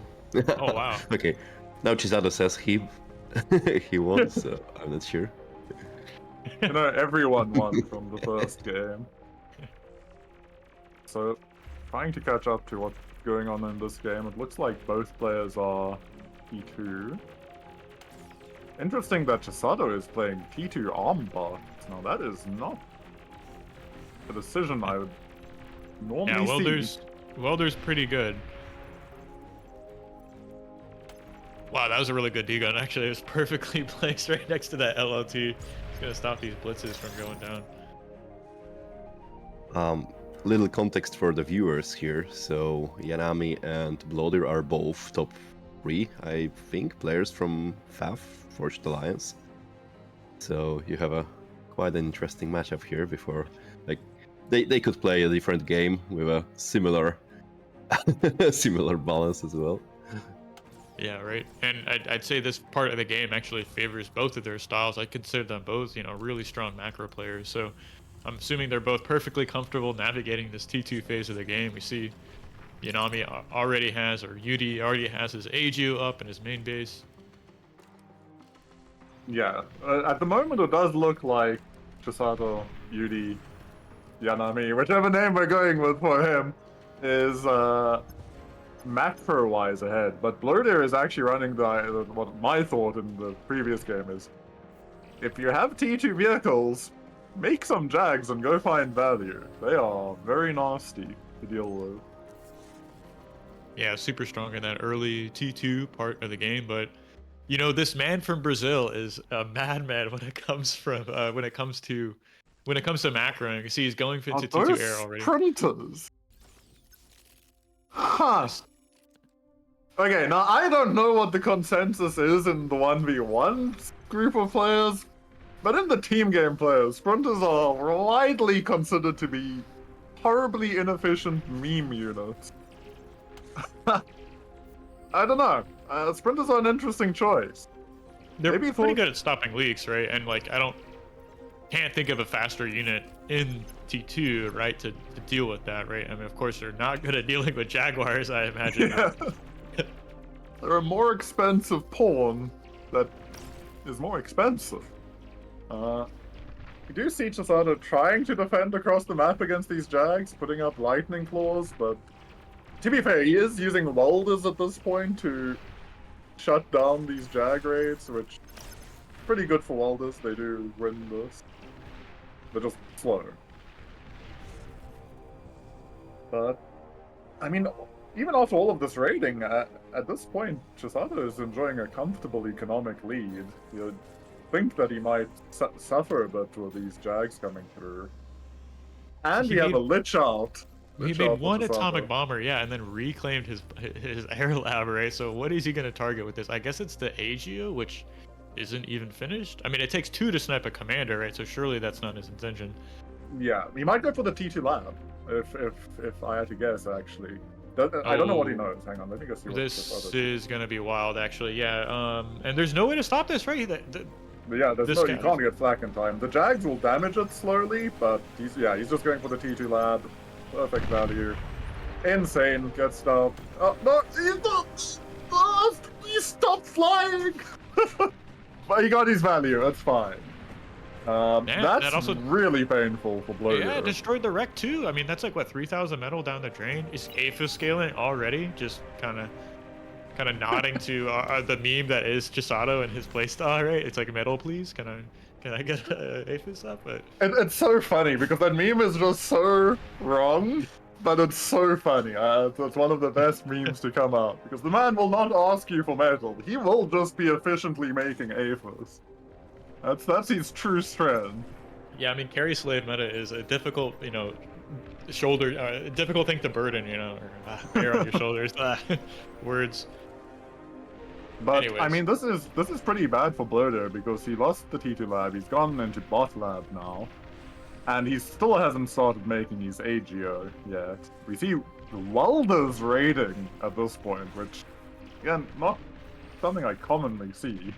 No, they're very slow units, and just surprisingly metal efficient, right? With that 350 metal for just a huge HP pool. It's like a T2 pounder, right? It's like you just can't push into welders if they're cutting backwards, right? They just...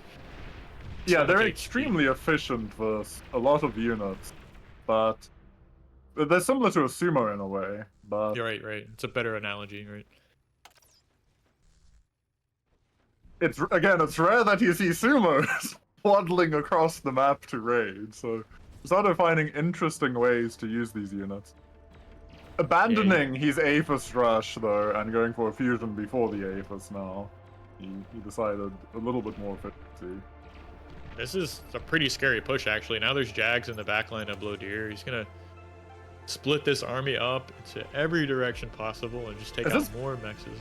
Really tough for Blodir because his army is currently doing the same thing on the other side of Chisato, but Chisato's just in a better position in this game to deal with this. Right, there are no units coming. And, the Pitbull doesn't go up in time. Yeah. From bad to worse. Commander here maybe can intercept one of these Jags, but I think the second one will slip through. Let's see if he's... Yeah, at least a Jag showed up. There is a bull behind that. He's not losing the T2 con yet. If he loses this T2 con, it's devastating. Right. And it's gone. Does he find value with his counterattack? Because he's doing the same thing on the other side. It's a similar situation. There's lightning tanks in position, though, to kind of intercept this. So he did get a little bit of value. The T2 con went down, I think. But yeah, they shouldn't get more damage, right? But the counter welder push. Not words I thought I'd be saying. Chisato just expanding straight down mid. Effectively in Blodir's territory at this point. Will he stop to put up defenses? Yeah, he's got 4 cons expanding right now. He has a comfortable energy income lead. Blodir still doesn't have his AGO finished, which, I mean, even on a 19 wind speed map, it's just so efficient. Such an efficient structure to power your T2. And he's gone for a prude. So it's not even that he's going for the AGO, he's going for a prude, which is just... Right. Even less, well, it's still efficient, but not nearly as efficient. Yeah. Perhaps he's just kind of nodding to what Chisato just did. I mean, if that was an AGO, he would have targeted that with his Lich, right? So just maybe. That Lich would have definitely made an even bigger explosion in his days. If anything, he was lucky to get away with only losing the T2 lab. But I mean, this game state is just getting really ugly for Blodir. Yeah, pick spam coming out as well from these 2 nice forward labs as well. I wouldn't be surprised to see him retransition back into T2 air. That he senses he can't really be pressured on the ground. Yeah, there it is. T2 air lab coming out. Eating his fusion. Interesting. Yeah, you can eat your fusion after your Aphis is up. Bulls pressing into lightning tanks. We all know who wins that battle, right? The one good thing for Blodir is he did get a full scout off of what Chisato has, which might have been depressing for him, but at least he knows. This Pitbull goes up just in time, but probably still going to go down to 4 bulls. I don't imagine it lived. The pick's just slowly killing the cons, setting up flank damage for these bulls. Okay, these ticks just look so annoying for Blodir. Oh my word. Yeah, and there's really not a good response to them on T2, right? I mean, they're just so good at soaking shots from these really high metal. I guess Jags are okay, Jags are the best, but yeah. But you don't want to be making Jags when your opponent's making bulls, right? It's like Like, I have to make this unit that really sucks against all these other units. See, another Lich is out. It's heading on the top side of the map, escorted by these figs. So Chisato's got eyes to target something else. Or if I it's think gonna be he's just taking out the cons on the way. Takes out that radar with prejudice. fight in mid going Chisato's way. I mean, there's ticks here to soak the shots from the bulls. So. And there are a lot of bulls now in that mid fight. And he's still fighting in bot side, pulling all of the jags towards him. Lich taking out one of the bulls defending this lane, so now ticks are going to be a problem. Yeah, I see. You know, sending ticks up into that lane. I guess he kind of rerouted them to south to kind of stop that push, but yeah, the Lich is just casually taking out mexes and T2 cons on the top side of the map. Well, there's just 10 bulls pushing down mid. Minor problem there. Blodir is slowly finding some pushback in bot side, but you then look and there's 10 more bulls going bot side. Yeah. It's a rough time to be the blue player in this game. He's got a nice surround on these tanks in mid, right? So perhaps he can swing this trade in his way. I see a big group of res bots even in the top side of the map. So Blodir's got ways to come back in the game if, you know, a battle swings his way. Yeah, if he can find a big fight, get a lucky set of engages, there's always a way back. It's never completely gone. But Chisato is really good at not messing up. And that army value is not really decreasing. It's been sitting at 80 to 100% diff this whole time.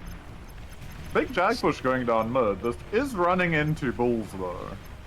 And Lich is... Takes out the flag. Sitting on half HP, so I think this next pass, it may end up dying to the jags. We'll see. Just kidding.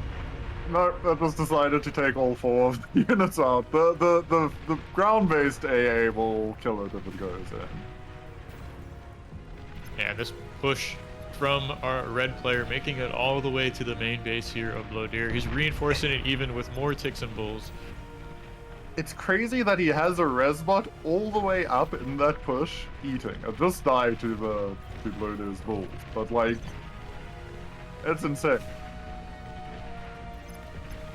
Okay, this is looking really rough now for Blodir. Unless he finds a miracle fight, it is not getting better for him. So T2 figs from Blodir do end up taking out that Lich. But this attack in mid is just looking so scary, right? I mean, there's two fronts, and neither one of them seems to be going Blodir's way. Yeah, he's gonna tap out Call GG. How many APHIS are we up to? 2 APHIS. Honestly, responsible APHIS gaming, you like to see it. 1-1, okay. Yeah, nice. Tying up the series, right? Game 3, the decider. Interested to see what map they're playing for Game 3. So who would you say? And now we've got the 1-1. Who are you going to say takes the series, Barkov? Ooh, that's tough. I think it depends on the map, actually. So if it's a larger Cirolata, actually, that could go either way. I think that's if Blodir had a map to win the series on, it's better than like maybe like a Feast of Hades or something like that. So that I'm not too worried about for Blodir. So I think he's got a chance here. It's gonna be like what, his series to win or Chisato's to lose, maybe? I don't know. Yeah. It seems a little Chisato favored, right? I mean, the man from Brazil, like, who would bet against him, right? But yeah, it's hard to bet against Chisato. I even in team games, it's like I see him on a team and I'm like, you know, I'm probably going to favor that team. If he wants to win this game, he's probably going to win this game. But Blodir is extremely competent as well in 1v1, so hard to say.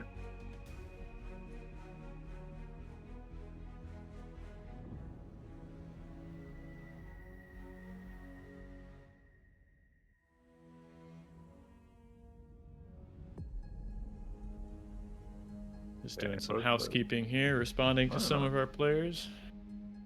Go ahead. Waiting for the players to load into the game at this moment in time. Now again, I'm wondering, are we going to see? Ooh, there's actually some very interesting pawns going on here. Players choosing this. I don't know.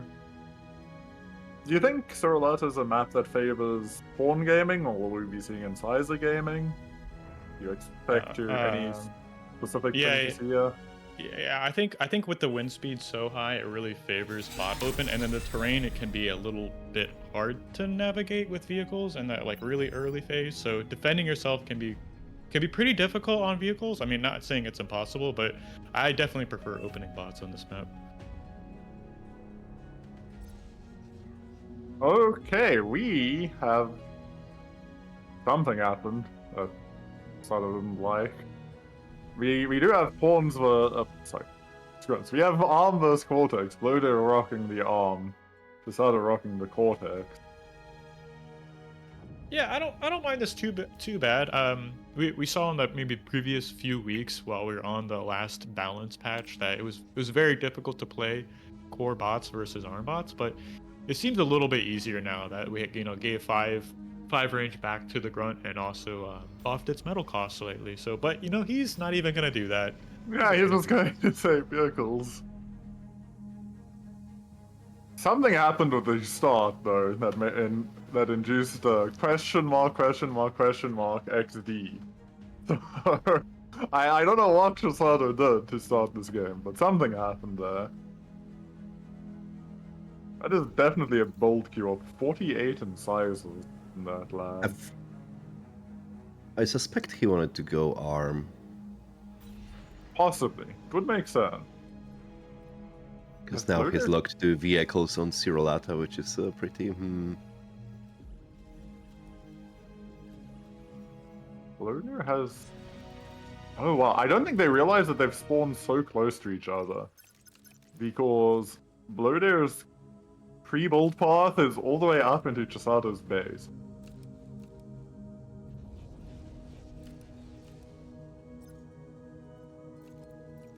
Oh, they are about to figure out that something is fishy. Oh, they're both scouting for the opposite side. Sada probably just realized that that's not the case. Yeah, it's typical. Yanami is playing in the, I guess, standard spot for the upper side of the map, whereas Blodir is kind of, whether he intended to or not, chosen like this vertical spawn below his opponent. Yeah. So ended up in this close position, which maybe favors the bot player a little bit in this strictly early game, just because like the pawns can get across the map so quickly. But yeah.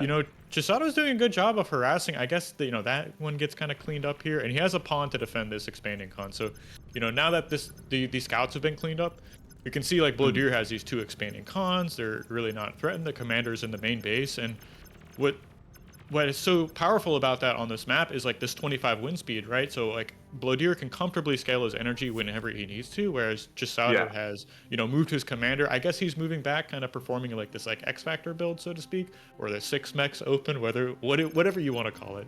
But he's moving back to the main now. He's gonna put that build power into the lab and spend this metal that he's pooled up into his resource bar. So how would you say how will this map develop? Because it feels like there's a lot of hills, so vehicles might start struggling at some point, but the longer it goes and the bigger the ball they get, the stronger they'll be. Yeah, that's right. Right now he's forced to kind of split them up to, protect and attack one side of the map. But in the next few minutes, as the incisor numbers do increase, it will be tough to engage this army. So we'll have to see, like, can Chisato make it to the next few minutes without taking much more damage and, maybe slowing down his expanding cons. The 9 mexes is really what he needs to be able to pump a lot of incisors out of his lab.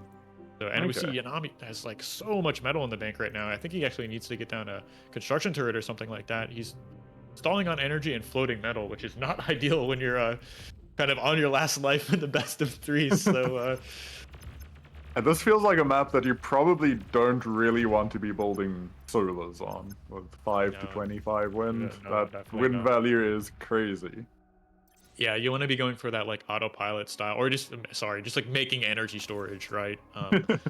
Finally, now we see him putting down this counter. I wouldn't be surprised if he ends up reclaiming those, but right now he needs to put his build power into the lab. He desperately needs to spend this metal, right? Yeah. Blodir definitely seems to have had a easier time of scaling his eco with and bots. Yeah, exactly. And he was so comfortable, scaling his E with his commander that he now has the opportunity to move to mid, which is really important to secure on this map. I mean, obviously there's this +5 next to that you want to secure, but of course, having control of the center of the board lets you attack any of these like quadrants you see on Zero Lotto, top right, top left, defend yourself bottom left, right? So it's a really important place to control, specifically on this map, and it is very important to move your commander to that position to at least contest it. So currently early game does seem to be favoring Blodir, but Chisato is building up a pretty sizable amount of incisors and doesn't really have any clear weaknesses to exploit. Just his biggest issue is his E-income one, I would guess. Yeah, but I mean he's like a day late, he should have a lot more incisors right now if he was able to spend his metal. I mean, he still has a full metal bar right now, and he's like, losing in top mid to some pawns. Like this fight really isn't going his way. We see a few incisors kind of slowing down this expansion, stopping that radar from going up on the hill, which is actually really good for him. That will let him, pull up his incisors and make this like follow-up attack, perhaps. Yeah. Disguise like in the radar shadow, so to speak. So it's gonna be close. It's definitely Blodir's game it's looking like it's Blodir's game to lose at this point, which is really nice for him. Sniping out the con there. Yeah, really nice.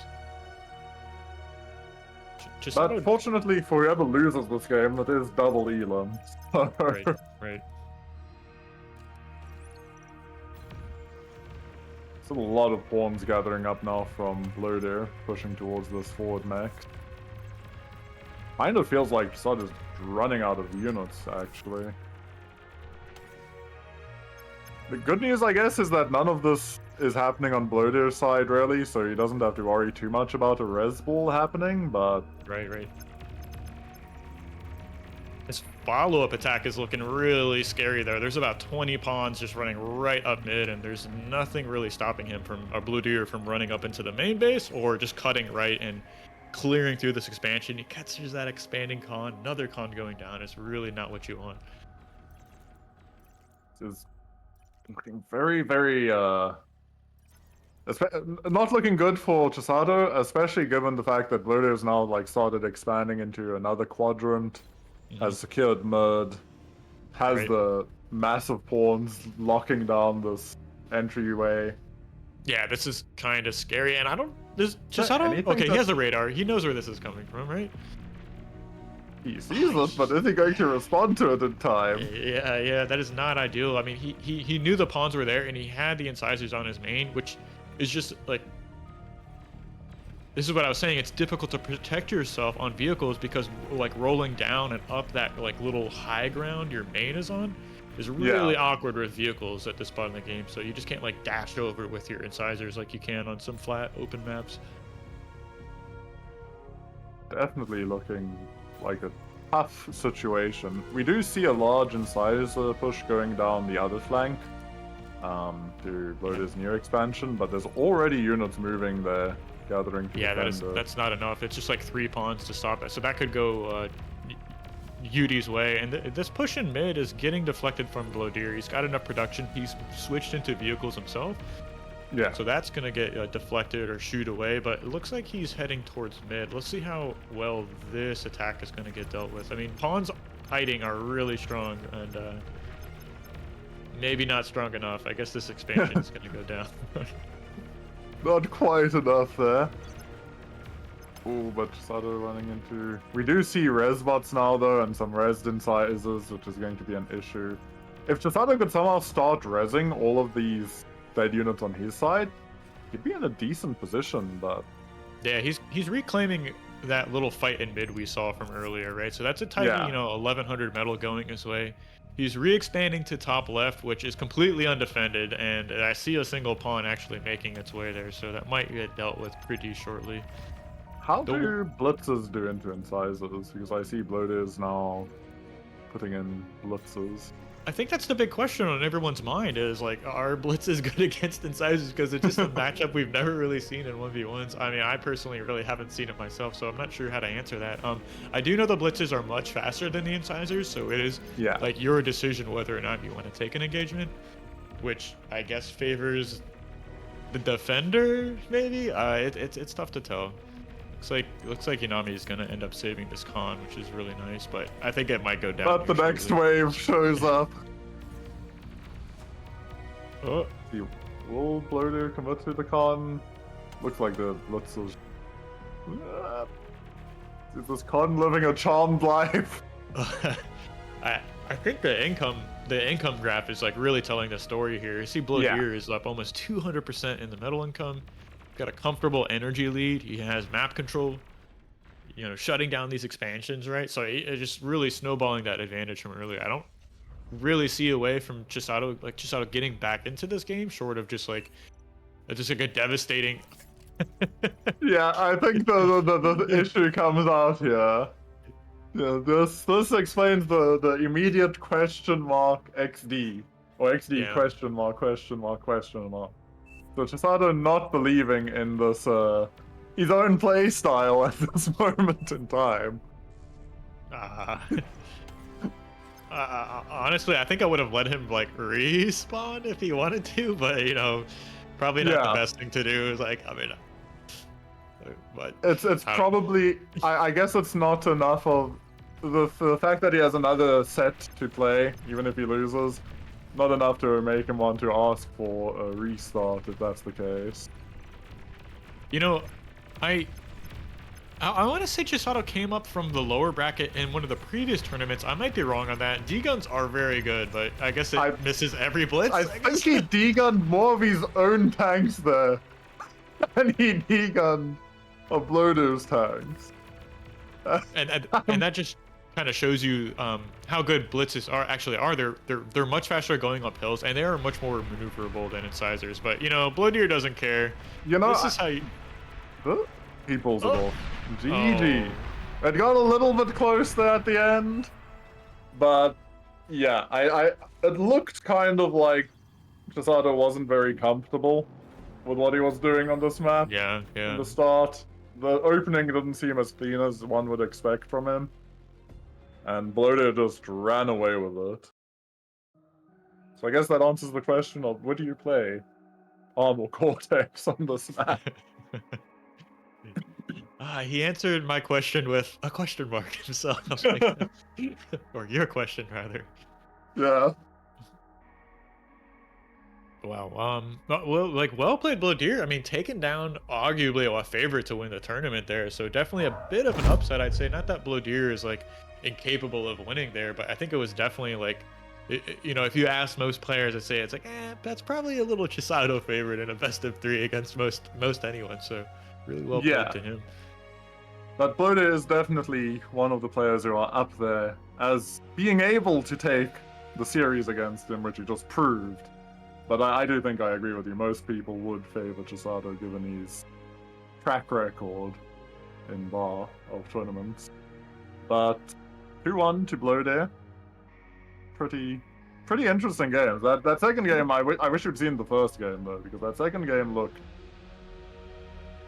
fun to watch, and then game 3 was a bit of a spanking. Checking out the brackets, it's This pretty much closes the winners bracket. Now we should go to the losers.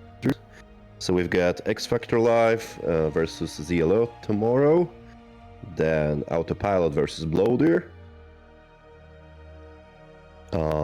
These are going to be in the semifinals. Sorry, you would play one more round in the upper bracket, right? It's like round 6 would be the semifinal. Am I wrong there? Or I mean, we can save it for tomorrow. That's perfectly fine, to be honest. But I'm just up to you. You know that I'm not great with with the brackets. I'm just At this point, I'm very confused. Like, what is a semi-final? What is the grand final? What... Yes. Okay. Well, I wouldn't mind waiting till tomorrow. In any case, yeah, I asked those players to wait. So we've got maybe Lopatka versus Modulo. It just started 3 minutes ago. Very good. That should be good. You can join my lobby, guys.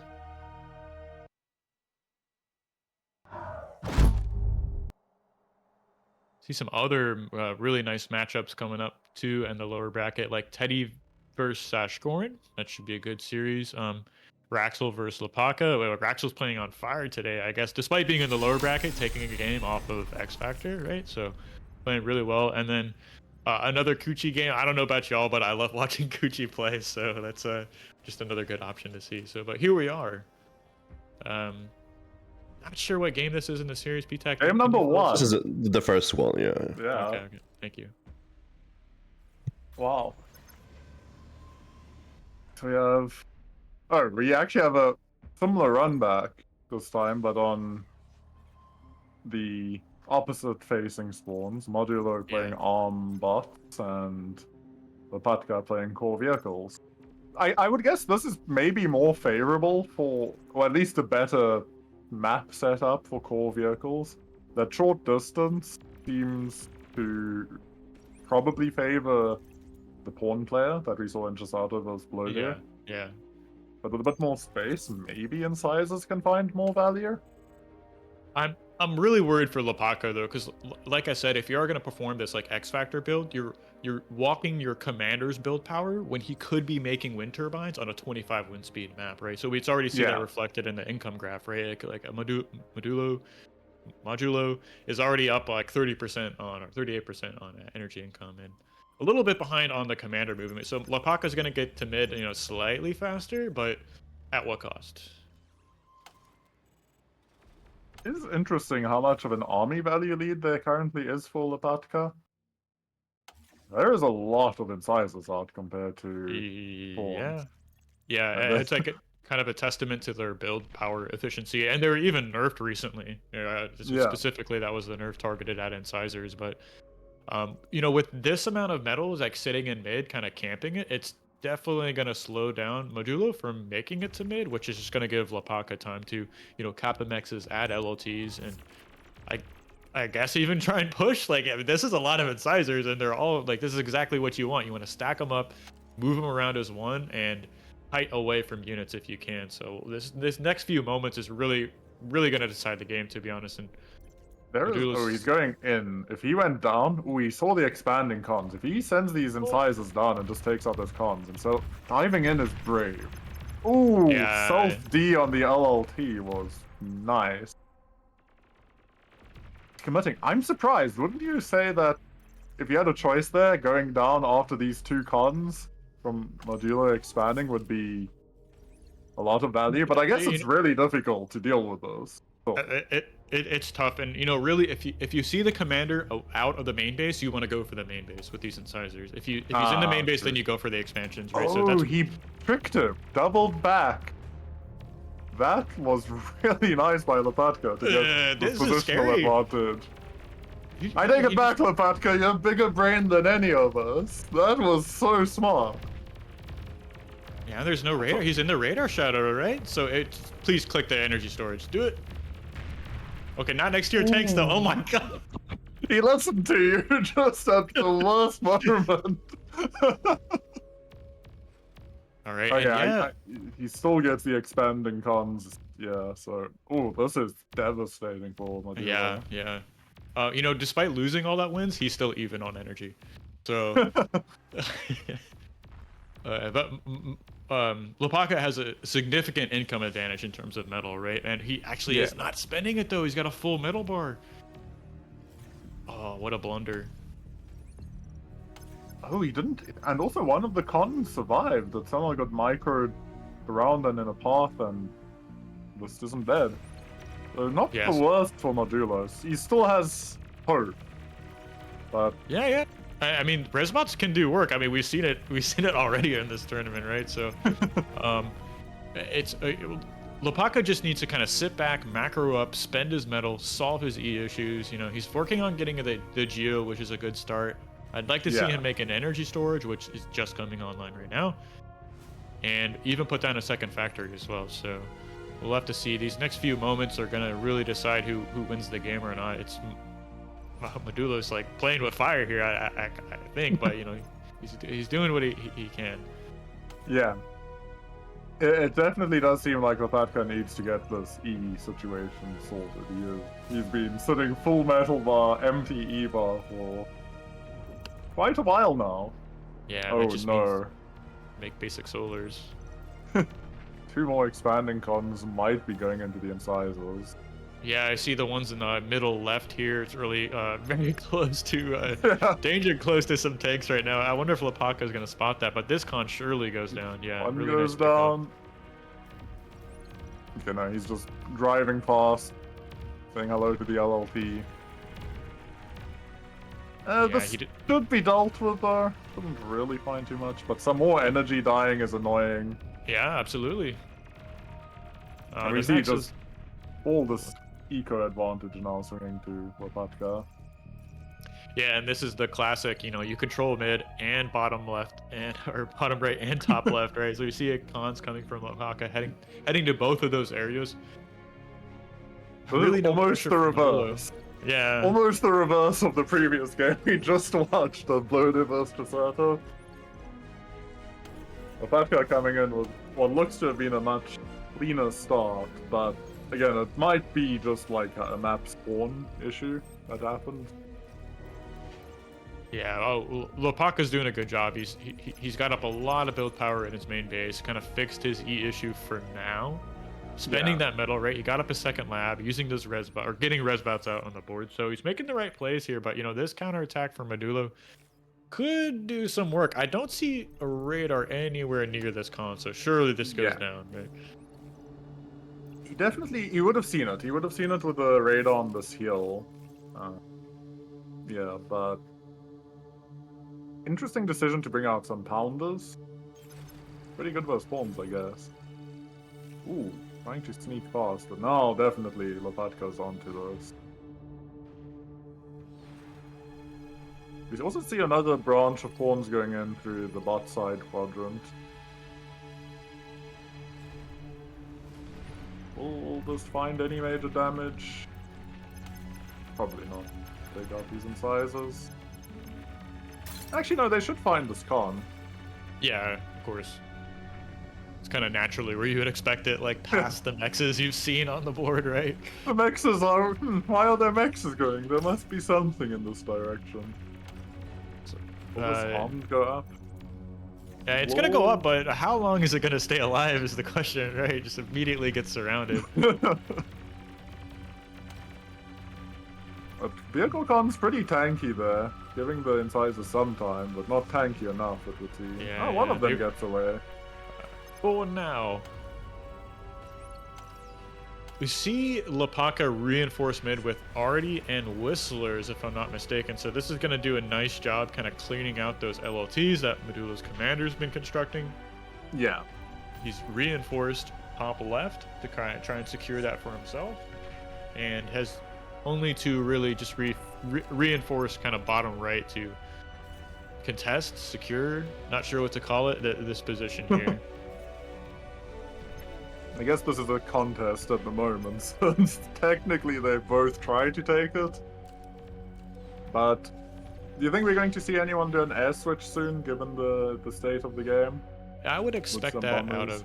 Yeah, like typically you see players, once they've moved onto vehicles on this map, to kind of reclaim their bot lab and move into air, which once again is a little easier just because it's like a 25 wind speed map. You know, you're really not starving for energy, which of course the air units are very expensive in terms of E. I am a little worried about Lopaka's commander position. I mean, he is well far ahead and is just standing out right in the middle of the open, so... this is definitely danger. This man needs to have these D-guns ready. Is he looking? Okay, yeah, he's dead. This is... Yeah, he's dead. Oh my God. Lopatka, no! He left the safety of the LLT for us. Wow. That is that's how you lose a game right there. I mean, Commander Honestly, goes I down. think what we learned there is pawns are better than incisors. 2 games in a row. Just visually clear. Oh man, that would hurt. That hurts for Lopatka. Lopatka, he's so good at like navigating. Like obviously he's very strong at the game, right? Modulo Yeah. calling for a little 1-minute break right here, but it's just unfortunate. Like, I mean, there's one way to win a game, and it's to kill the commander, right? And if your opponent is behind and thinks there's no other way to win but snipe your commander, it's like that's the one thing you have to do is just protect it. So, kind of making a bit of a blunder there, to say the least. So during this battle, I kind of talked with the winners from the winners bracket, the 4, and they agreed to save the games for tomorrow. So we're gonna just finish the losers bracket today and wrap it up for today. Very cool. Thanks, Vitek.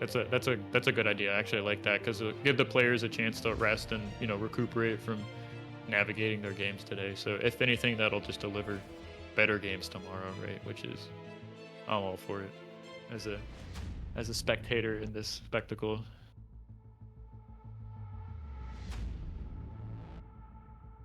Speaking of, I guess we're lower going bracket, for the second game of this series, right? Modulo and Lopatka.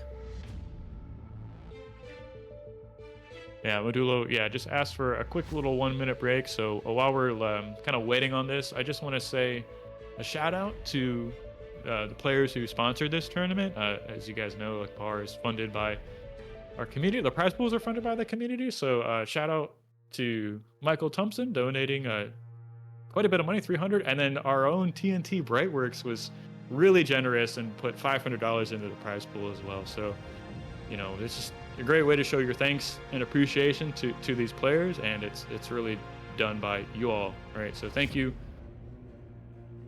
to our sponsors. It was just really generous, kind of blown away, to be honest. So Don't forget about Mr. Barkas with the 200 as well. yeah. Oh, that was 100, and also Neb. So yeah, I put in 100, and then Neb as Oh, yeah. well. So yeah, thank you, Neb, and I guess Barkas, thank you. So.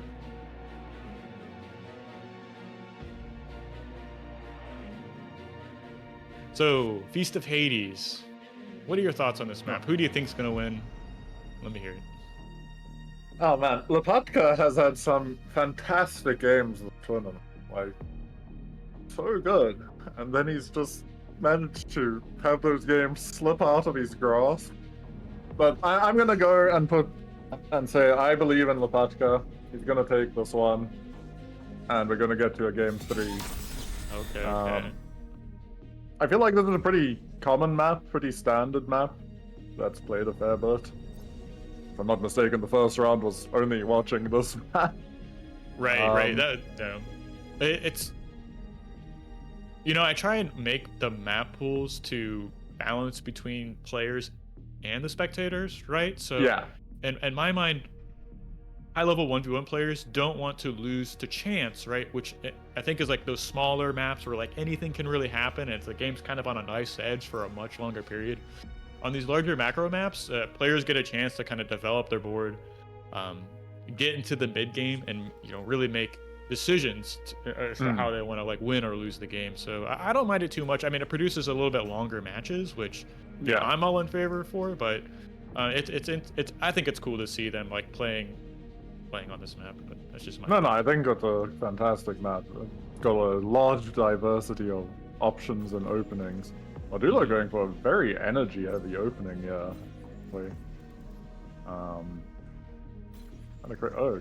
Vehicle opening. Yeah, this taking is the a high nod- ground. This is a nod to like I think him maybe doing the X Factor build, but also just if your energy bar is full when your vehicle lab finishes, you can assist out the con until you're like immediately, right? Unlike other opens where you're kind of prioritizing build power and metal at the start. This one's always locking his commander, and so I don't think we're going to see the walk with the commander, but he should be able to assist this con out. Yeah, there he goes, finally assisting that out. Wanted to drop that extra win there. Yeah, just to be safe. Lopatka doing the the most opposite thing you could possibly do. Yeah, just two diverging styles here.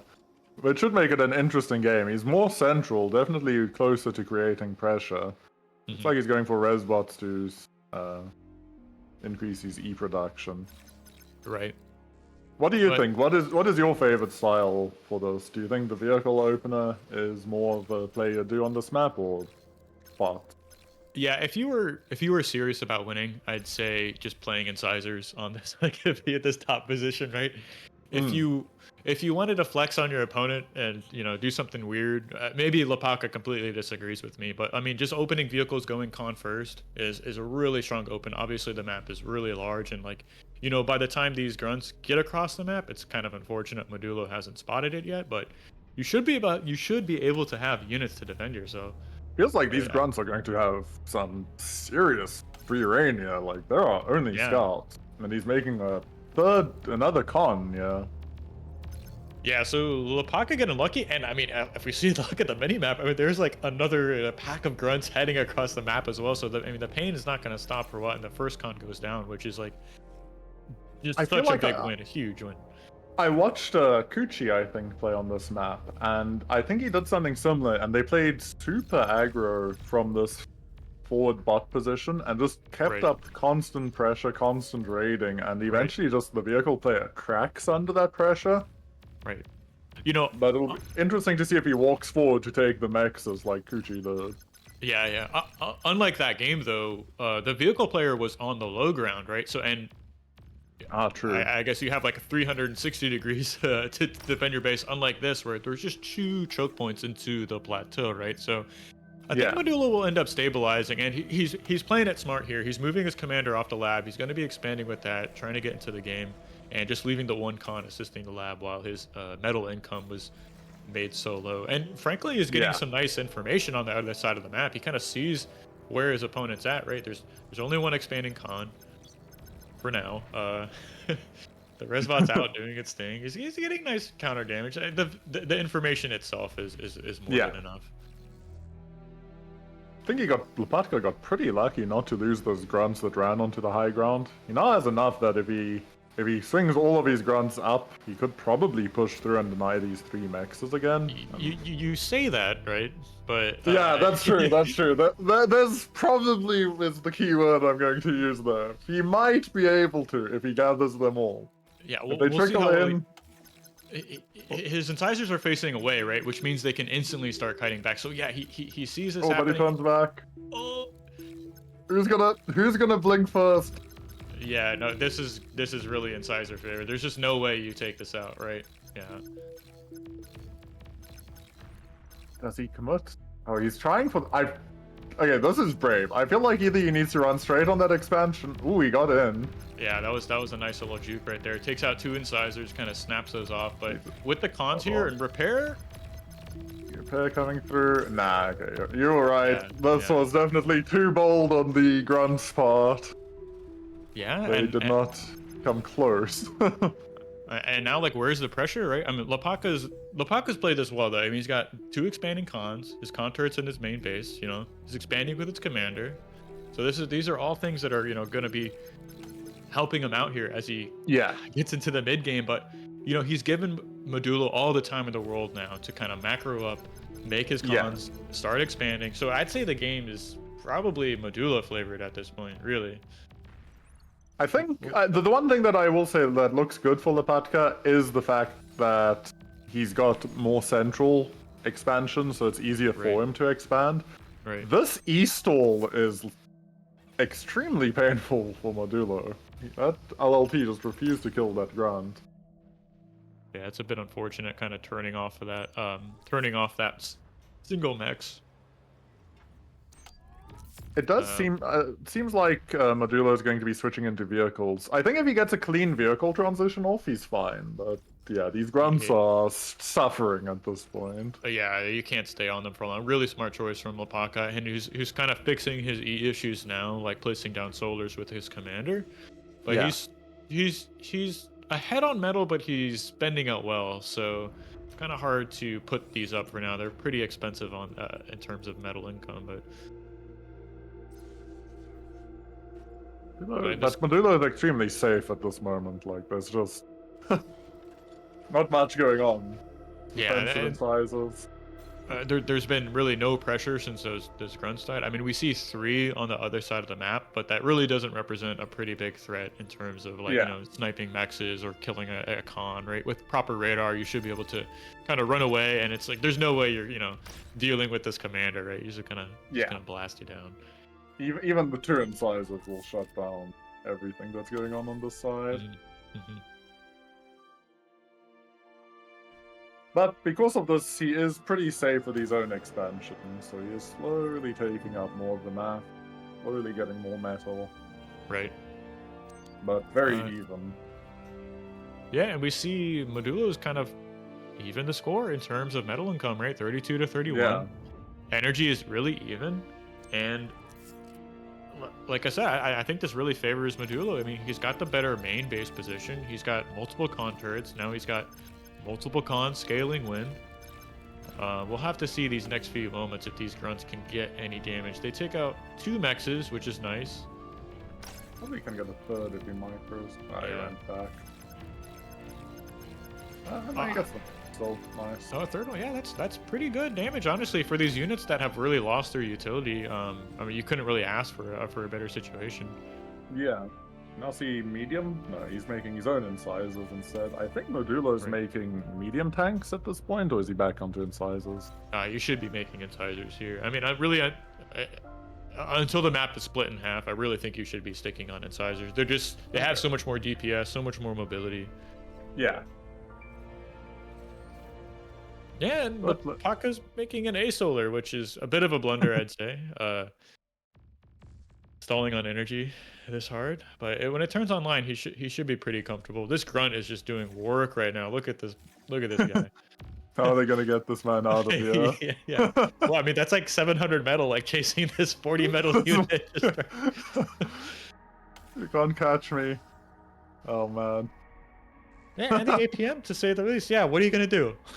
Yeah, you just have to stare at this grunt sitting up there, and this gives him space because a modulo probably has equal numbers of incisors, but now with those incisors stuck down there, this actually starts favoring Lopatka. Yeah, I'm sorry to doubt this this man's playstyle. And now he's comfortably ahead, I'd say. You know, he's got an income lead and energy and metal. He's got his commander in a much better position, kind of splitting off that left half of the map. Yeah. Everything behind does he get this con?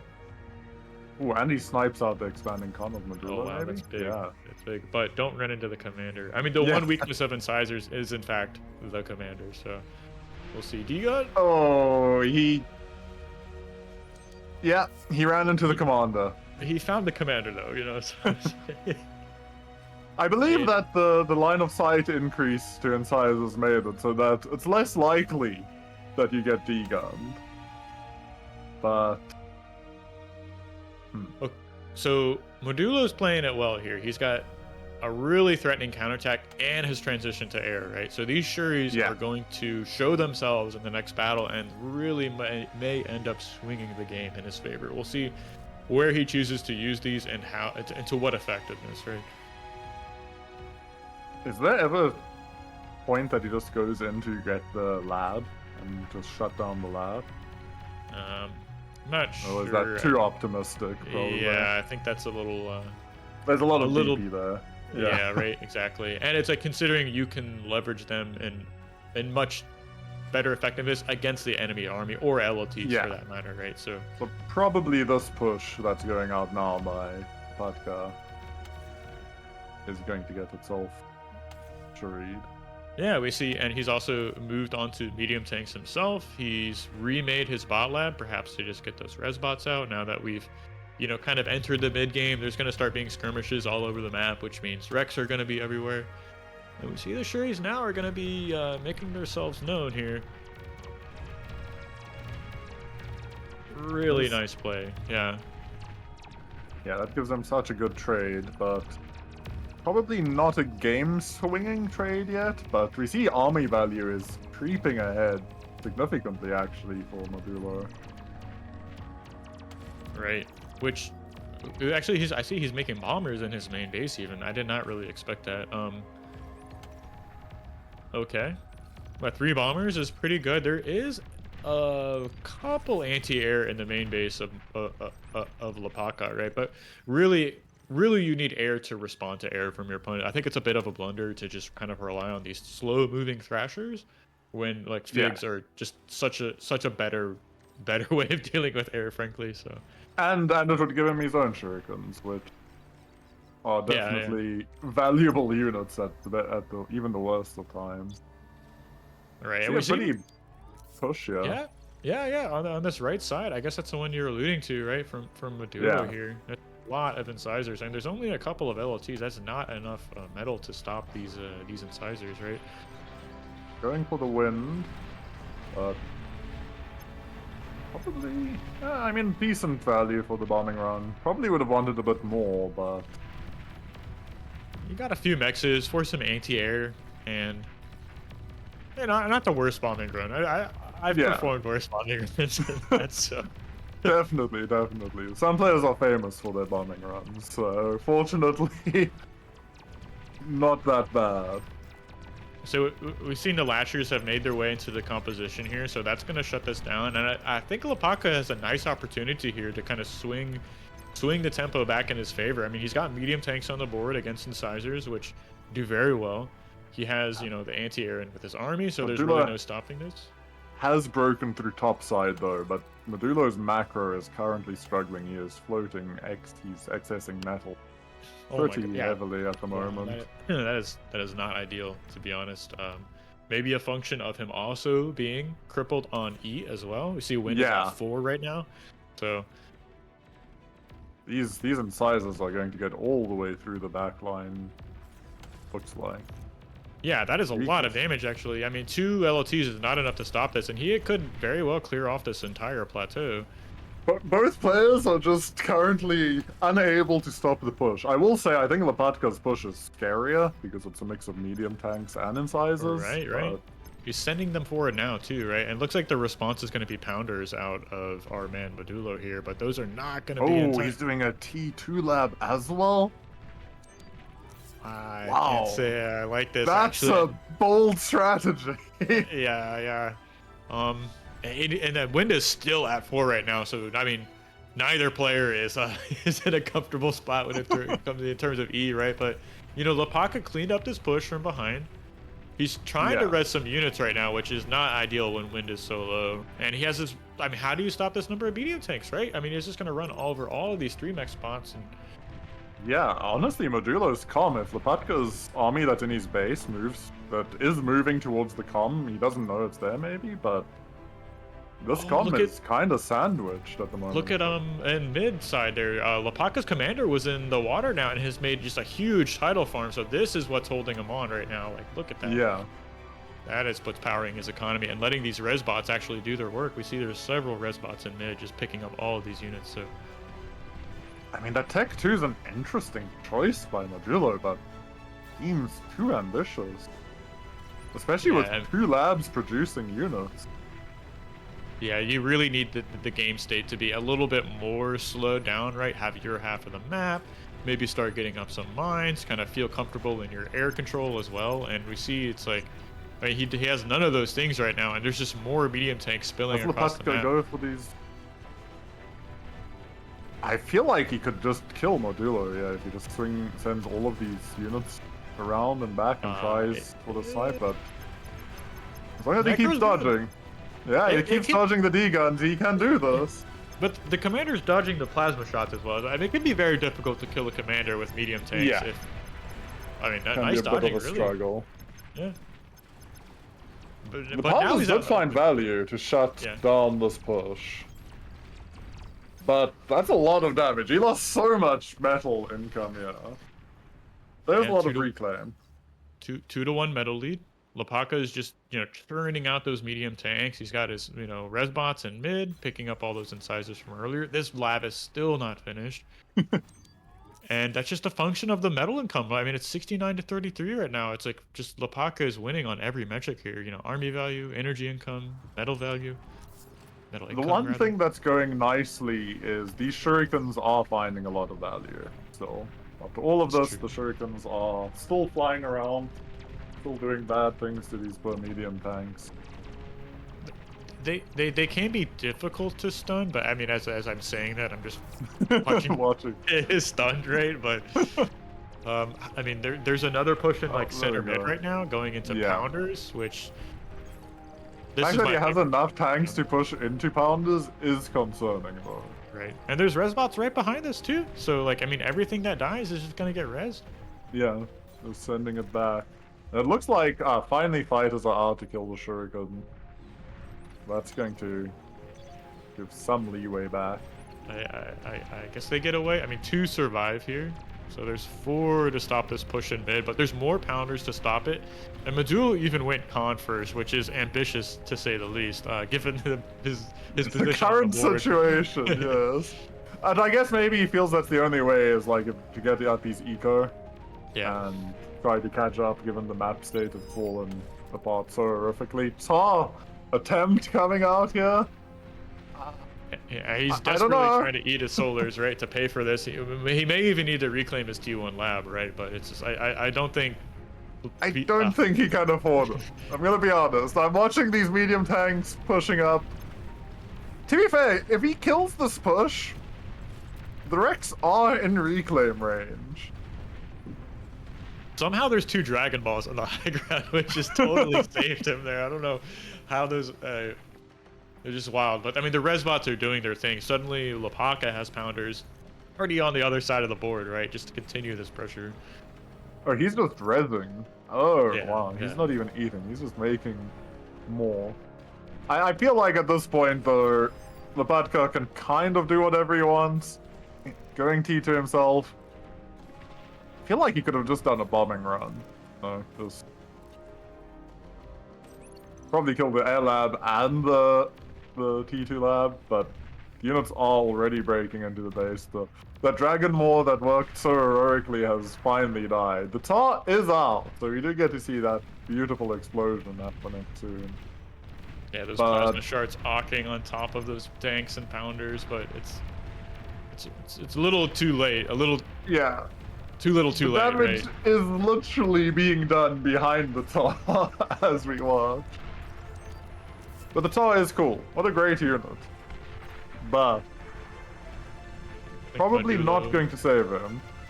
Might be processing the situation here, you know, just getting the tilt out now while you're still in game. You don't have to like seethe while you're in between lobbies right now. But this game surely looks over, right? Yeah. And there's just medium tanks in the main base killing wins. This is definitely shout out to Meowland, well known for their love of Tars in the 8v8 lobby. Yeah. We're all citizens of of citizens of Meowland. Meowland. Yeah. Second Tar being built at the moment. Whether his economy can afford this, I don't know. Whether his base can survive it, I also don't know. But it is being built. So yeah, T2 from Lapaka as well. I see Tigers moving across the map here, so... Yeah. Just doing everything right, even getting diffusion up somehow closer to his opponent's main base than I've ever seen. But it doesn't really matter. His commander is in the pond, perfectly safe, right? This time, for sure, he cannot be sniped. Lapaka is playing really well today. Honestly, of all the matches and players we've seen, I'd have to say I'm just so impressed with the way he's playing and seemingly how much he's improved since the last BPL or Alpha Cup even. So yeah, and it's not like he's had easy opponents that he's No. making these minor mistakes against. But these early games have looked so good. He's just making massive advantages against really good players. And broadly executing into a good lead from there. So it looks like we're going to definitely have 1-1. Which means game 3 will decide it all for Fatka and Modulo. We have our second Tar out. Now if anything could change the game, it is this third Tar that is being built.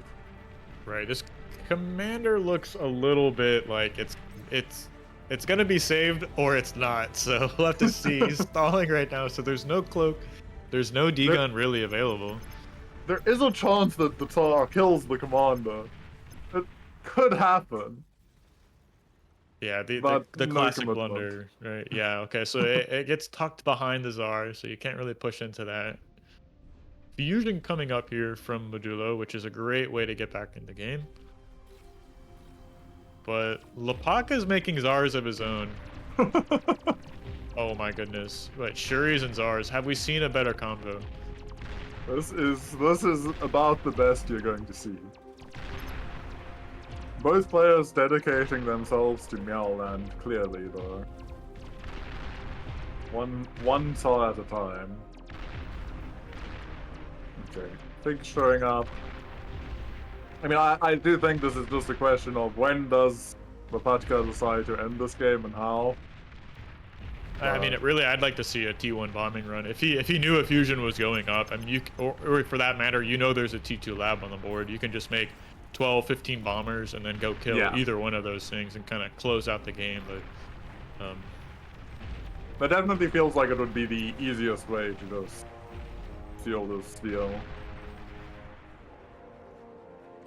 We see some banishes out as well. Lopatka going through the full gamut of units. Oh, okay. Modulo calling it. The writing is too clearly written on this wall. Yeah. It's kind of reduced to his, corner of the map. There's just a sea of red and beyond. But really nice, really well played from Lopatka and tying up the series. So we're good. We're going to game 3. 1-1. Good recovery, I think, because Lopatka felt like Lopatka had such a massive advantage in game 1 and just slight lapse let himself get sniped by pawns. Into game 2, pretty dominant game. Yeah. I mean, we've all been there. If you've played enough 1v1s, you've made this same blunder before. It's like it's just unfortunate that it happens. Like kind of what we said at the onset of this cast, right? Playing in tournaments, there is more pressure on you. You can be more prone to make mistakes, right? So it's really nothing new, perhaps. And maybe if Lopatka, had a chance to play it again, he would have just moved his commander back into the main base instead of expanding. But I guess Eye of Horus is going to be the third map. In for given our previous game that we've seen on Eye of Horus, this could be a very, very spicy game. I think we might see arm bots this game. I don't know what makes me feel that way, but we could. In the previous patch, Lopatka was strictly a Cortex player, so okay. Yeah. So maybe we will see grunts against pawns this game. How is that, do you think, the grunt vs pawn matchup? It's easier now than it was a week ago. A week ago, I mean, you wouldn't be, you couldn't pay me to play core bots versus anyone on ladder. But now I've had some success playing with it. But I think it's more like having access to the later part of Cortex that I like. It's like you just get there. The early game you're in the core bots, but really what I'm looking for is like obviously Chivas in T3, and then the Shuri, of course, is just a nice tech to have. So why is Modulo drawing a face in the corner of the map? Is he sweating? Oh, he's sweating, yeah. Is that like a ditto? What is this face? I'm not sure what it is, but he's definitely drawing it. Yeah, give him a smiley. Okay, what a way to change it up, Okay, we have Modulo with arm bots 1. Well, again, let me not say arm bots. Arm, once again. And Lopatka coming out with Cortex, as you predicted. Yeah. Sorry, give me like 30 seconds. So just... No stress, I'll talk randomly. Okay, we do see the arm bot tech coming out here for Modulo. I feel like on this map you're going to always just see a lot of bots happening. From my experience, it's going to the grunt vs pawn matchup is very much like an ABM check. If you ever fall asleep with your grunts, you're going to lose all of them to pawns, but if you can dance at max range, it's not too bad. But given these hills and ups and downs and loops and dives, it feels like it's probably arm bot favored. Gives the pawns a lot of place to hide. But interesting start is that Lopatka decided to be on the edge of this, and I feel like general theory is you want to start in the middle because it's easier to expand in both directions. It's kind of maybe by interesting, spawning on the edge. You just asked about seeing the grunt pawn matchup, and now here we are. Yeah, and now I get to see the ground pawn matchup. Yeah. Perfect. Okay, I'm back. Sorry about that. Yeah, no. So my question will be answered once again. We had the pawns versus incisors technically answered, and now we have the grunts versus pawns matchup coming up. You know, this is a very similar open to what we saw in game 2, just opening what three pawns or 3 grunts before con, which is I'd consider that fairly unorthodox, right? Most maps you can comfortably go con first, given the rush distance between the 2 bases. It seems like I was trying to figure out why he chose the edge of the map, and I'm wondering if it's to be like safer against this tick aggro that's coming his way. I think it's 2 things, like you said. Like it's a little easier to defend your main. You're kind of tucked into the corner.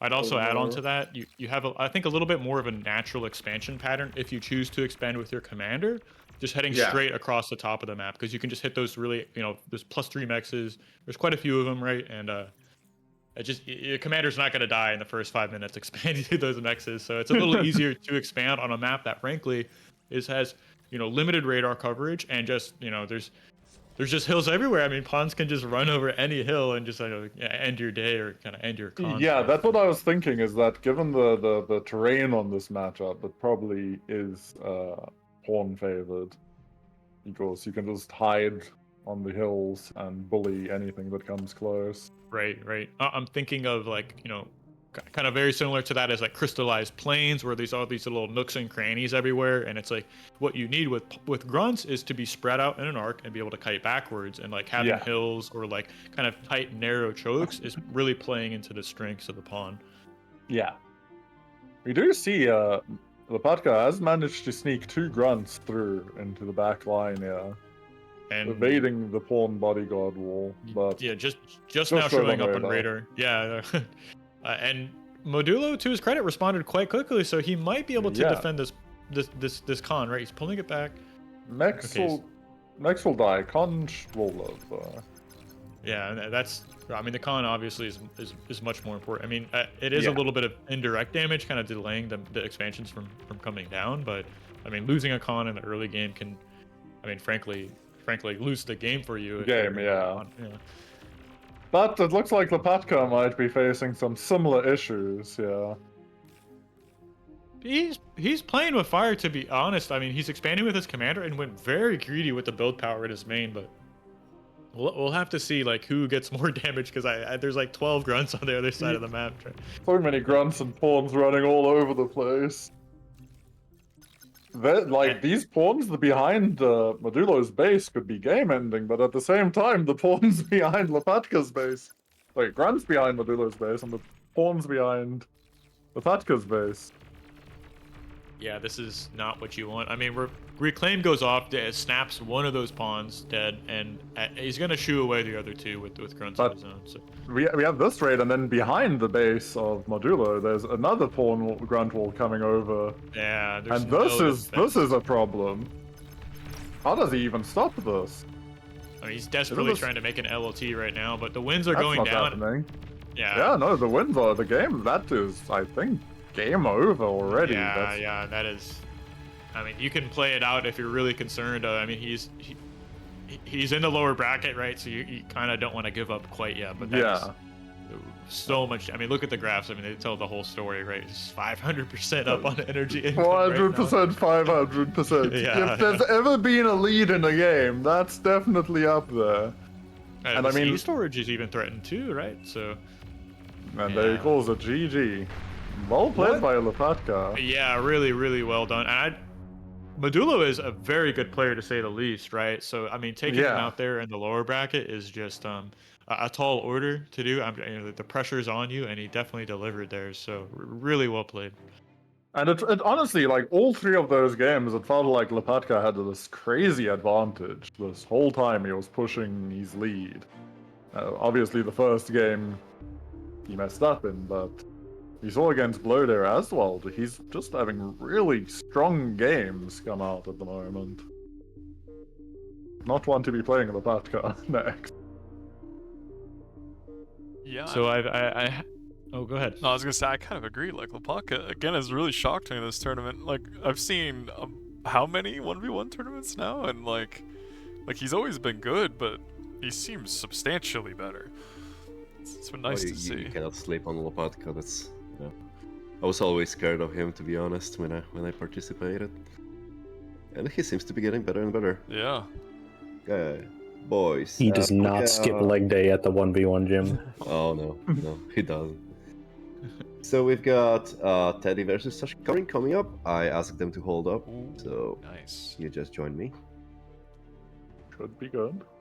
I guess we have a new caster, I guess, or old caster rejoining us as well. So, does Narnuk comes back, or is that?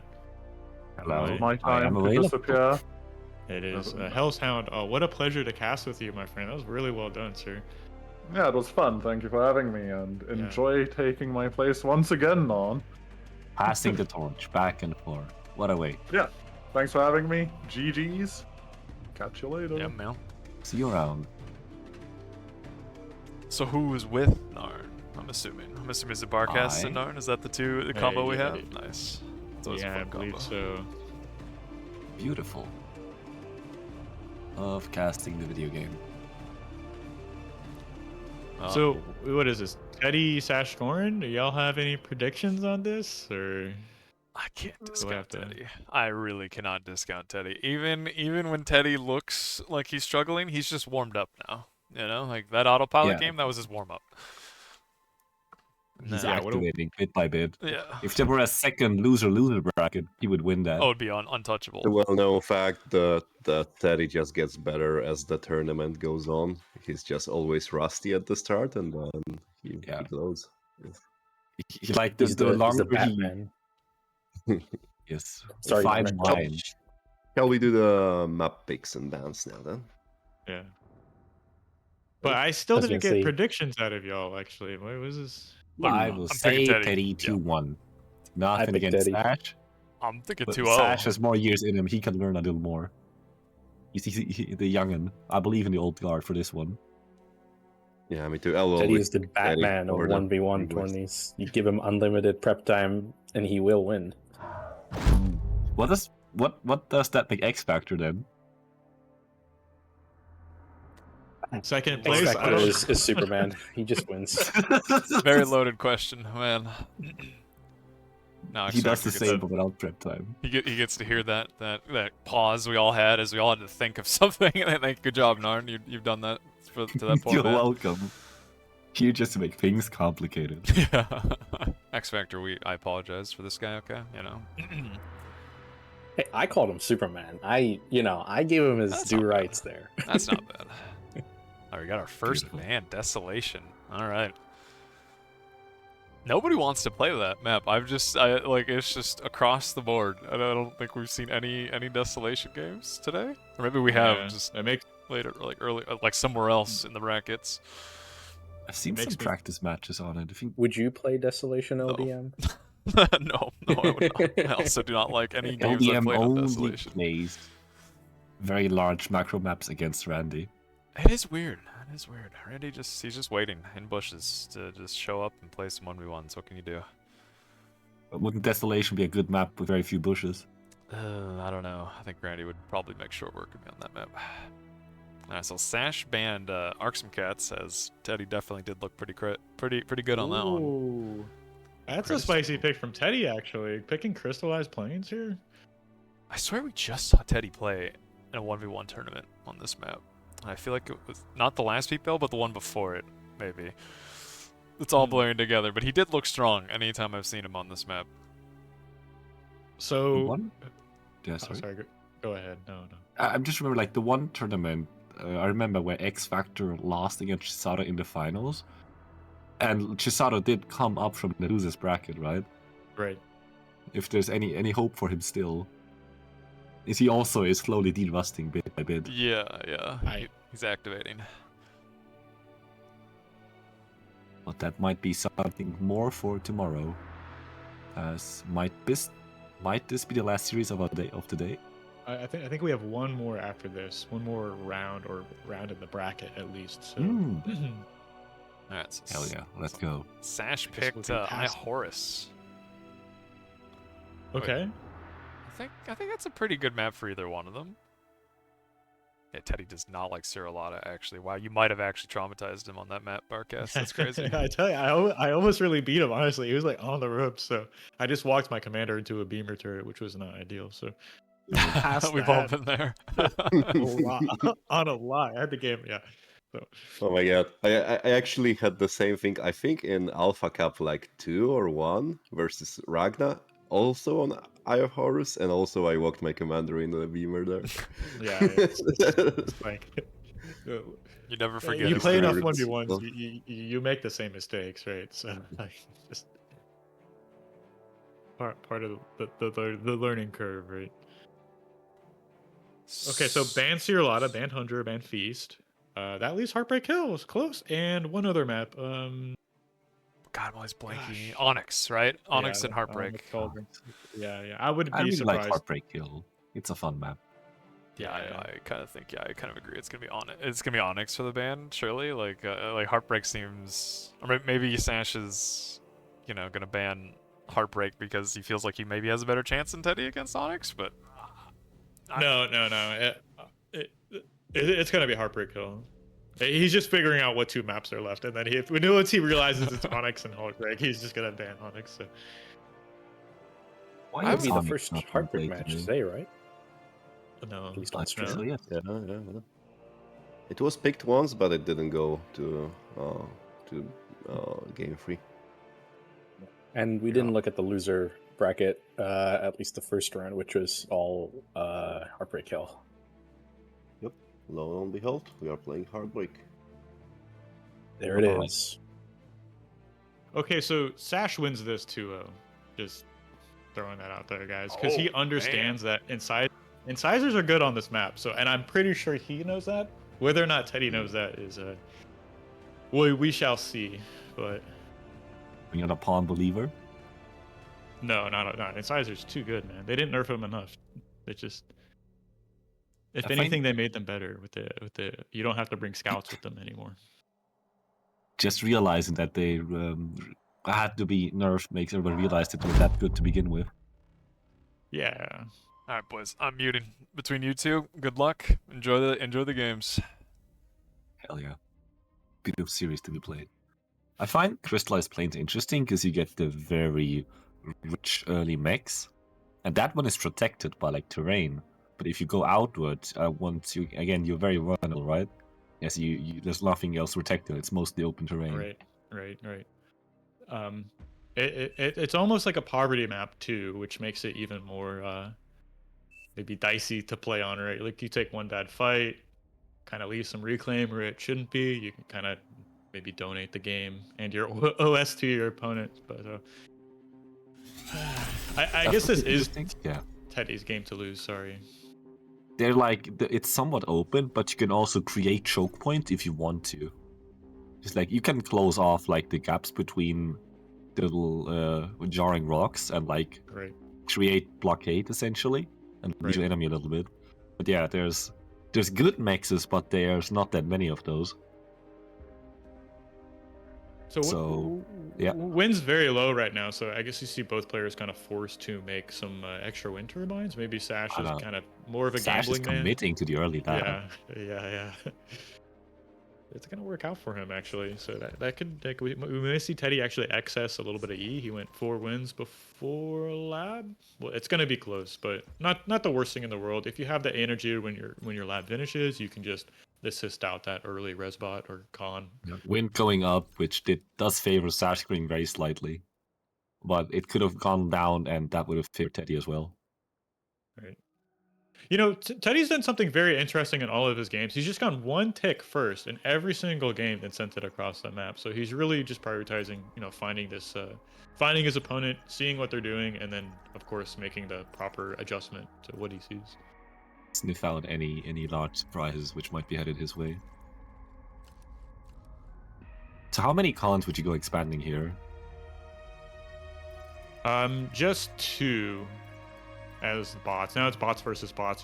I think you'd feel a little more comfortable doing 3 because it'd be like 1 goes left, 1 goes right, and then 1 goes to those 2 maxes right out in front of your main base. Yeah. This is not a map where you want to contest the middle with the commander, as it's not rich enough.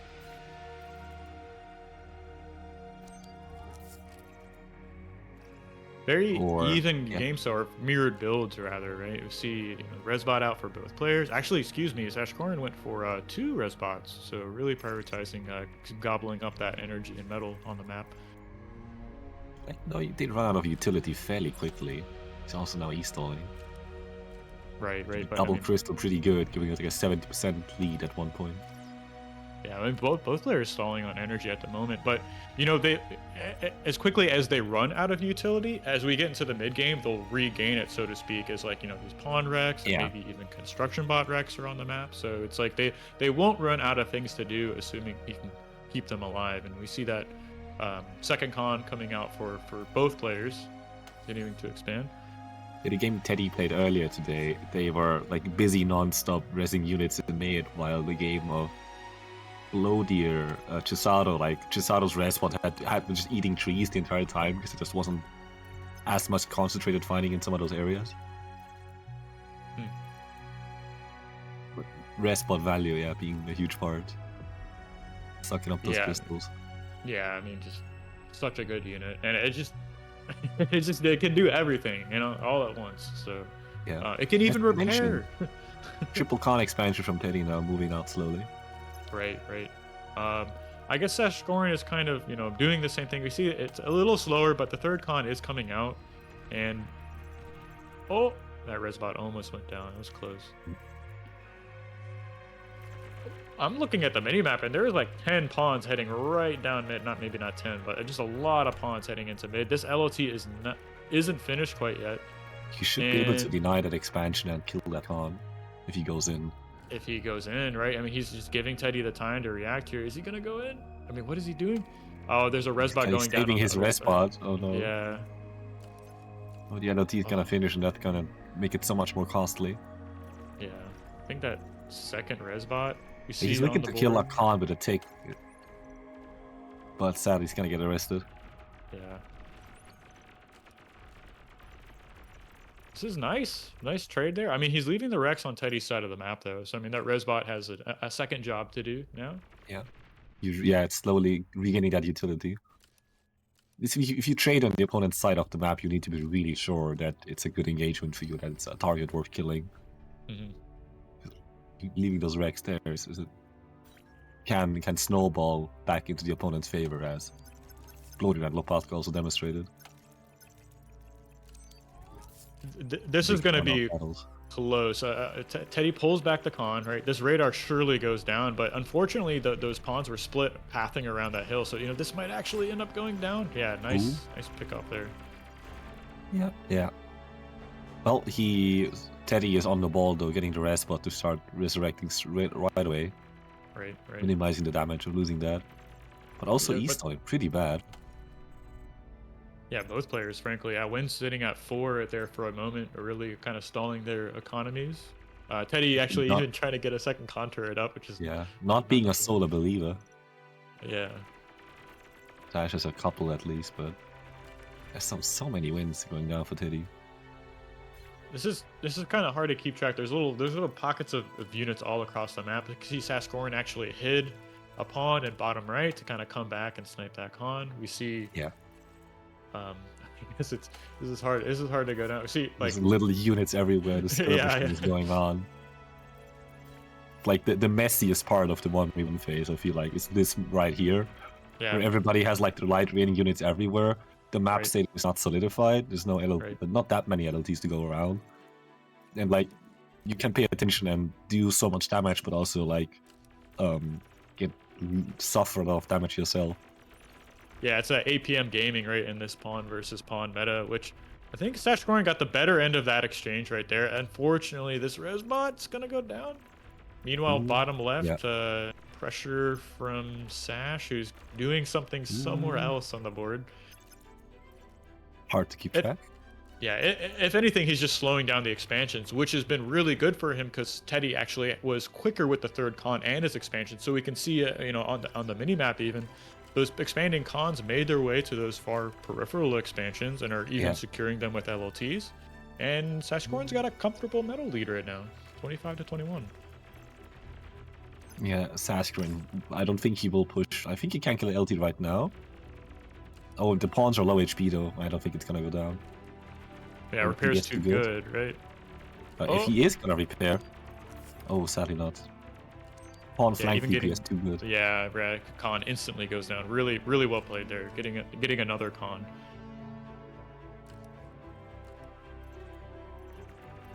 Well, E is now in Teddy's favor. He's also accessing a little bit. Now go couple converters. Yeah, Sasquatch was a little quicker to secure his wing mexes. Right. Has run to the sides. And you see, yeah. I just see a slight difference. Teddy's actually chosen to move his commander out of the main, so he's heading towards those middle group of mexes. This pawn revealing itself, getting that con and resbot maybe. Wow, huge pick off right there. That even forces Teddy to turn around. Yeah. Yeah, he wants to rather have that. That's gonna compound into Sasquatch's favor. Teddy not really finding an angle to move across the map right now. It's slowly the map's becoming a little more rigid. Also, all the clusters having now triple LLT to be safe against a big run-in. Yeah, that's more than enough to protect yourself. I'd even like to see them kind of move forward and start advancing their radar coverage over adding on extra LLTs. But Teddy punching back, taking out this expansion. Yeah. Evening up the middle. Converters adding quite a bit to the energy income. Yeah. But now Sasquatch has quite the. It's time to lose some cons and some mexes. Right, con goes down. LLT is brutal. Right. See, this is the point in the game where you add on 5 resbots and just start rezzing everywhere, right? Because there's just Rex now piling up on all sides of the map. Huge pick off from Sasquatch there on the left side, getting 2 resbots and a con for just 2 pawns. Just crazy. So annoying to deal with. Yeah. Still, that single pawn, they kill it living. Another new pawn living in the bottom right corner. No, that's the same one. It's on red HP. Is it? Yeah. But one kill. Is it a new one or an old one? Maybe it's a different one. But I think that one pawn did end up going down. But still, it's just keeping tabs on that expansion just with the single unit, right? Threatening. It's been denied 3 times essentially now already. Yeah, which is huge. It adds up, right? I mean, I guess Teddy does have a medal income advantage for now. I guess he's reclaiming somewhere, but ideally he would want to be rezzing those. Rezzing wherever he sees Rex. I mean, it's free. Essentially free. Metal produced are quite equal, but Teddy has a full metal bank and equal army value as well. So actually, Teddy I think has traded somewhat more efficiently right now.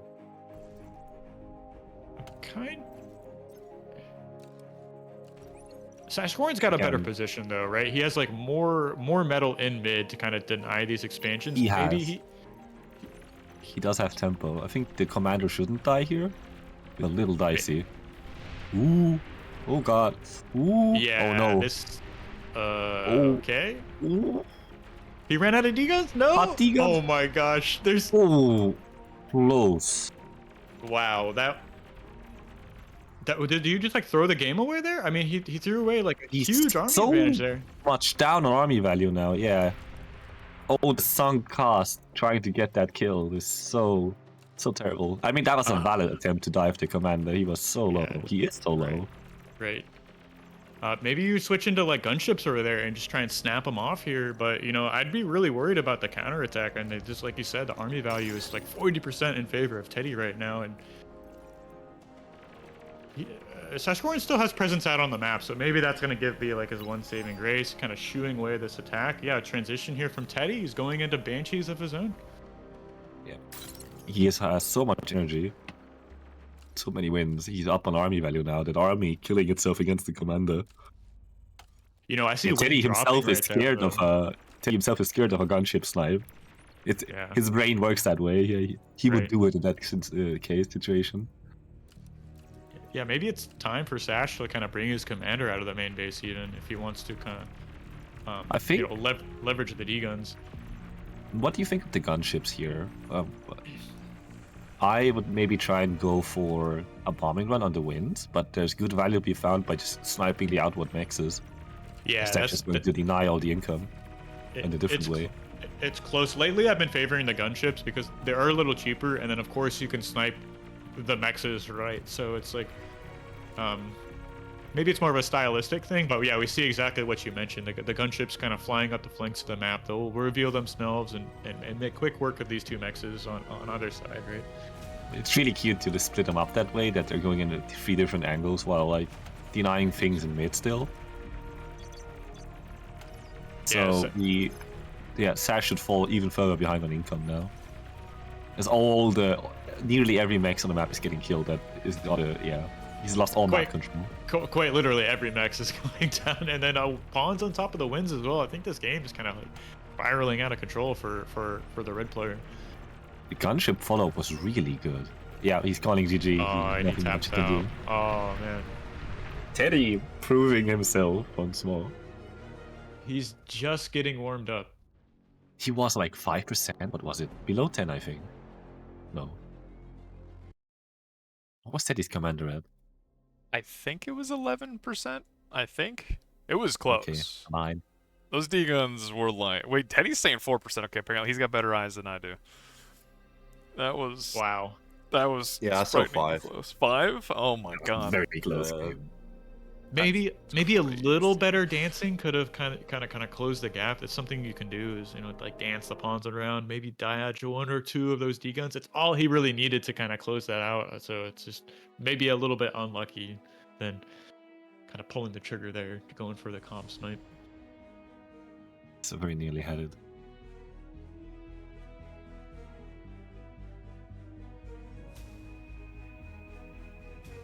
So here we are, game number 2. Eye of Horus. Are we going to see the same matchup, Armbots versus Armbots? The very fine art of controlling your pawns against your enemy's pawns and ticks. Right. Both players opting for like, I think, the more greedy mid spawn compared to like the safe side spawn. Right. Yeah, definitely more of like a stylistic choice, I'd say. Of course, you have better access to expanding left and right. You're just closer with, going separate ways with different cons. But it's not without its costs, of course. Teddy spawning as core and not going for the OP pawn. And even opting for a grunt lab. Yeah. I mean, maybe he feels a little more comfortable on a map that has... I mean, it doesn't feel wide open, right? I mean, but it's definitely more so than the previous map, right? Like, fighting like within those rocks is kind of tough. Eye of Horus is incredibly deceiving since it's, while still in the entire terrain is passable for bots, right? Yeah, of course it is. entirety Yeah, of the map. yeah. Pretty much like all those little like gray mountains or like lightish brown mountains you see between the ridges or peaks, excuse me, are all completely passable by bots. So Yeah, you are wide open on nearly every angle. Seem to be on your guard. Well, one other deceiving part of this map that it's actually a very high income map as well. I mean, it's high wind speed, high metal income as well. So it's I've seen games go to T3 on this map, and it can happen. So I mean, we haven't seen many 1v1s go to T3. I guess it was that one Lapaka Blodir game. I wonder if I'm blanking on any other ones. Oh, I guess we've seen a few, right? But this could definitely go the distance, right? And we see like Teddy going for this very aggressive open, right, a la Lapaka here, just going 5-6 grunts before con. No con expanding. He is committing hard to the pressure. Yeah. Just walk down through mid and deal damage. Right. Now let's see if he can defend the counter pressure. You know, Because now both players decide if they want to be on the aggressive side and which side they want to micro, right? Right, and maybe this is a little bit of like misdirection. Sashkoran might not believe his eyes. I guess he now spots the grunts on his side of the map, but I was going to say, like, he had no idea those were heading onto his side of the map. He would have been making more pawns to deal with these grunts who have, really closed the His ticks distance. are really not that good right now. No, Well, definitely Teddy not. needs to at least kill one con, I feel like, to make this opener worth it. Or deal some serious damage to the wins. He can slow down the expansions as well, so that is a way to kind of get a little bit of indirect damage and you know get this open to pay for itself, so to speak. But I mean, he's right on top of the lab right now, which is just crazy. He can kind of spawn camp, but Sashgren is printing those pawns, and he now has equal numbers, right? Yeah, and it's just more like a more metal dense unit, right? But you know, Teddy is on top of his micro, and it's like they still outrange the pawn, right? So it's like you're not going to. He still hasn't made a con, has he? A little bit of a slip there. He has. Yeah. He just is. It's in his base making a nano. So he wants to start walking a con probably to a side. Yeah, now it's a bit of a feed apparently, or the wreckages Sash can eat them or resurrect them and get a small army value lead. Also, no radar from Teddy so far, so I don't think he knows about that tick and behind him. No, it's gonna be hard pressed to find value though. They don't really take out those cons very well. There's a couple of grunts to defend. Maybe it slows down the expansion, but yeah, he goes in. It's more of an assurance for Sash himself that Teddy doesn't have a whole lot. Yeah, perhaps it's so much about the pressure on his side. There's an LFT here to really anchor that position, so nice job. Looks like these pawns are going to get on top of a few of the grunts and trade out. It's a decent engagement for Teddy as like the best scenario of the pawns running into him while he can run backwards, but yeah, the field is still created on like next to Sashkaren's lab. So right, Teddy really doesn't want to fight here. Yeah, he needs to make a resbot pretty soon. I mean, those Rex could be quickly turned on to his side, you know. It's not going to cost him metal, and he has accessing a little bit of E as well, so... Oh, Now Teddy's going to give it to him.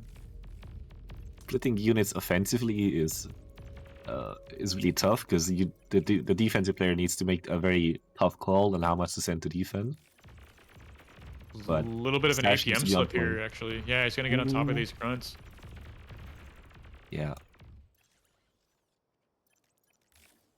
That has to be the cue to make resbots of your own. I mean, he really needs to get some of those out of the map. He's going for an additional con, but it's really hard to make these calls when you're like under so much pressure, which Teddy is just kind of not really have him on the ropes, but he's definitely has, you know, Sashgren's attention, right? He can't really split off units and go to the other side of the map. Is this LOT finish on the right side? It's going to be... Is Teddy going to miss this little expansion? And running into... no, he's going to go now. This is what he needed. This is a really good catch for Teddy. Yeah, that's exactly right. He needs to slow down one side at least, because I think that makes the game equal, roughly. The pawns do get on top of the grunts, yeah.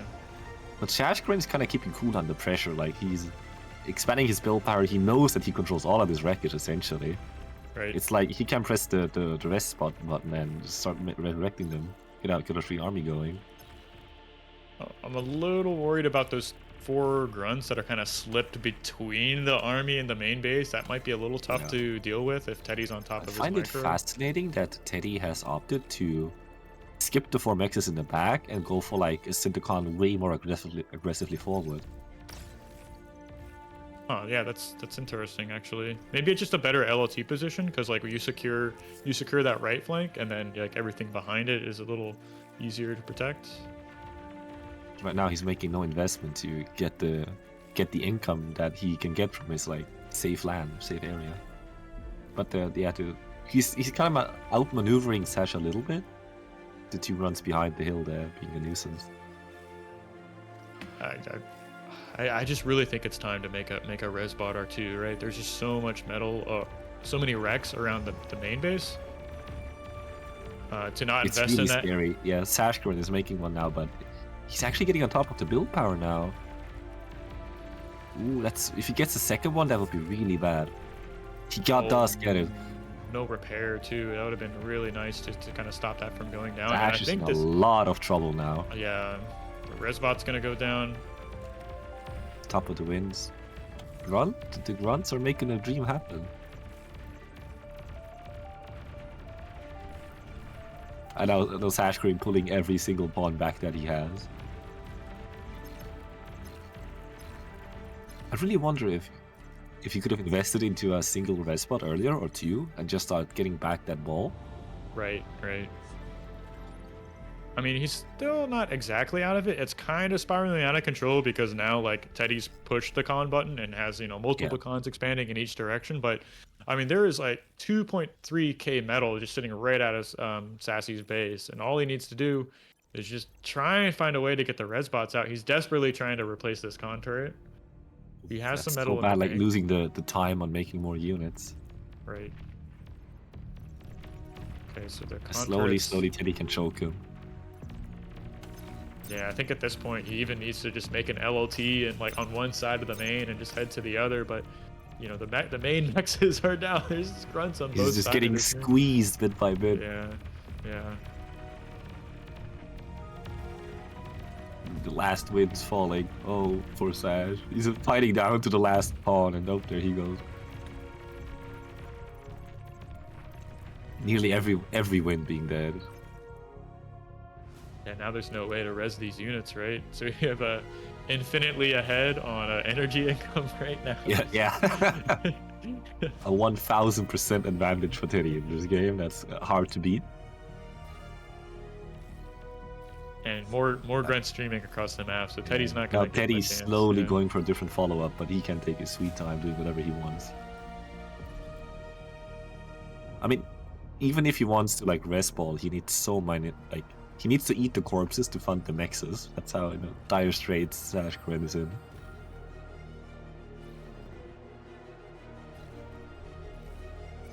Sash is playing it out, right? Which kudos to him, right? He's making some solars, right? Which is like how you fix the energy. I'm He's a little holding worried. on as best he can. Yeah. The contorts will start eating this metal actually if he starts stalling on metal, which is a great use of the build power, so to speak. How would you close this game out as Teddy? Just go for a bombing run, essentially. Yeah, if you knock out the kill the E goopy again. another time, yeah, it's gonna be too close. He calls it. GG. He knows it's over. Yeah, really well played there. Teddy playing to his strengths, right? Really interesting open actually. Just going for like was it like 10 grunts first or something like that? Just It was pretty 5 wild of to them, see. something. Yeah. Then like 1 or 2 to defend back at the base again to take pressure and just walk across the map. You delayed the expanding con by a lot. Like Teddy queued up 100 grunts, no cons, and just inserted them once he started getting an advantage. It looked like. Oh, that's how you do it, I guess. Okay. That was an interesting. I don't know if we've seen that build, but he kind of made grunts look competitive. I mean, I guess it was just unit versus cons, but I don't know. It was a nice build. A lot of pressure, to say the least, and maybe just kind of meta Sash scoring a little bit. Like he knows he's going to be opening at least like 2 cons, right, left and right, maybe spawn in mid. So kind of playing into his opponent's tendencies there, choosing such an aggressive open. Interesting. Yeah. I think there's a whole different mind state reading going on in the 1v1 meta compared to the 8v8 meta. That's what the tendencies are of players. So you said we might have another set. Is what I've heard, Barcast. Do you know what set you're thinking of? I guess it'd be like losers round 7. But if we have another match to look into, I mean, I would like to step away and take a break from casting. But I would really like to watch Kuchy versus Marabello because, like, frankly, Kuchy's one of my favorite players to watch. So if that's going on, yeah, they are playing now. I'm just loading in there, so I'll tell you. Kuchy, the golden boy, the GOAT, the best of all time. 16 minutes. That's a long game they're playing already. Yeah, Crystal. Ooh, it's an interesting game. All right, we're catching up. Yeah, I'm not gonna say why, but oh no. Well, there is Kuchy in this game. I think that's enough of an explanation. Has an air lap been made by Kuchy at one point or another? Let's see. I guess we're gonna find out. Is that a zombie?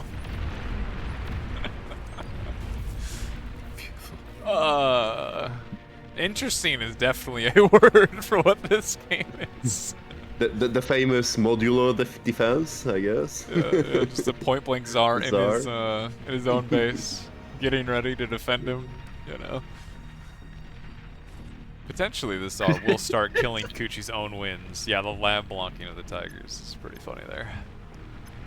Oh, I just see the Benito theme running on catch up as the units go through his 2-2 lab. Yeah, yeah. Oh look, they came to the Tsar. That's actually perfect. Yeah. Is he gonna? Oh, there go the red spots. Like, if I'm Marabello and I see 2 Tsars, I'm driving into Kuchy's wins, okay? Like, I will drive in there and force him to shoot me. Go around meta, let's go. Oh, come on. Those shells are like touching the tips of the windmills as they slide by. Drive in the wins, man. Come on. Force Kuchy to make a choice. Oh, here we go. No! The hill's blocking. Oh, this is so sad. Nope. In the meanwhile, there's an AGO up, there's T2 Khan. Yeah, we look at the minimap. Marabello is, he's being chilling. He's pretty far ahead. Kuchy is blocking the Tiger with, oh my god, a radar. T1 walls that don't do anything. Oof. Oh, no. It got eaten. No donation. Thank you. Come again. These are some danger close Tsars. I like the tier res spots being bait behind the tier 2 Khan, just keeping it alive and soaking damage. Yeah, Kuchy well, is very quickly reaching that point of he has 4,000 metal and no energy and cannot in fact make anything, but he is trying to make more Zards, which I respect. Can make more Tsars. I'm sure Meow somewhere is there cheering him on and hoping he makes more Tsars, and we ignore that all of this currently exists, and you know. Oh, there's a Marabello's Khan has reached the bottom right corner and is taking Kuchy's mexes. He's taking Kuchy's mexes, so what? That's not a good sign. He's having a blast. Is this what game is this in the series? Oh, no idea. One of them. It is one of the games in the series, I think, as far as we can tell. Patak willing to ask the question, you know. I can't imagine the Kuchy's fighting this hard unless did he lose the first game, maybe? Because Kuchy has to know this is pretty brutal to come back from. I think Kuchy is very tired. That would be my guess. Yeah. As far as I know, he has been up for like 30-ish hours. Oh my god, the Tsars. I mean, he has no... Second Tiger getting eaten into overflow. It's so bad. Kuchy has no energy, man. And he's still just... We're just Tsar on repeat till we die, you know? I respect I find it very funny that we had like the most serious known to man 1v1 bar gaming of infantry on infantry, and this is just such a silly game. I mean, we're just making more Tsars. That's what What are we making? Of course we are. Of course we are, Kuchy. 3 heavy transports in the queue. Oh, you should have made a 4th for your commander, Kuchy. Unless we're going to leave a Tsar behind. Yeah, you always still leaves the one Tsar to defend your base, you know. No. Leave There's no not Tsar much behind. base left to defend. Just leave it. Okay. Oh, the OP bait. Oh, he's too good. Oh my god, he's gonna... Somebody stop him. Dude, if he gets away with this, I can't. I will lose it. I don't know, heavy transport picking up Tsars. It's very funny. I mean, has Marabello seen this? He hasn't seen the air lab yet. And Marabello's making bombers, so he has an air lab, and he's about to spot this one. I mean, he can see the hot pickups happening in front of him. That's the lab. He has like an infinite amount of time to react to these Tsars slow flying. He doesn't need to make fighters. He knows he doesn't need them. I would still be making fighters, bro. Like, oh, there he goes. Yeah, make fighters. Fighters are truly optional. Oh, this is one sad last hurrah, but the great migration of Tsars. Yeah, he the could. Heavy treads will not be denied. Oh, so he did spot the comm. Oh, well, okay. Kuchy, please. Oh, there goes the Oh, jeez, man. Look, he's tired. He's tired. Unfortunate. I want to see the AGO bomb. Yeah, imagine. Wow. At least like I Kuchy- said, he's my favorite player. Yeah, yeah. You never get bored watching Kuchy play. I don't think I've ever had a game where I watched that he's in that's boring. It's always fun. That game was 24 minutes, almost 23 and a half. Yeah. And man, I'm glad we decided to show up for the ending there. What an ending. Ooh, it was a 1v1. Oh, was it 1-1? And he was still playing it out like Yeah. that? Okay, fair. Let's go Desolation. Finally, some map diversity.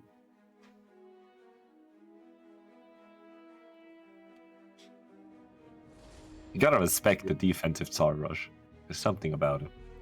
I, like, really just wish Marabello had just driven into the wins. I'm telling you, like, Kuchy would not. He's too tired to hold fire those Tsars. They would have just started blasting, and he would have killed his own energy economy.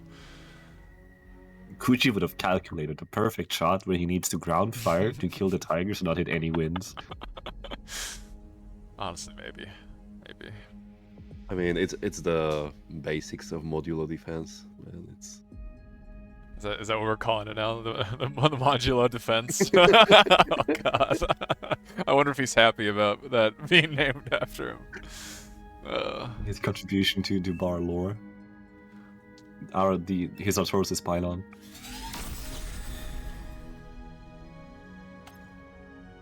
I think I've noticed every game I've watched today from Kuchy that he does these like really forward spawns rather than the more traditional back centralized spawns. Yeah, he prefers his hyper aggression right now of like one con lap towards the enemy, Claymore style, and just keep walking with one con, taking mexes on the path. Arm bots. Yeah, I think he's gonna go for a similar style of one con walking forward so it's covered by the reinforcements, and just try and like choke off the enemy. This is a serious gaming business. Yeah. Looks like both are arm bots. Oh, there goes the 100 pawns in queue. Yeah. With one con. He's actually making a constructor this time, which He is. It's going to like walk forward, I would assume, and like take like these mexes or something like this. yeah. Well, he's gonna make the aggressive expansion behind his push. Makes sense. Especially considering what is this? How many he's making? A few ticks. He's the 100 pawns are at the end of this queue. Well, Marabello's making a lot more constructors. He wants to play a normal game, and you're not gonna get to play a normal game. Yeah. Look, Look at that! I got the path on it. I feel honored. Yeah. You're in his head. You know exactly. I'm starting to understand him after having played Attorney and watching his stream. I'm slowly getting into his mind, his headspace. That's a scary one. Okay, not many people can handle Chef Kuchy. I think only he can handle himself. No, yes, it's gazing into the abyss, and people gaze into you. It's a mind few possess. I'm interested to see. Oh, if he manages to get. I mean, he's getting some value here with the early aggression, with Marabello investing like way more into cons. Can he get the con? Oh yeah, for sure. That's huge. That's so good. Hello, I'm back. Hello, Hell. Oh, good. You can How take you doing, over. Captain? You and Narn. All right. Great. The dream team. The back dream again. team. You get to watch poor Marabello, who is currently getting Kuchi'd live on Twitch. That is definitely some pawns in his back line. Yeah.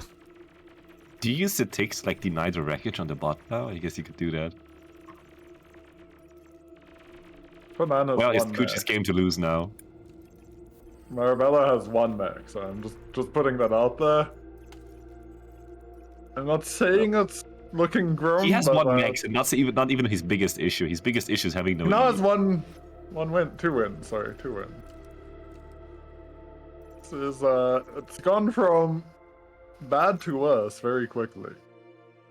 And now he has to build a solo on 2 mechs. Well, and that's not even gonna go up, and that was all of his metal. And now they might lose another solar. Oh, no. It is hard to come back from this position. I think he is going to call it soon. Yeah,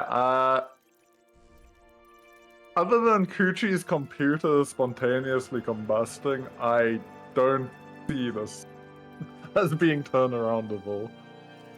And I think he's about to lose his last win in there. Yep, it hasn't There goes stopped. the win, It cannot and come there back. goes the max. Yep. I mean, Great. there's the GG. GG. The Kuchy special. He has used this build twice. This is like him playing serious, it seems like. Yeah, the hyper It's like the all-in. all-in walk of one path, right? Okay, I'm going to vote for the Chisato game. That's what I was watching. If I can vote for the game to watch, that was a spicy game on Heartbreak. And I believe happened there? FlyingDuck beat him on Eye of Horus. So you have Teddy Yudi coming up actually next round to kind of. Oh, did he? Losers round 7 is the last round we're going to be casting, but of course we have to finish like round 6 to to get there. But I think Well, we might get to see just Lopatka or Wraxell. I just jumped against Kuchy. into the Chisato versus what is it? FlyingDuck. FlyingDuck. If Yeah. if that unless we have something better we would want to watch. Yeah, we I can was watch watching that. this before we started. What's the score? I believe that FlyingDuck won on Eye of Horus, but I don't know what the score is. And this game was super close. Like, it was FlyingDuck favored, but when I stopped watching to hop back in, it equalized. This Look at does that, I can catch up on Yudi's stream. this does look pretty close actually. Like, huh? Like, Duck had an advantage in E and Chisato had an advantage in M, and I stopped watching. FlyingDuck seems like a rising star, doesn't he? Yeah, I mean, this is Chisato, and he's like, I don't want to say he's currently dying, but it looks like he's currently dying. Indeed, it appears to currently be dying. Well, there are To be fair, all- FlyingDuck's base is also dying. Holy. A lot of people are dying. Chisato just needs to not get his comm sniped, yeah? He has winds protecting his back, at least, you know? Is FlyingDuck gonna die? That E-Star exploding? Like half health him? Chisato comes out ahead. Oh, Wow, we don't- got the end of that game. Was that GG? I don't think that was GG. Oh man. Nah, his E got absolutely crippled, even compared to Chisato's at that moment. It was not it wasn't game over, but it was going to be tough. Yeah, Chisato seemed to save much more of his base, Yeah. basically, and had still some units on top of it. And that was the we game. just saw the end of it. I mean, you cannot discount FlyingDuck then, alright man. That looked like an actual like competitive game versus Chisato.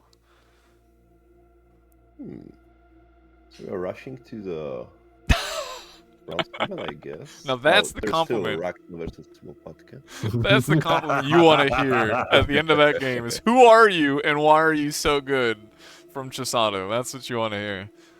That's how you know you've done something right. You can print that out and put it on your wall. Yeah. I would say Maybe that Duck had was like good. an advantage in the early game of this game as well. So he was playing super well. Duck of the tournament. So, is there another set we're watching before the final round between, you said, I think, what, Chisato and Teddy? Teddy? I think there's 2 series going on right now. It's Kuchy. Oh, right. Kuchy, The the Wraxell Lopatka might still be playing, right? Yeah. How close? Yeah, Wraxell Lopatka is the only one. Yeah.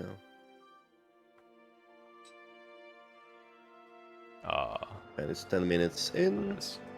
Yeah, we should watch that. Alright. Wraxell catching up. actually higher OS than Lopatka at the moment. Well, Wraxell And took... these DME guys are quite.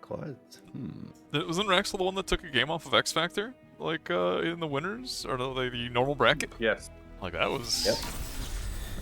He's apparently somebody to watch, alright? That's pretty good. Alright, I'm assuming somebody is casting this. We're not really sure who. I'm Is it Well, I Hells think and we can Narn? I'm welcome assuming? the one and only Brightworks We as he got joined the Discord. Brightworks. We got somebody. Hello, everybody. Hello. Joined the stealth mode. Didn't want to interrupt that surprising-looking game with Flying Duck right there. To be clear, we don't know who that is, right? That's not a renamed, old pro or something. That's new talent. No, it's a. I mean, just for context and also about Wraxell, I think that DME is a sort of like a pro clan from StarCraft, and they just transitioned to Bar. It's actually a pretty huge community. I checked them recently. They Cool. organized the DME tournament as well, the Dominaticus 4v4.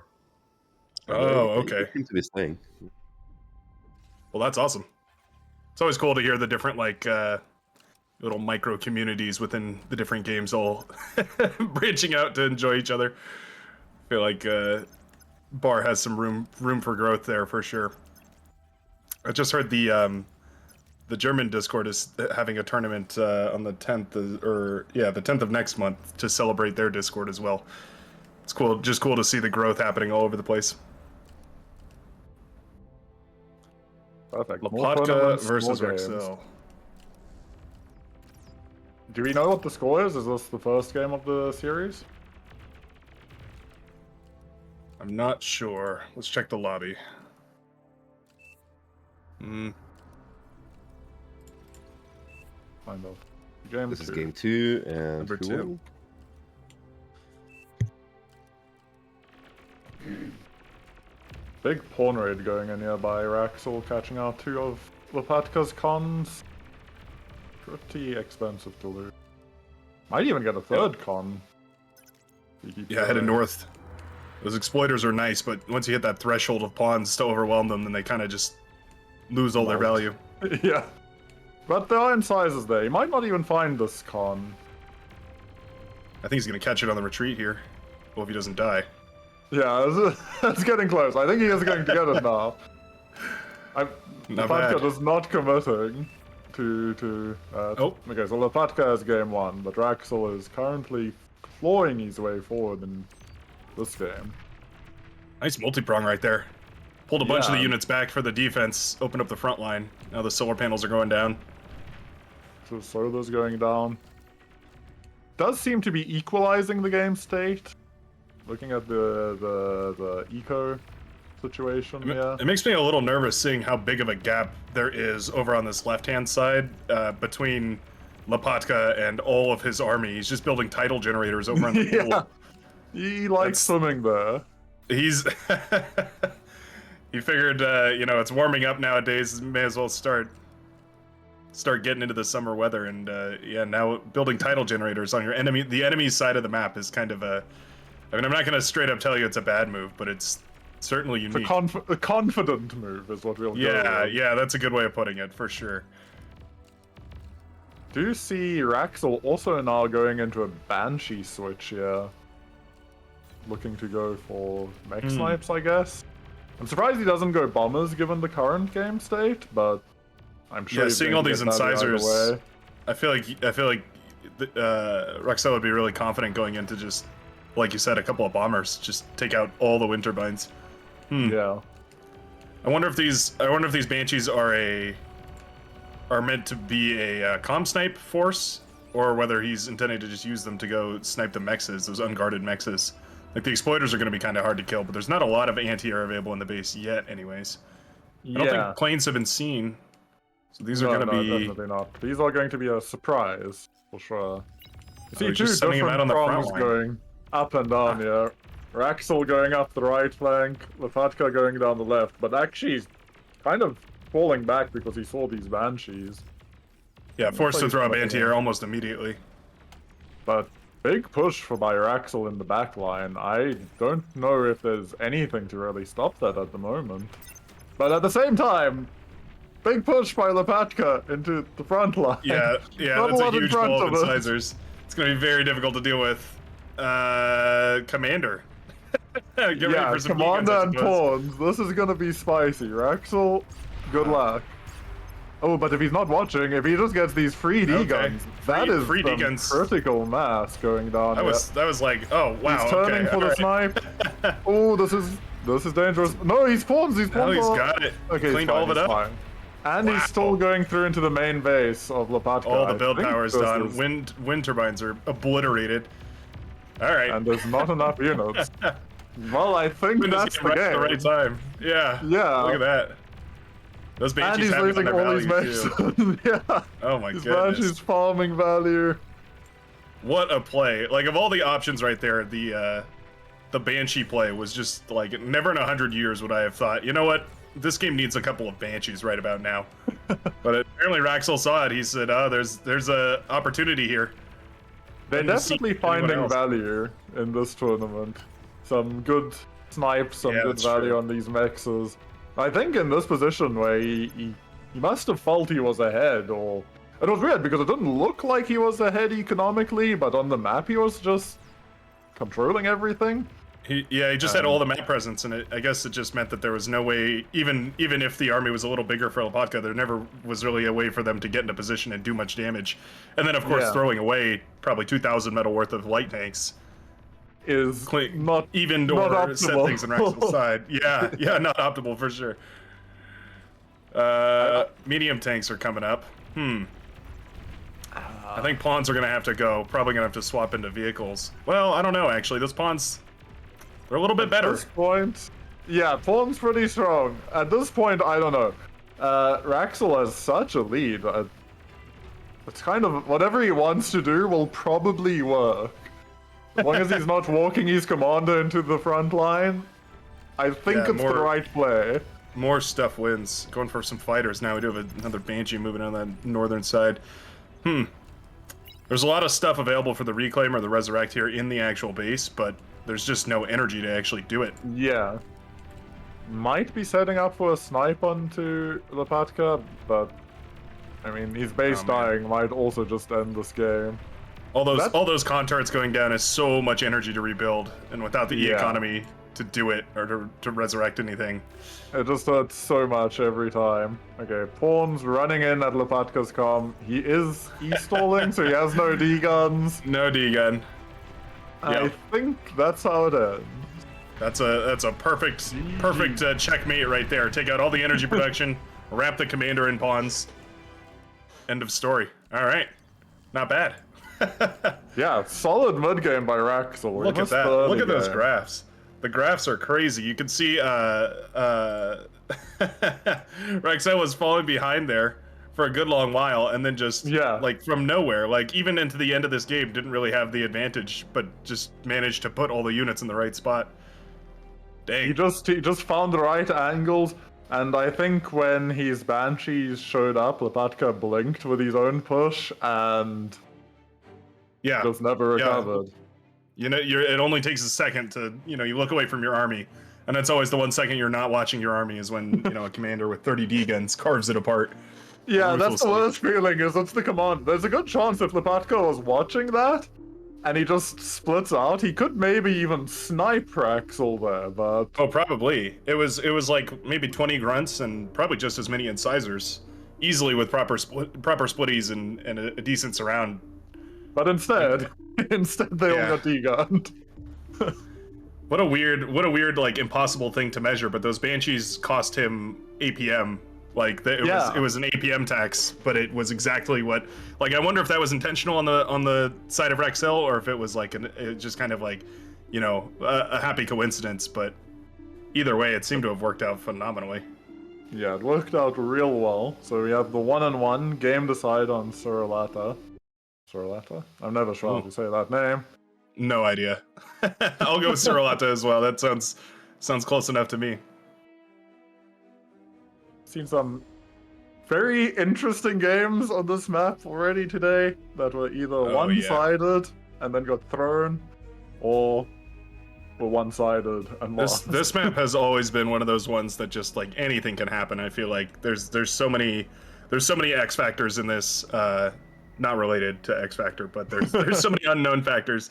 Just like the geothermals can be weird. Like you can get an early geothermal and go into like early bombing rushes, things like that.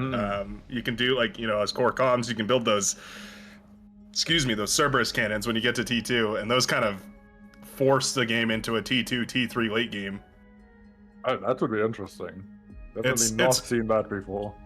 It's it's just so weird because this is one of those few 1v1 maps I feel like that really puts an emphasis on geothermals. Like they're just all in really key locations where if you manage to lock one or two of them down, then it can be a easy way to leapfrog into T2.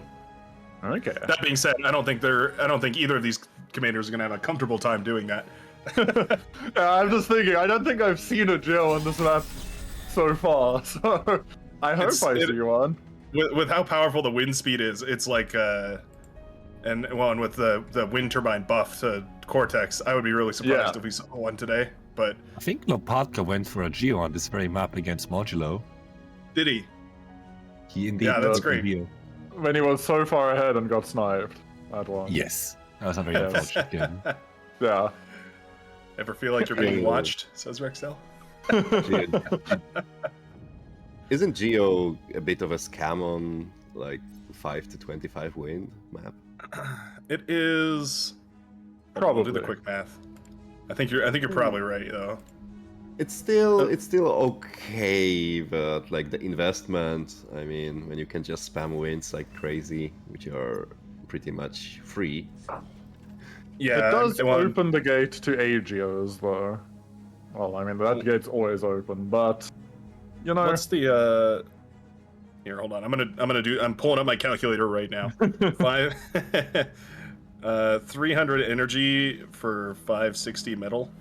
So it's basically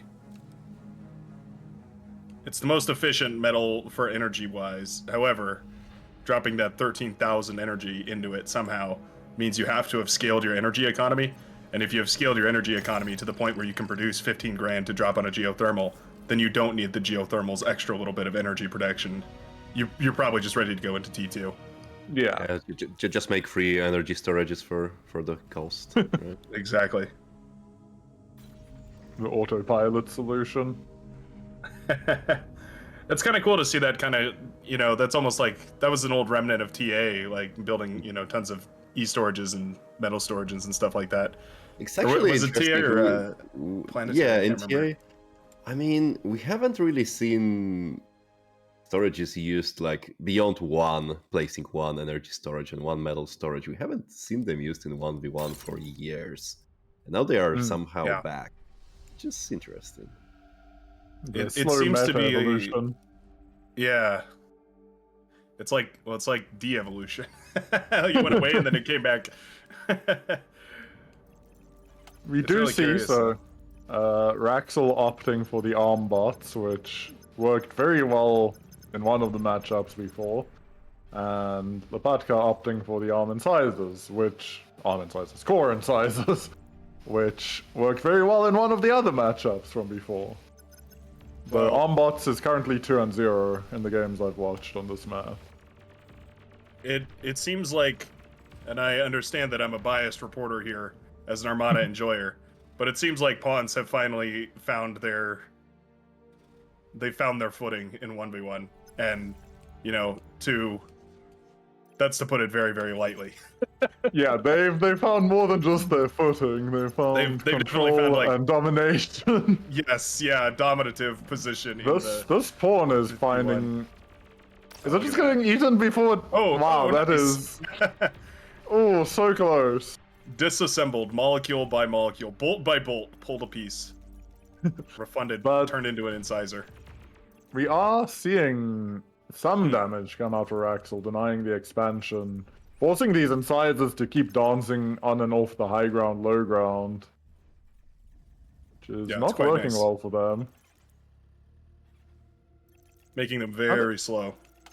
Yeah, nothing too crazy, but this should break through. Yeah, should get the con, maybe. Right, maybe. Okay, he gets the con. Eventually gets the con. More and more of those incisors are rolling out, but every one of those constructors that goes down really does hurt. I mean, we have the build turret in the main base already, so it's not like we can't just start sending out constructors left, right, and center. But yeah, it does hurt to lose those, obviously. And when you're in vehicles, you don't really have a way to get them back on their treads. So you just you kind of just have to replace it. Very aggressive play out of Wraxell. He's expanding behind us slowly, but at this moment, even now, Lopatka's actually ahead on E-production, which is I sort of feel like he's expanding kind of aggressively, actually. He's got double constructors out. I mean, one of them's building a LLT right now, but they're double constructor expanding, and I really feel like it wouldn't be possible without this amount of aggression. And I think it's a smart play, because otherwise those incisors can still be really difficult to deal with, even with how good pawns are right now. Just once they get into that, that threshold where they can start to one-shot that snowball, they can be really oppressive. But this map obviously has a lot of hills and stuff. Those bots don't struggle nearly as badly as the vehicles do on. I don't know. Yeah. Kind of an interesting trade-off.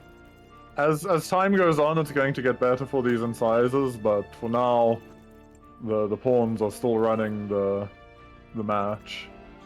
Yeah, they found this is definitely a pawn-centric map. They benefit a lot more from the layout of the actual topography of this map more than the incisors do. Okay, now Wraxell is starting to get his scaling going. Latka is moving forward, has established 2 lines of incisors. I think this hole on the left-hand side is so critical. It's only a little bundle of incisors, but they're so necessary to make sure nothing runs by, because that is kind of just a giant open angle. One of the hardest things about this map, I feel like, is just how many different angles there are to approach the main bases from.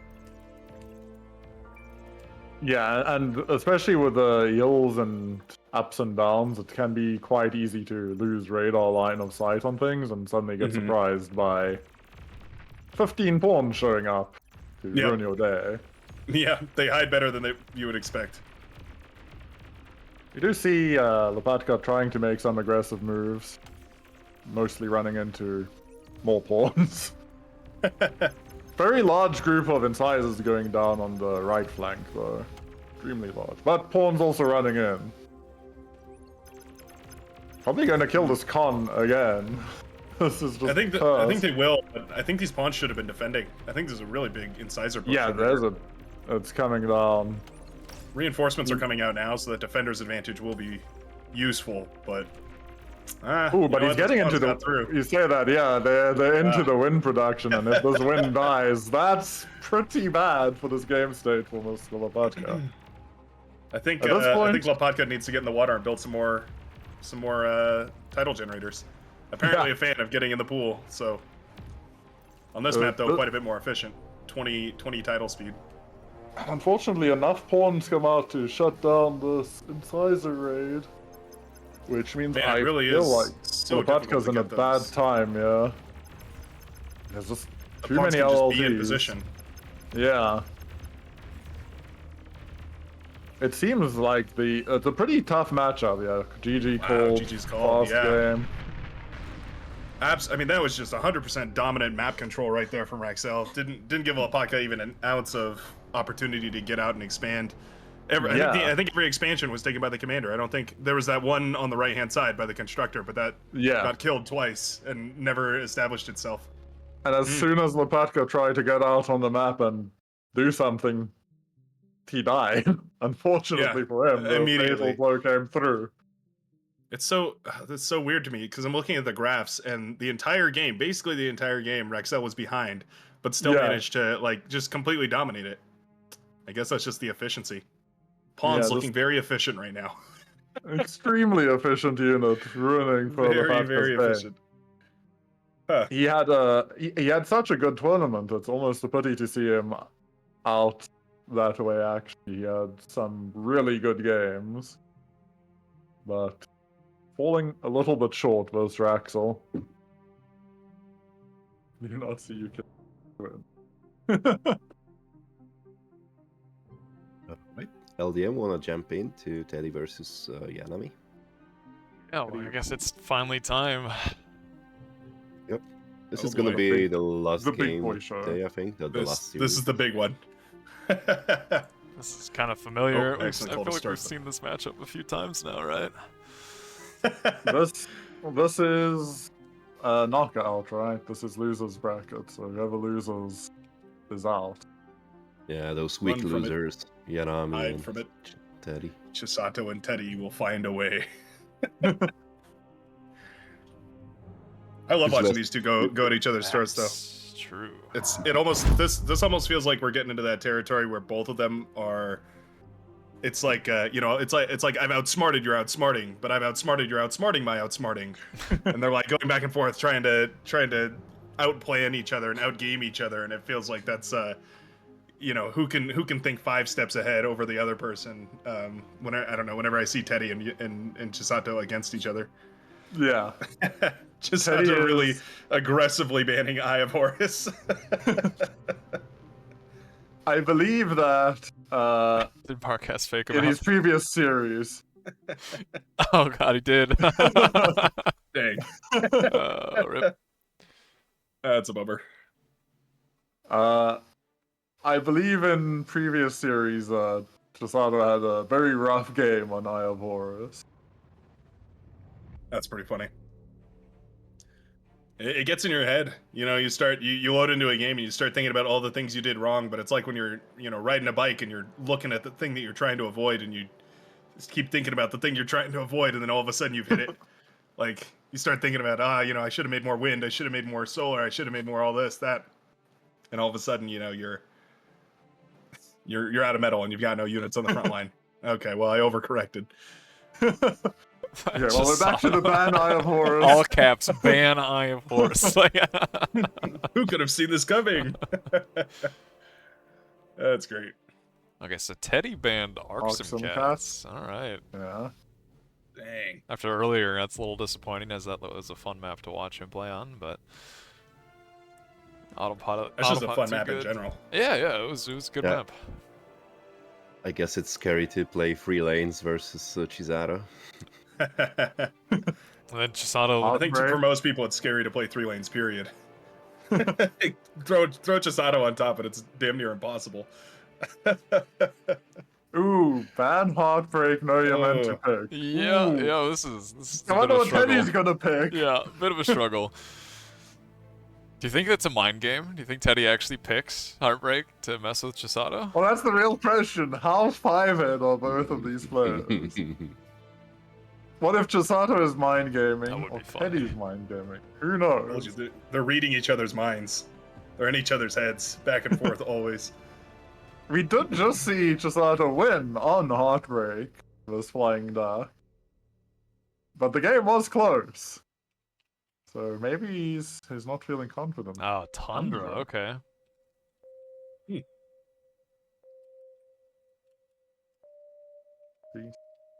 Tundra's an interesting one.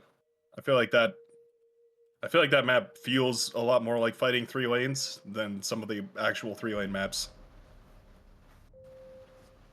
I don't think I've seen it so far.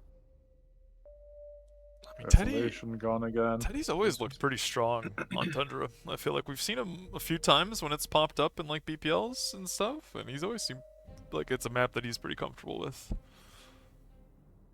Yeah, it's another one of those classic maps we played for 20 years. Wait, is Tundra really Time that? to be figured out. Looks pretty good. Like a lot of the other older maps, maybe they look a little. Well, they look their age. Oh, Tundra looks good. It has been remade a couple of times. So what? Gone again. I'm actually like fully convinced that Barcast did actually like traumatize Teddy on Suralata. He has banned that every single one so far.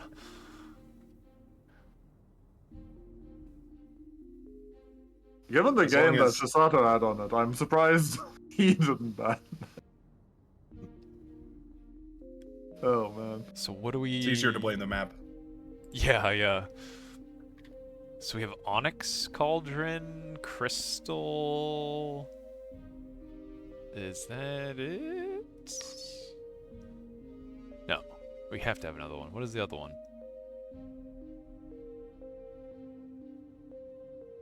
Oh, it was Heartbreak. Wow, we actually forgot. Chisato actually faked me out with the earlier ban on Heartbreak. That's right. Yeah. Oh no. Yeah. I misread that too. I saw the ban Heartbreak and I was like. All right. So it's between Onyx and Crystal then. I hope we get to see an Onyx game. It's That'd such be a nice. cool looking map. It's so cool looking. I love that map. I think what I've heard, it's not not popular in 1v1s like at all. but like yeah, it looks no. cool. So you got that. Yeah, exactly. It's so fun to watch. Yeah. Apparently, it's horrible to play. Yeah. Oh, we're gonna get it, maybe. Okay. Look at that. Go. All right. That's exciting. We just needed to go to game 3 now. Yeah. Easy. And if we're ever gonna see it, it's gonna be this set, probably. Like, I have faith. That's true. They've heard our prayers. I'm very happy. Okay. Do you guys have some No predictions glitters for 1v1. this? You have a prediction? Who like what kind of win loss we're gonna get? Who's gonna take this set? I think Feast of Hades. Has Yanami been playing Armada recently, or have they been doing that core incisor? I think Chisato's been playing 0K, actually, is what I think he's been playing. So okay. I don't think he's been playing much of our. And that means we'll see something new. Maybe. Some unique strategies coming out. Maybe they won't even be optimal, but they'll just be fun. I'd be alright with that. Yeah, for sure.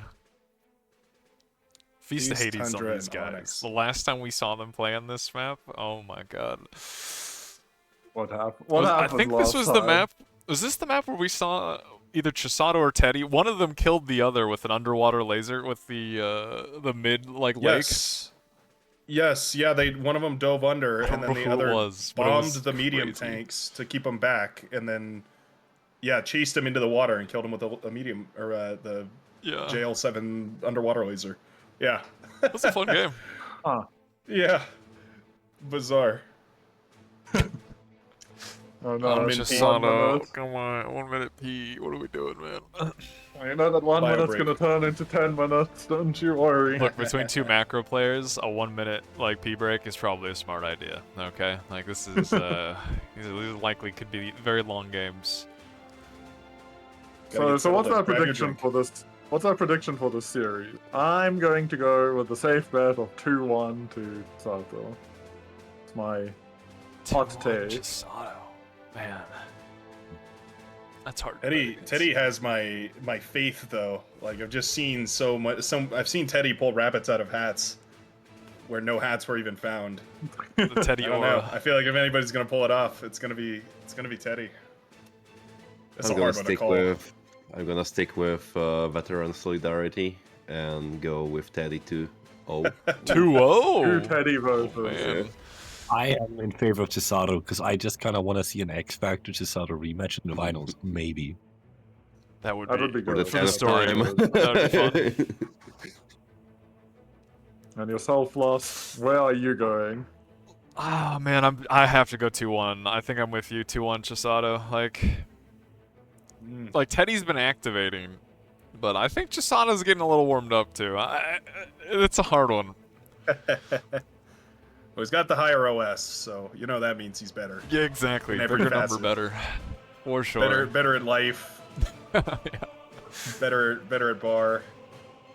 Teddy has Faster, been like solidly improving as the tournament's been going on. You can very clearly see as he's getting unrusting. Like it is very funny to see. Shedding the outer layer. Yeah. Shedding the 0K coat and putting on the bar one. And then, like Chisato, in the exact same way, is also looking like, with a few games we've seen, he is looking like he's getting a little more into it, a little more prepared. Well, hopefully they're both ready at this point. They're, they've hit their max, their peak. I hope so. I hope we get some. I don't think we'll get to see Onyx if either one of them isn't. True. There's so little room for error between these guys. So. All right. Well, I am muting. I believe it's Brightworks and Hells again. So I hope you guys enjoy. I hope this is a good set. I'm sure it will be. I don't think you'll be disappointed. Yeah. Feast of Hades. Are these the nerfed crystals? Do you happen to know? Are these the ones that's 50 energy per second from a resbot? Or is it 100? I'm not sure. I think it's 50, but I'm not sure. Not my game knowledge. I almost wonder how big of a difference that makes. Because basically you just make 2 resbots, right? Yeah. But also, I don't know. It's kind of like there's not a lot of super high energy things to build in 1v1, like basically you just make units the whole time. You know what I mean? You're not really like the Yeah, geothermal is probably the most energy expensive thing most players are ever going to build in a T1. You know. I mean, so today I'm just trying to think. We've seen bots versus vehicles on this map every game. I think I have seen a res bot come out at least for every player that's played this map with bots. Oh, wow, is Yanami actually? Oh, dang! Actually went random. That's crazy. Yeah, that's brave. And he randomed Armada. Okay, man's very lucky, and we have Teddy in the Cortex colors there. We might be seeing some Incisor versus Horn Gaming. It looks like it. Even if it was unplanned, it looks like Chisato has just decided that this is you know, have a little bit of fun with the tournament and go ahead and just play some random. Yeah, random. In the Pound versus Gator meta, I mean, it's somehow random is viable, isn't it? Well, it must speak to Yanami thinking that they're even enough that it doesn't matter which one to play, right? Because if you really thought one of them had a serious competitive advantage, like there is money on the line, he would definitely pick the right one. It must mean that he really doesn't think that there's that crazy of an advantage one way or another. Or maybe he swapped it at the very last second and I didn't see it. That is true. You might have the APM to fool us all into thinking that he random. But it would explain what happened in the match versus Blodir, where he was playing Cortex and he was like, "Why am I playing Cortex?" that little would explain APM stam on faction picking. Yeah, that's the real test. How good are you at the game? Can you change your faction? How much APM do you have in the lobby? Well, you'll find out the question to your resbot, and it is... Oh, yeah, okay, they're the nerfed crystals. The nerfed Duracell crystals. Hashtag not sponsored. A lot of picks coming out from Chisato. That's what he's heading towards. Very fast Con Tower. I'm a big fan of the early comm tower, actually. I think it's really, really nice because it means you don't have to worry about scaling your BP for a while. So you can just be super aggressive out on the map. It's like the first step in buying that map control, like we saw with Wraxell and the Grunzel or the pawns all over the place. Yeah. You just don't have to worry about it. It lets the comm move forward, be active on the front line. You're not stuck in your base. You get all the benefits of that really... Yeah. Well, and Teddy's got one of those cons moving out right now, supported by a couple of rascals. But yeah, the comm is always going to be the fastest way to expand.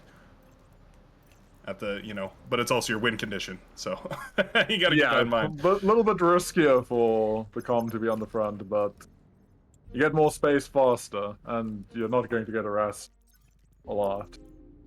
Man, rascals are looking good these days, aren't they?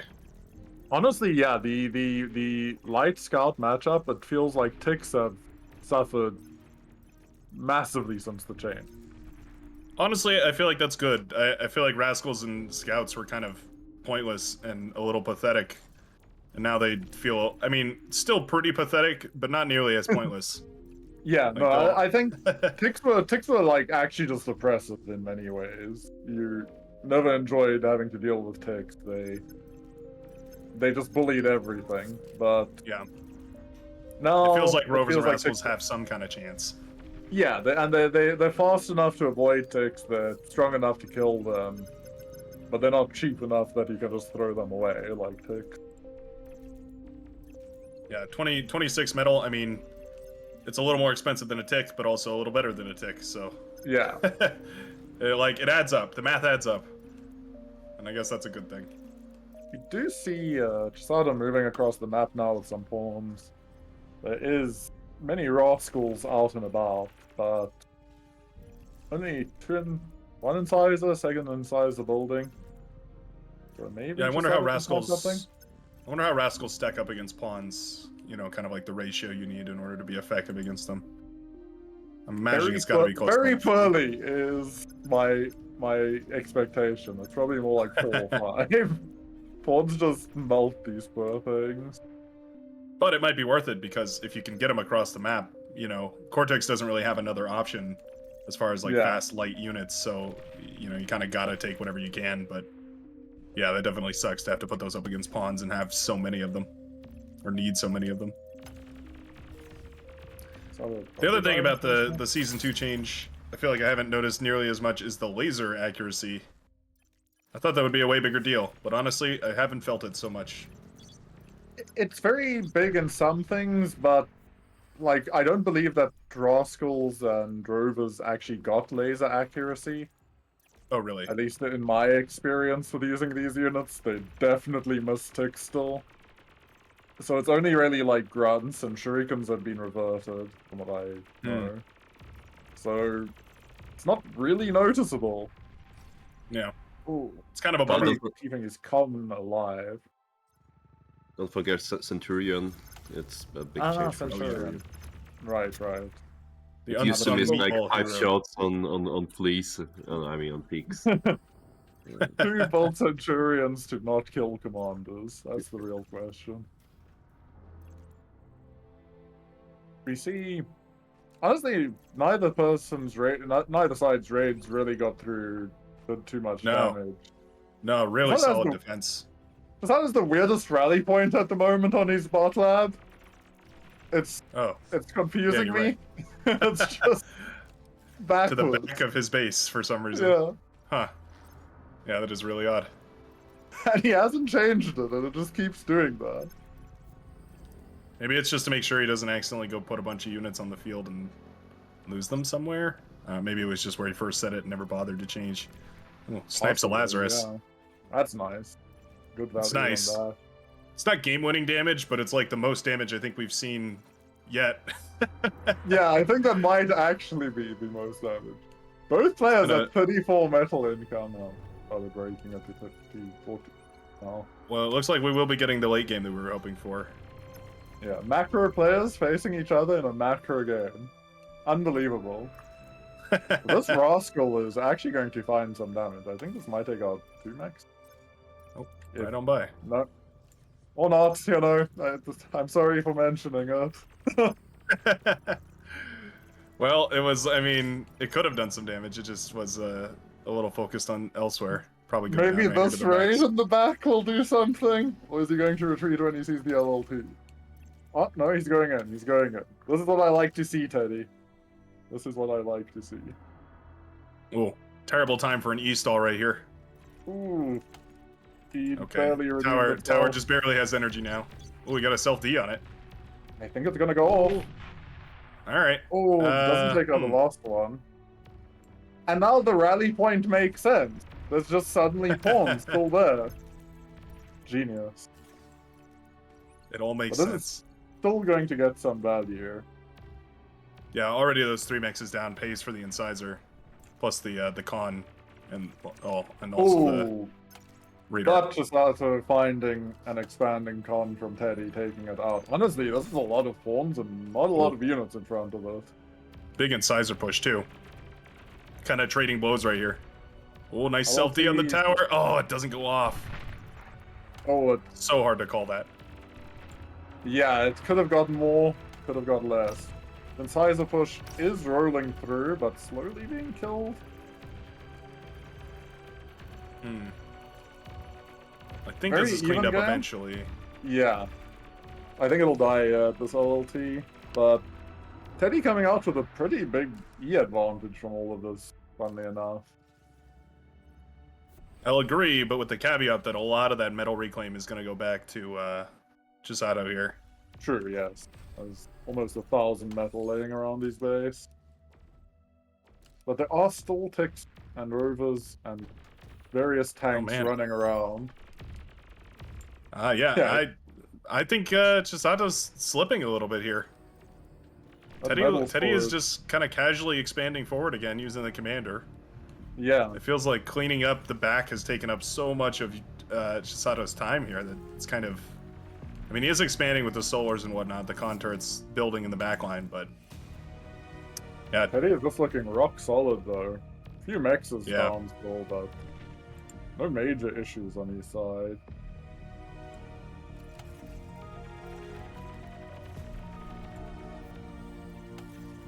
Failing. I really like Teddy's forward wind farm. It's definitely a choice. Yeah, that looks like that must have been queued up a long time ago as a way to make sure that that constructor never stays idle. And the reality of it is pretty funny. That is so funny. Those facing on it. Yep.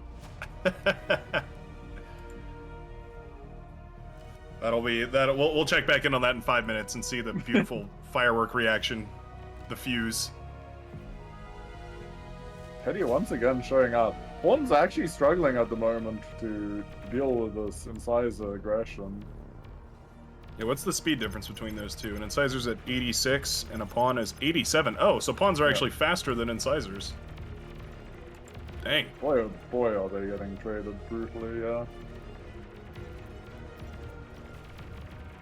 I don't need to, find a way to lock down these flanks and stop these incisors from just casually trading them.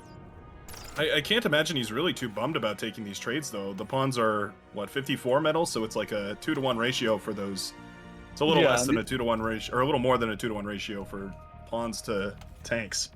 And he has the Resbot. As always, the great equalizer that are Resbot. Yeah, or unequalizer in some cases. Petty. OP. The OP metal extractor, or metal storage.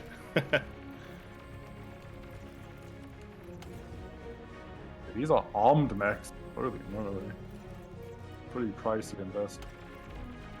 But if he gets these 2 cons, it'd be nice. Yeah, that could be very nice. I love the instant repair command right there from Teddy. Does he get this? Ooh, he just barely manages to. That's nice though. I mean, that does shut down this expansion. Oh, there's another con down there actually. It's not as nice as I thought. Ooh, bombers out from Teddy though. This could actually be very bad for Chisato. He just seems to be on the back foot at the moment. Not Teddy pushed into those timing A-solars. Those are super nice. Yeah.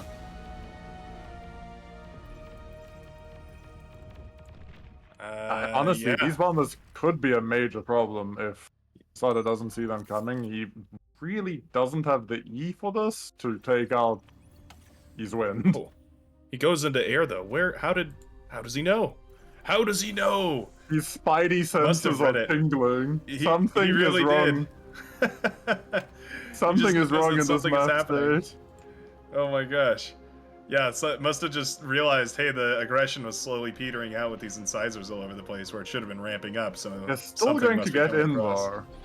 It sure will. And I mean, there's so much clumped together wind and build power and solar panels and all the rest of it.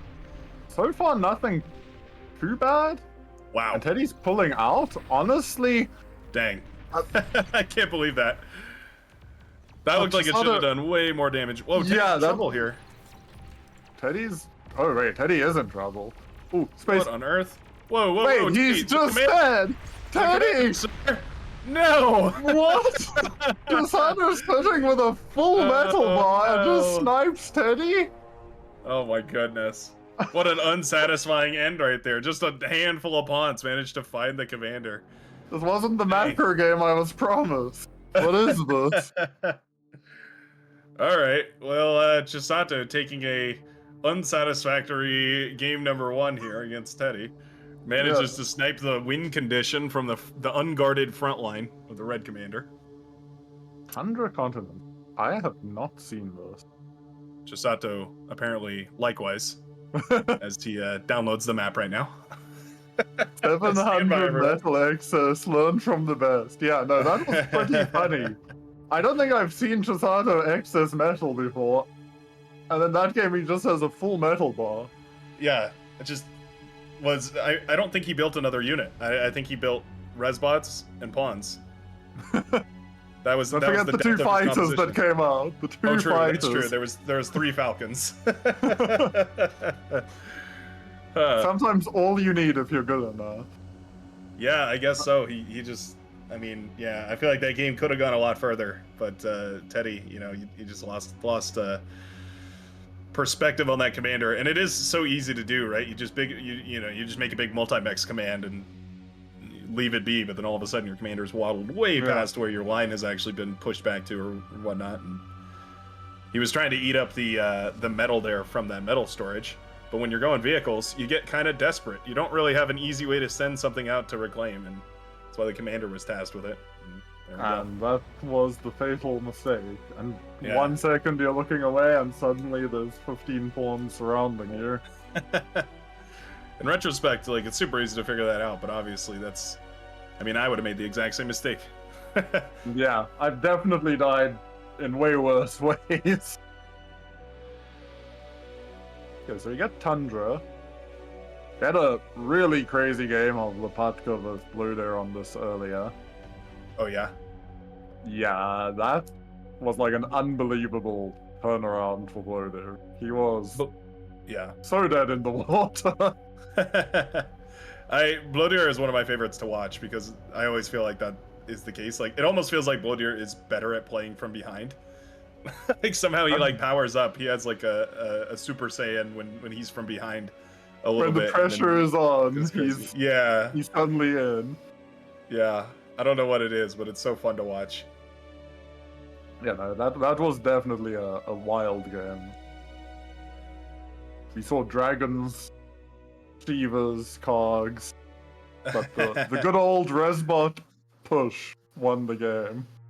It always seems to come down to that. I mean, Resbots and T3 is kind of the iconic duo that's just unstoppable. Like, you know, you really can make basically any unit in this game immortal by just throwing 100 Resbots behind it. And if it's a Razorback or a Karganeth or I think in this a case couple it of was Mammoth even. Tigers and Bulls with Starlights behind them, just infinitely rezzing forward. Yeah, that's almost impossible to stop. I mean, that's like you've got T3 covered, you've got T1 and T2 covered, and you've got an undead army. Okay, so you see spawning in mirror positions currently, for now. I thought the default position was one to the right of where Chisato's at right now, sort of in the middle right there. But it seems like both of these guys agree that this is the right spot. Yeah, or maybe they're doing it to fake out the other player. So they're both faking each other out. Both of them faking each other out, yeah, it could be, could well be. So big brain, they're sharing the same brain. Yeah, exactly. So we see Chisato once again rocking the random dice faction. I respect it so much. It's such a power play. And he got on again? No. Alrighty. This is some fake RNG. This man is like actually APM checking himself on his spawn. Yeah, I can't believe it. No way this guy rolls Armada twice in a row. Does look like he's gonna be going up in the mirror though. Teddy also with Armada as well. Yeah, so kind of interesting to see. Well, I'm not sure why. I guess maybe in sizes aren't that great on this map.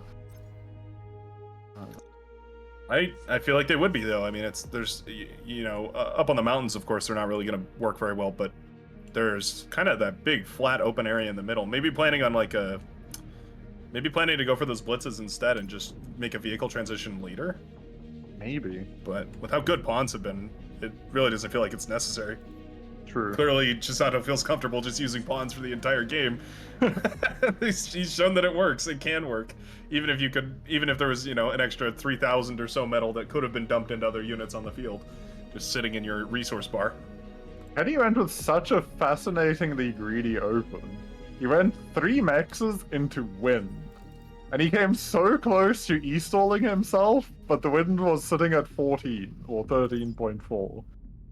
Huh. I've not seen a 3-mex wind in a long time. Must feel like it's worth it to get some kind of, you know, early eco advantage. Rushing out the Resbot says to me that he's planning to go for, again, that kind of go for the con turret, go for the very basically set up the entire base for production before producing anything. Yeah, that seems like Chisato's style is definitely set in that efficient way of keeping things moving. He just likes. I have a feeling, and I feel like I can relate to this a lot. I feel like Chisato doesn't like worrying about macro. He's just kind of like, I'll just put down a con turret now, so I don't have to deal with it. And you know, I will say, if there's one player, okay, there's like 2 players I trust with macro, and Chisato is definitely one of those 2. Yeah. This man's macro Who's your other one? on point. X Factor. Oh, sure, yeah. But that's my like safe guess at the top 2 macro players. But Teddy's very high up as well. Teddy's got the experience. I feel like Teddy is kind of the Swiss Army knife, can sort of just do whatever. I'm really shocked that bombing run did less actually in the last game. I thought for sure that was going to be a big hit to the energy economy right there with Chisato, and it just didn't end up connecting at all. Yeah, I think I'm guessing he just didn't quite have the correct line of sight for what he was going for, because he dropped the bombs, but it was just short of the wind, and then he chickened out with the last bomber that could have got the wind. He turned it around and bombed the mech. Yeah, I bet those fighters must have shot down his scout planes before they got vision of the actual wind turbine farm. That must have been it, you're right. Okay, big pawn push coming through here, but defender's advantage. I can't see this actually doing too much damage to Chisato. Yeah, I think this is pushed back pretty easily. It makes me a little bit worried though, because Chisato isn't here, so if these take a decent trade, well, they are kind of getting a decent trade. Okay, I think that fight went way better. Yeah, that was much better for... Oh, this is going... Wow. Wait. All right, well, what a beautiful fight right there. Gonna reclaim some of these bots. That's like... Oh. No. We've stopped the reclaim. Wow. Well, I think we both stand corrected. Yeah, defender's advantage is a fake concept, apparently. Apparently, that was not supposed to kill 3 metal extractors and some wind turbines, but I guess just a little bit of proper micro right there, and Teddy managed to make that engagement into, rather than like a 5v5, it turned into like a 5v. It turned into 5 different 5v1s. Yeah, and Teddy came out with 3 units after killing everything. That was shocking. At least, I mean, Chisato gets the reclaim bot, with the res bot. But I mean, it's not too bad, but he's down on E production. He is ahead on expansion though, because of his con. Yeah, he's sort of maintained that greedy style here and has continued to move forward with the commander just kind of throwing production to the wind. Not entirely, but it's I think it can work out, but it puts you in this mid-game scenario where you don't have much E scaling. You don't have much build power scaling. Lots of units going down mid though. And Chisato just doesn't have as many units here. Yeah, this looks pretty... It looks like this is going to turn into a dangerous situation pretty quickly here. And even on this other flank, Teddy's just traded so well with these 2 pawns. They pretty much beat the 5 pawns. Sure, they ran past each other, but... I mean, ultimately, yeah, it's going to be so long before those get to the back line here of Teddy, the blue ones, but the red pawns, they're about to hit the metal extractors over here, and there's not really any defender. There's 1 pawn out to defend at this point. They're both low HP, so they can't take a sustained fight or anything, but... Yeah, at least he has an get another mix. No, he doesn't have an OLT up yet.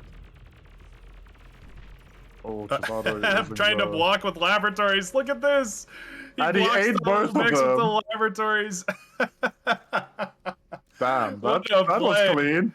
What on earth? The micro is unbelievable here. It goes for an extractor trick, or not goes for an Evo chamber block and beyond all reason. Gets the laboratories down. Teddy is just trading so well. Okay, finally Chisato came out ahead of this trade. That's a lot of metal now. That is a lot of metal, and that got dangerous and close to the base, so maybe this is the wake-up call right now that Chisato needs to say, hey, maybe I need to focus on some unit production for a second here. But, Go ahead. I was just looking at the production, the metal produced and E produced. It's surprisingly even though for all of those violent conflict going on in mode. In front of it seems like Teddy's kind of had an uncontested time on his side of the map actually. Really the aggression. There was a couple of pawns that broke through, the ones that went past each other on the left hand side. But after that, really there hasn't been much aggression over there.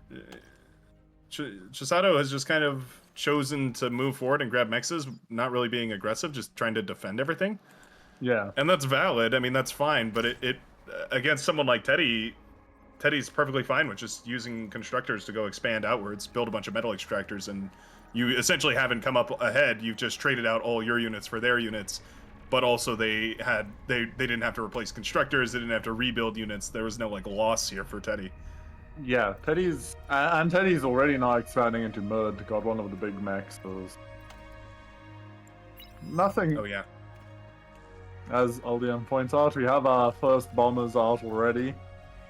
Now that looks very dangerous in this game state. OP killing trees. It's a little bit delayed, but I have the stream on the other screen, and I was watching a tick kill a bunch of trees, knocking them all down so they couldn't be reclaimed for energy. It's pretty funny. Resource denial, right there. That's what are the total war or whatever? You like destroy all the resources so your enemy can't get them. Scorched earth, yeah. That's Scorched earth, yes, right thank you. That's exactly what it was. Oh man. Okay, Chisado's gonna see the bombers here. How will he respond? But he's got a pretty good run in, yeah. AA going up, some bots going up.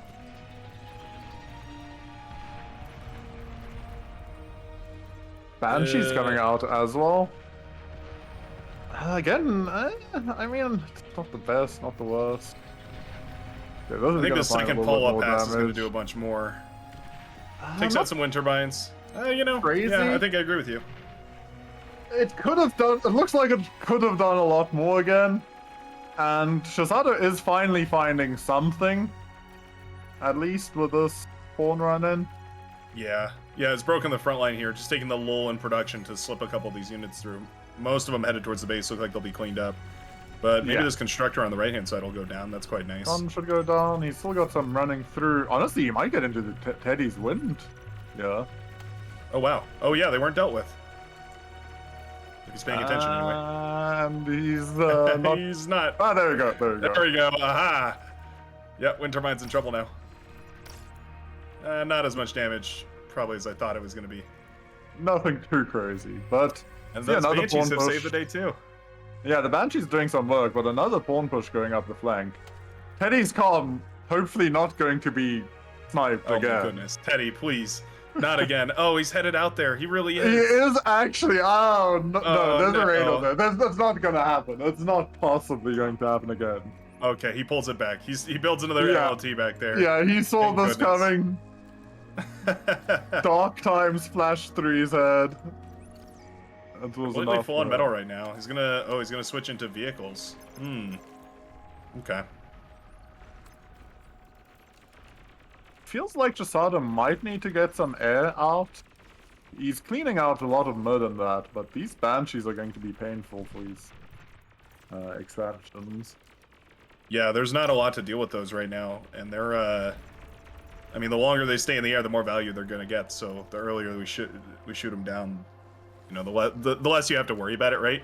Because otherwise, it just what all Teddy sees from this is, hey, if you're not gonna contest my air, then I may as well make more bombers, make more fighters, make more. You know, it like incentivizes them into the air, and the longer that Chisato doesn't acknowledge that, doesn't deny that, then suddenly it turns into a game-winning play. It feels like with what Chisato's seen, he's seen multiple different wind farms. He could get really good bombing off of his own if he wanted to do that. That's true. It's true. But bullets hornball running down mud back at Chisato could be a problem. Chisato's commander is also very far forward on this flank. Oh yeah, you're right. What the heck? I didn't even see him over there. Yeah, Chisato's just hanging out on the other side of that little peninsula section for Teddy. I wouldn't mind seeing a big LLT forest over there just to try and deny a bunch of run-by opportunity. I think setting up 4, 5, 6 LLTs around that side just to make sure that you don't have to worry about that means you can focus your force through, and it also gives you a huge run-by path, right? Because all that leads back into the main base eventually. Yeah. It seems like this map is playing very dynamically, and for Teddy, that's actually worked out nicely. But this hornball is giving him some problem. Like, it's just enough to be beating the group in front of it, and just enough that it'll kill this group behind it. Yeah, in both fights, it's going to be perfect. I think the res bots are nice to keep the production up right now, but Oh, okay. Yeah, actually, Chisato, I was just about to say, could probably benefit from being a little greedier. And it looks like that's exactly what happened. Started a bunch of cons building wind turbines. Yeah, and now he's switching into vehicles. Going for a stout Janus mix, interesting. Medium tanks are not Teddy in the front line. Honestly, That's the case. map I think he needs state- to eat reclaim. Yeah, the map state is stabilizing. No Yeah, longer... we've sort of come into this even split, huh? Yeah. The only thing is this little bit of Chisato's side that in front of Teddy's come that isn't taken yet. But Yeah. other than that, pretty balanced. If Chisato can somehow contest this reclaim in mud and get some of it, it would be good. But he got... You know what worked most really well of for the that? reclaim. A T1 air constructor. True. Might be worth getting into air just to reclaim some of that, because honestly, what is it, 900 metal, something like that? Over 1,000 metal at this point in reclaim right there. I mean, 1,000 extra metal and medium tanks crushes this entire front line. Wow. Chisato is attacking you? Okay, no. That looked very bold. Teddy did eat his air lab. Still producing T1 infantry, air, and vehicles all at the same time. A very wide unit composition. I like the medium tanks a lot here, though. Does seem like Chisato's switching into this medium Janus composition. It could go pretty nicely. Teddy has an air scout currently going over Chisato's base. We'll give him a lot of information. Oh yeah, that's a brilliant air scout. Oh, look at that. He knows where every single wind turbine is now. Along with, I believe he probably scouted out all the solar panels and whatnot on the right-hand side for Chisato. Yeah. Finding all that economy is really nice. Ooh, big old run by, too.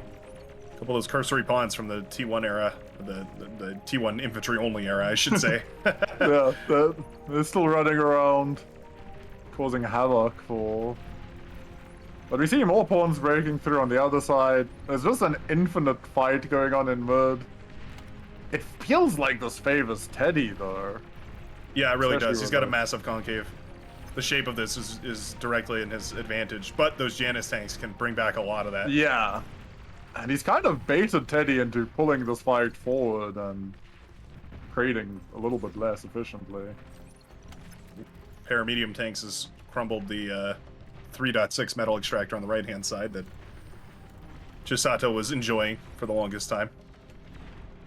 Yeah, we see more Banshees coming out for Teddy. It's surprising to me. Okay, no, finally. Chisato has an air lab out as well. Yep. And he's got the aircon. It feels like it's necessary. Chisato has his own Banshees. What happens when two Banshees meet? Oh, that's the real question. Looks like Teddy will be the first to pull the trigger on T2, though. Decides to go for T2 vehicles here. And I think that's Honestly, probably a wise decision, actually. I think Yeah, makes a it lot of feels like sense. this game state has stagnated a bit, and Teddy has almost all of the play, while Chisato is still, like, responding to pushes and pulls. Yeah, the army is big enough here to split and be in two locations. So if you could force the opponent to split, put their army in half, and then throw a little T2 behind one of your halves, suddenly that half is way, way further ahead than it was just a moment ago. And that's exactly what it looks like Teddy has done. Banshees here going in for the snipe, though. Fighters with the response. Lovely stuff. I don't think Chisato realized that air was still a thing right here. Funny enough, he does find Teddy's Banshees as well. Yeah, he does. Those Banshees will not be doing anything.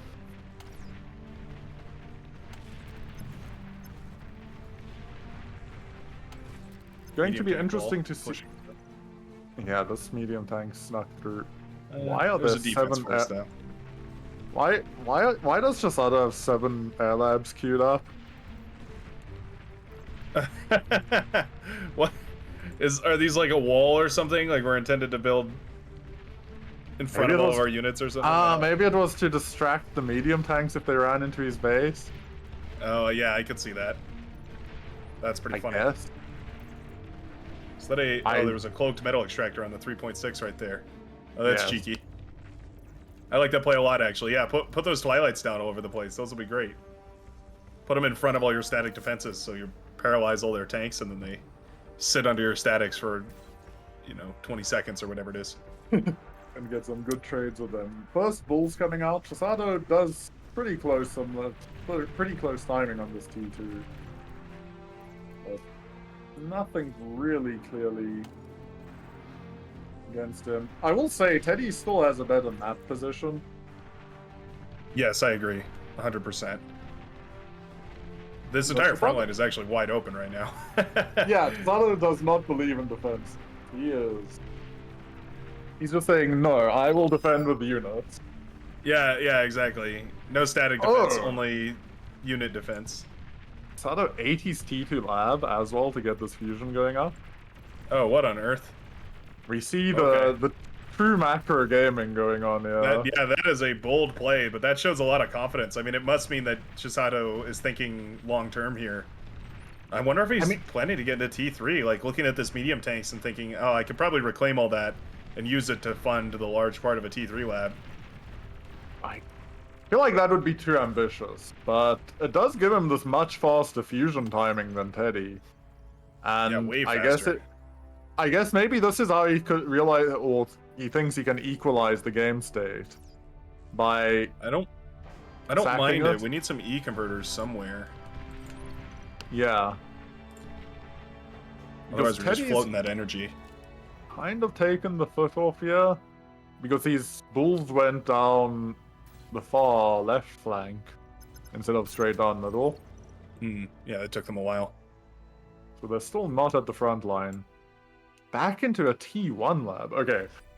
No, that's beyond my pay grade. I have no idea what he's thinking yet. He just wants to put armor on the front. He just needs HP. He just needs numbers in front of everything right now. But the reason he goes T1 is just so that he can afford these metal extractors. He wants to get those T2 mechs up and running as quickly as possible, and it's easier to produce medium tanks and then build those at the same time. He's even got the commander queued to the T2 con expanding to the right-hand side there. Wow. Teddy is putting a lot of defenses into mode. Like, a lot of Teddy's eco advantage is actually just going into these defenses in mode. You're right. Yeah, you're so right. I hadn't even noticed that, but he's got tons of beamer turrets and lightning turrets all down. And that costs a lot of money. Here, hold on. Let me do some quick maths here. It's almost $2,000 worth of static defenses on the front line, just in the middle alone, not even including anywhere else on the map. That is pretty good. Pretty good amount of money. Yeah. It definitely helps Chisato out in like catching up, because Teddy has the bulls as well, which is another 5,000, 4,000 metal in total. Oh yeah. And if he snipes this bull out here, that's really annoying. Oh, just barely gets out. It will be repaired back up too by the con turret. Nice. I always love the inclusion of a con turret or two on the front line, just to help repair units and whatnot like that. It can make a good difference in a lot of situations. It's very efficient. We do see Teddy breaking the right flank open now with the bull.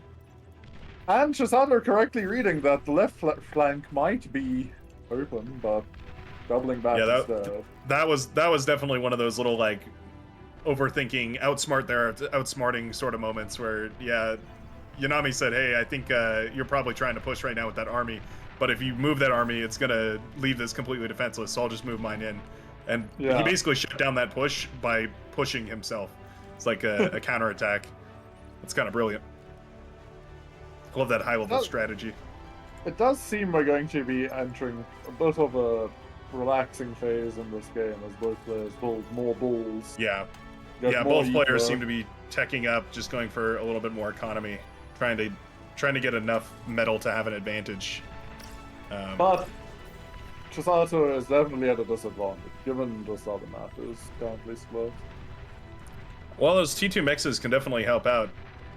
They can change the balance of the metal economy pretty quickly just by having a few of them.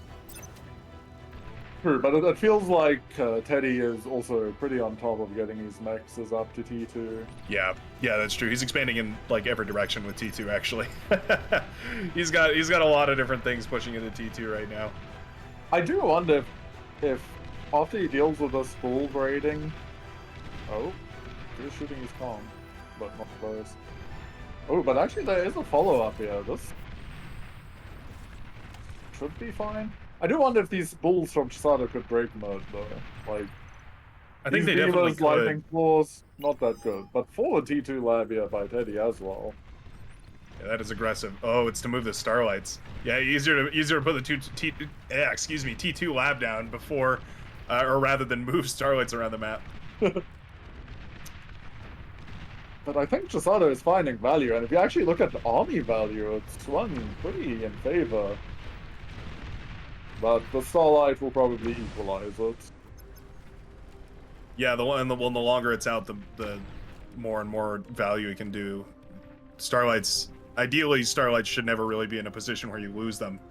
So, they're kind of a long-term plan right here for Teddy. I feel like Jaguars would be a good addition to this, though. I'm kind of surprised to see how solely focused on the Bulls we've been. There were a few Jags, but they ran into Bulls and died. Ah, well, okay. Maybe that answers that question. Yeah. They were going to go raid, but unfortunately you see these Bulls that Chisato is about to go raiding with. They ran into those. That makes sense. Unfortunate timing for Teddy there. But it does seem like if this Starlight push gets going and Teddy gets like one more fusion to keep it charged, because at the moment he can't shoot. Oh, he'll do you one better. Going on Aphis? Oh no. Aphis have not had a historically good record on this map, even though Chisato builds Aphis a lot. I mean, you basically set in stone your energy advantage for the rest of this game if you get that Aphis up and running. Isn't this Aphis just actually killing him right now? Like, yeah, everything is e-stalling. There's no... He's dumping he can't respond to this bull, these bulls on his flank because he's going Aphis, even though, like, that Aphis seems so ambitious given the fact that he went the forward T2 lab. Yeah, I think that lab needs to come down. Maybe statics in the base or something like that. He's going for gunships right now. He's got Banshees in the air shooting at the bulls. Banshees, well-known counter to bull run. Don't get me wrong, they'll do it. In 4 to 5 business years, they will do it. Eventually, the bulls will die, but not in a meaningful time span and not for an efficient way. Like, I mean... They killed everything on that right-hand side, but they didn't push into the base. So Teddy, I don't know, he might get away with it. Might, but if there's any time for Chisato to equalize, it's now. But Teddy's losing his Starlights. Oh, what were they doing all the way up there? Oh no! Oh, that's a horrible situation right there. That's I'm not gonna say that's game over, but that is a awful loss right there. Is Chisato just walking onto the T2 lab with these units now? There's not really a lot to stop that. There's some pop-up turrets and a couple of bulls. I think the number one thing is Chisato's playing really hesitant right here because he doesn't want to lose these tanks in a spot where they can be reclaimed super easily, and he knows that his opponent has his own Starlights out. Uh-oh. Yeah, Banshee's on the way on the right-hand side, as well as a bunch of pawns. Nothing on the right to hold this push. We have fighters to deal with the Banshees. There's still a bunch of pawns moving forward. Okay, this has gotten very spicy. So that's all led to Chisato actually clawing ahead in eco for the first time in probably this entire game. Yeah, he's not throwing his Starlights away on the front line. Would you look at that? Turns out when you don't lose those 1,200 metal, 13,500 energy T1, T2 killers, or T2, T3 killers, they do pretty good. Yeah. Oh man, right-hand side is in trouble too. Fighters have swarmed to protect the Banshees. Horns actually doing real damage there. Flak coming out. I think he's got some Jags in this area. I think this is fine for Teddy.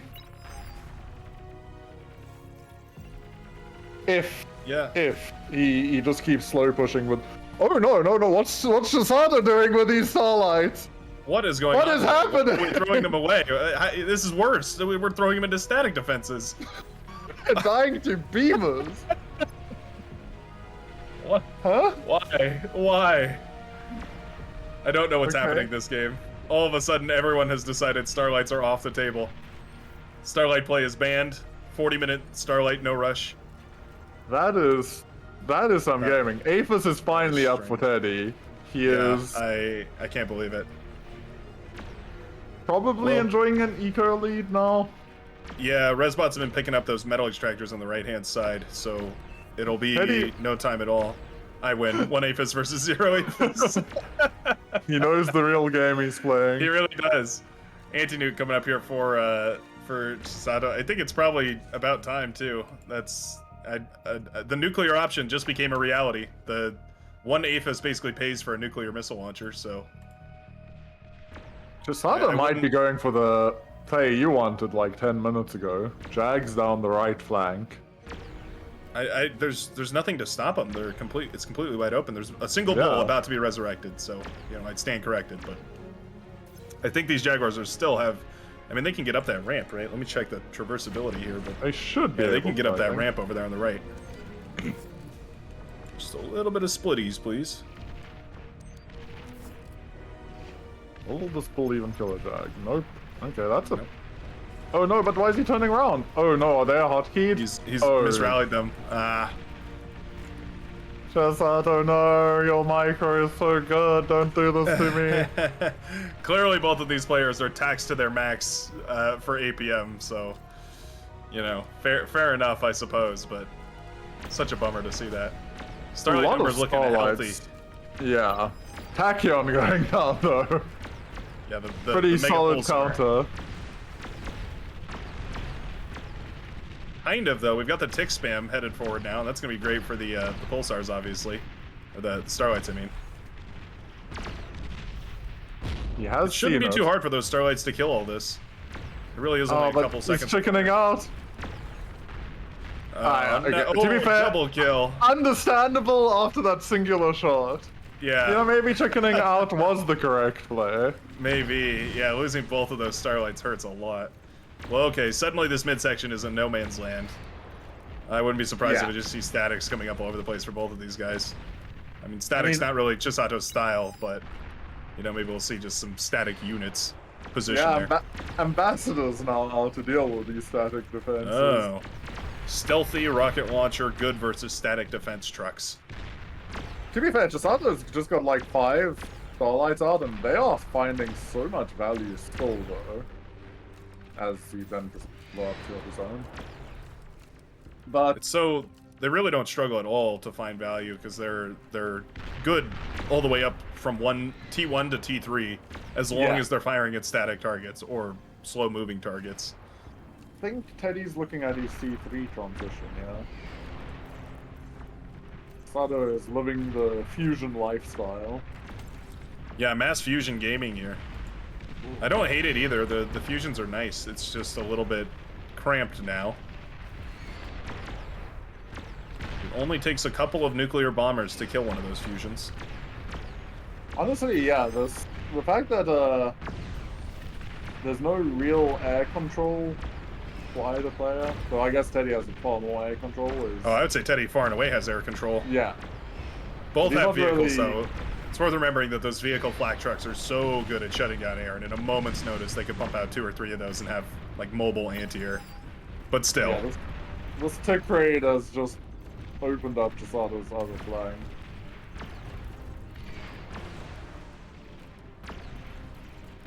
I'm surprised we don't see any T2 air plays, though, from either player.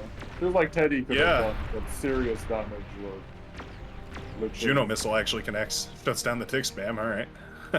Ooh, that is a big bull push going down right flank, Teddy. Ooh, you're right. I like that the left side of the map has been basically untouched this entire game. Yeah, that's just peace and quiet over there, and nothing going on. Mud is just constant chaos and right. Gentlemen's agreement. Oh, T2 Lab was evacuated. Look at that. He moved it backwards. Huh. That's pretty surprising. Ooh, EMP launcher going up. I think Teddy's got some plans. Let me have a quick rant about the EMP launcher now. So after the Spybot nerfs, the EMP launcher has like easily climbed to the top of my favorite EMP tools because it is a 20-second stun with like a nearly global range. Like this thing is gigantic, the range on the EMP missile launcher. You can literally turn any building off with the EMP missile launcher, including Ragnaroks and Calamities. It is like this is the most slept on Armada building in the entire game, in my opinion. And I think most Armada commanders would be better off if they built 2 or 3 of these EMP missile launchers just in their base for when the inevitable T3 push comes by and they need to turn it off completely. Yeah, Rant over, but I hope I taught somebody a valuable lesson. These things are insane, and when we were playtesting for the Glitters tournament, we concluded that EMP launchers shut down so many different things that they are pretty much broken. They're probably Armada's best multi-tool because aside from like behemoths and juggernauts, they shut down everything. There's no like they out EMP everything, and like normally I would have said okay, well maybe Spybots are the answer, but even Spybots, despite their nerfs in the T2 season, even before that, they still had their shortcomings, their drawbacks. Yeah. You couldn't really get them through spam or anything like that, but the EMP missile launcher suffers no such fate. As long as just it's a got whiz range, of it's starburst good. energy. And even for like anti-nuke denial and turning off anti-nuke, Oh, yeah. it's so good. Yeah, this thing can almost reach the anti-nuke here of Chisato. It's like, you know, it's just incredible. Chisato also has an EMP launcher turning off the Tachyon. Oh my goodness. I know, but we have T2 bombing run coming in. I don't know if Chisato has anything to really stop this. He does see it. Yep, flak trucks start up right away. Fighters are going to be nice too, but obviously the massive fighter swarm here from the Red Commander is going to be enough.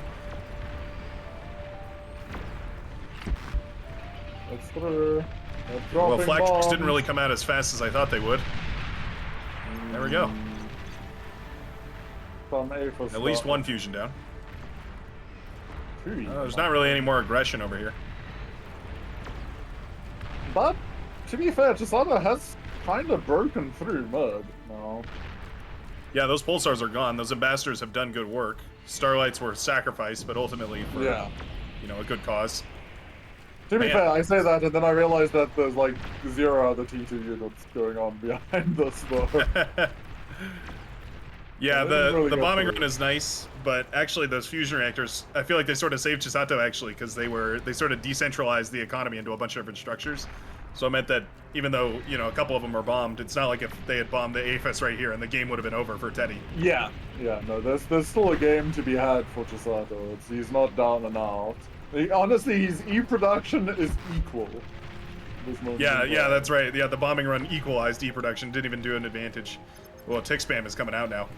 I love this mirror matchup right here. It feels like both of these guys are looking at each other like, oh yeah, that's right, I do have that tool. And then they build it a second later. The EMP launcher, the tick spam, the starlights. Only thing we haven't seen Teddy build yet are ambassadors. Apparently not fond on those missile trucks. Yeah, Chisato hasn't picked up the static defense, so these ambassadors not quite doing it for him. Oh, there's something funny going on the right-hand side. There's some cloaked metal extractors being replaced by T2 metal extractors on the right. And there's Jags approaching as well. Holy moly. This right flank is just no commitment by either player, but both players are using it constantly. It does feel like the advantage is moving over to Teddy pretty strongly though, as long as this goes on. Yeah, the pressure has been applied and now there's nothing we don't have an anti-spam here. There's no Juno that's up and running. We don't have nearly enough lightning tanks. For whatever reason, we were producing Starlights for a long time there, even though these ticks have been killing the Starlights for a good minute. Yeah. It feels like Chisato's tired. It genuinely feels like he's a little bit run out of steam here. And it's slowly, the army value is like what's slowly starting to kill him now. He's just falling behind. Teddy getting the res bot, eating all the Are you seriously telling me that the Aphis was the correct play? It appears that it was. It definitely gave Teddy the confidence he needed to believe it was the correct play. Yeah, I can't believe that. I can't believe first of all an Aphis even came up in the first place, but second of all that it actually was like it ended up being the right move. Yeah. If anything, I'd argue that like the biggest mistake is that Chisato didn't lock down this right side. Because it's just continual harassment through that side. Thorn in his side. He had a good position and he just didn't put enough LLTs there, and then just never secured it fully. Yep. And I mean, it's not insubstantial the amount of metal that he was losing for not guarding that. That's what, 3, 4, 5, 6 metal extractors, maybe 8 or 9, depending on how you count it. Yeah, it's a lot. And Teddy's been getting some of those metal extractors for himself, as we see. Paralyzer's just slowly shutting down the whole front line. I love it. I love that they're connecting with all the frontline units, and then the ticks can just go in and mop everything up. What a funny way of playing this, but it's so. I mean, this is Armada to a T. I feel like if I had to, show somebody what I think the difference is between Armada and Cortex, I would just show them this game to explain how Armada works. Yeah. You just stun everything and then kill it all with a bunch of swarmy tick units. E-converter stack going up now. Oof. Fair few of these e-converter stacks going away. Fortunately, not yet. Critical issue, but they're actually being overbuilt. Everything is slowly compounding worse and worse and worse.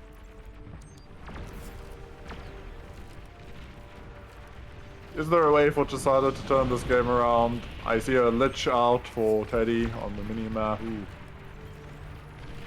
Multiple Liches out for Teddy. Second Lich I don't think it's out.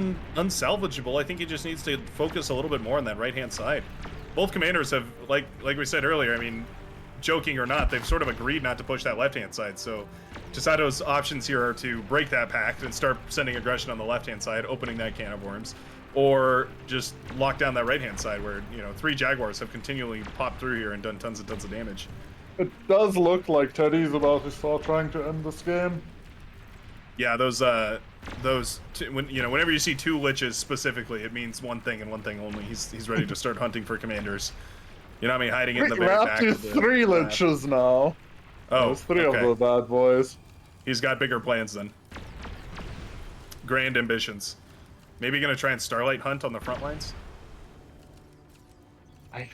Honestly, he's probably going to go down right side and just take out the fusions if he can't find the commander. Yeah, there's plenty of good And targets. he goes down left side instead, obviously. Just whatever I say, ignore it. The caster curse. Nah, I think he is looking for the commander, yeah, but he'll take any fusions he can get. He definitely spotted it. Yeah, he knows exactly where the commander is. But he shot down all 3 Liches. Come on. Did he get the Liches? Yeah, all 3 Liches died instantly. Why not no. go down the right side? You know he doesn't have AA. Okay. Okay, Teddy also apparently a little bit tired. You know where my bombing run went down last time? I'm gonna fly the exact same path. But it looks like the Roughnecks are finding value, yeah. This kinda looks like a push that Chisada can't stop. That's a pretty big clash right there in the middle that I would say Teddy won pretty easily. Yeah. The Jaguars and Bulls kind of is like an unstoppable combo. They just deal with spam perfectly, and that's all that Chisada's been pumping out for a good long while. GG is called. Teddy taking the game. closer in some ways than I expected, and also not as close, or pretty one-sided in the end. Yeah, that really diverged pretty quickly there. Once that middle section was broken, it actually kind of felt like it almost was like Teddy was over-investing into those static defenses in the midsection, and once that was gone and he wasn't putting money into the statics, it was like all the money was going into the units. And then all of a sudden he was like, oh wait, I can just build more units than Chisato and win. Actually, it's crazy. Just go look at the metal produced and energy produced bars this game. Like, this game was dead even for 31 minutes almost. Yeah. Yeah, it was hilarious. That is shocking given the map state for so much of this game. Yeah, Teddy not wrong. Race to Aphis 1. Yeah. I mean, he's in a lot of ways it's so true, because that the Aphis is, let me think, the Aphis is 33% efficient. It's 3,000 energy for 9,000 metal, more or less. And then the fusion reactor is basically 1,000 energy for 4,000 metal.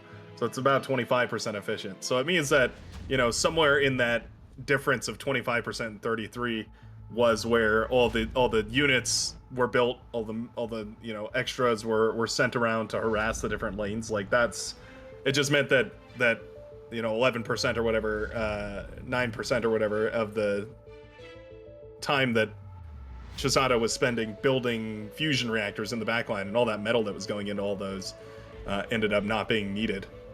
Yeah, and especially with the 2,000-3,000 metal that had been put down in defenses in mud, while Teddy was also controlling the tempo of the game, was just slowing him down. It was like the restraints had been lifted, and all of a sudden he was free to run full speed as fast as he wanted. It was turns an out a interesting spam decision. of ticks and everything. Yeah, the ticks were good, but it was I wonder what his decision making was with how he sent his balls, because he had such a good T2 timing compared to Chisato, but just didn't really use the T2 units before Chisato got back into his T2 timing. The first 2-3 bulls all kind of just wandered off into the side lanes and slowly worked their way forward. Where if they'd all three had gone down mid into the main army, I don't know how he just defends that efficiently on T1 as Chisato. Yeah, especially when he ate his lab. When he ate his lab, I was like, man, that's game ending. Yes, absolutely. Yeah, if a big push had come through right there. I mean, obviously Teddy didn't know that lab had been eaten, but if a big push just happened to have gone through at that moment, it would have absolutely won the game. Yeah, he must have been really scared about that left-hand side. He didn't know there was an agreement not to attack that side, I guess. Yeah, so clearly. He was very scared about it, but yeah, I agree. I think it was like 3 bulls, right? Yeah, and the I think army it was all about 3 split up. bulls. So that would have been really, really effective at trading out. Just getting those bulls out, getting a couple res bots to eat up the wreckage of the T1 tanks, and then continuing to press bulls. I think it probably could have gone basically right down the middle. Yeah, what a cool even match though. And it nearly turned into Chisato doing that with bulls, but not quite. Yeah, almost. Not quite I just can't believe how many Starlight we watched walk to their death that game. The first 2 get abandoned in front, and then Chisato sends these 3 into beamers, and it's just like, how? How are they walking into beamers? This is like the one unit you just keep in the back line, you don't move it or anything like that. And somehow they walked all the way to the front. Anyway, dreams do come true, because now we get to watch game 3 on Onyx Cauldron between Chisato and Teddy. I don't even know how to predict this game. I have no idea. My prediction is still alive. I said 2-1. We're currently 1-1. It's all on you, Chisato. You just gotta win this game for me, buddy. I'm really curious what Teddy has in stock. I feel like there's got to be some strategies for this map that are a little bit more, bizarre. Like spiders in the hills, for instance, climbing around to harass the back, or gunships and bombers. I've seen a lot of plays with that as well. If this ends up getting into that, late T1, mid-game T2 sort of situation, I think Teddy might have gone random. this game. Did he? I think he might have. I didn't see if Chisato did. But once again, Chisato is wearing Armada colors, which makes me suspicious about how random his random is. Yeah, fool me once, shame on me. Fool me twice, shame on me. But 3 in a row? No way. Yeah, there's something suspicious going on here. So we see Bot Lab open out of Chisato, Teddy going with Bot Lab as well. Okay, so Pawns versus Grunts, most likely. Mm-hmm. It'll be a good showcase, because we haven't actually seen it very much this tournament, I feel like. Someone had a really good game against Sash. I'm not sure who it was. Whoever was playing against Sash, might have been Teddy? I'm not sure. Just absolutely brutalized Pawns with Grunts. It was impressive, honestly. That's cool. They said it couldn't be done. It's cool to see that everyone was lying. Skill issue. Get good. Exactly. Wow, wind speed on this map. For some reason I had forgotten that Onyx Cauldron wind speed was up to 29. I have never seen that. That is impressive. I believe wind speed can't go higher than that. I think there's a upper limit on the actual like hard programmed into the game for some reason. There's like an upper finite limit on wind speed. But actually maxes at 25 is what LDM's saying, yeah. The 29 is just for show. Oh yeah, you're right. Yeah, because look at the wind turbines. If you actually hover over them, you can see they're only making 25. So that means that this map actually has an even higher wind average than usual. Because like if it actually can only go to 25, but it can linger at 29, then it has like a ways to go down before. You see what I'm saying? In other words, wind speed very good. We see Chisato once again moving his commander out, taking up things. 2 con towers down already for Chisato though. Yeah, it feels greedy, but with how much energy there is on this map, I think E-converters might be a legitimate strategy here. Almost certainly, and especially with all this reclaim out and about. Mm-hmm. Yeah, those crystals are a small source of vitamins and minerals. They also have a bunch of energy crammed into them. And more importantly, metal extractors all over the place. Kind of the way that I feel like this map always tends to go is whoever can manage to lock down either the northern side or the southern side tends to pull themselves into a big enough advantage that they can win the game. Yeah. However, the northern side has a huge run-by path for directly back into the base of both of these commanders, so that one seems to be a little bit more important for defense, whereas the one on the bottom left seems to be a lot more important for economy because it's a lot easier to shut down. That would make sense. So what do you think of this choice at the moment with Chisato moving his comm forward pretty aggressively? I think it's the right one. I think he base. has to defend this choke point right here where he's putting that LLT down. I think that's perfect because otherwise units running through there would just continually harass you to death until the end of time. So I like that he sent a little construction squad up north. He's actually sent 2 constructors rather than just 1 to make sure that that northern side is contested, but sends the whole commander to the southern side. I wouldn't be surprised if he actually just bypasses basically every mechs on the southern side here, just grabs 1 or 2, and then goes directly towards the choke point to try and shut that down. Either sending units that direction or just putting the commander there. Okay. See Teddy running some units down mid. Could be pretty difficult to deal with for now.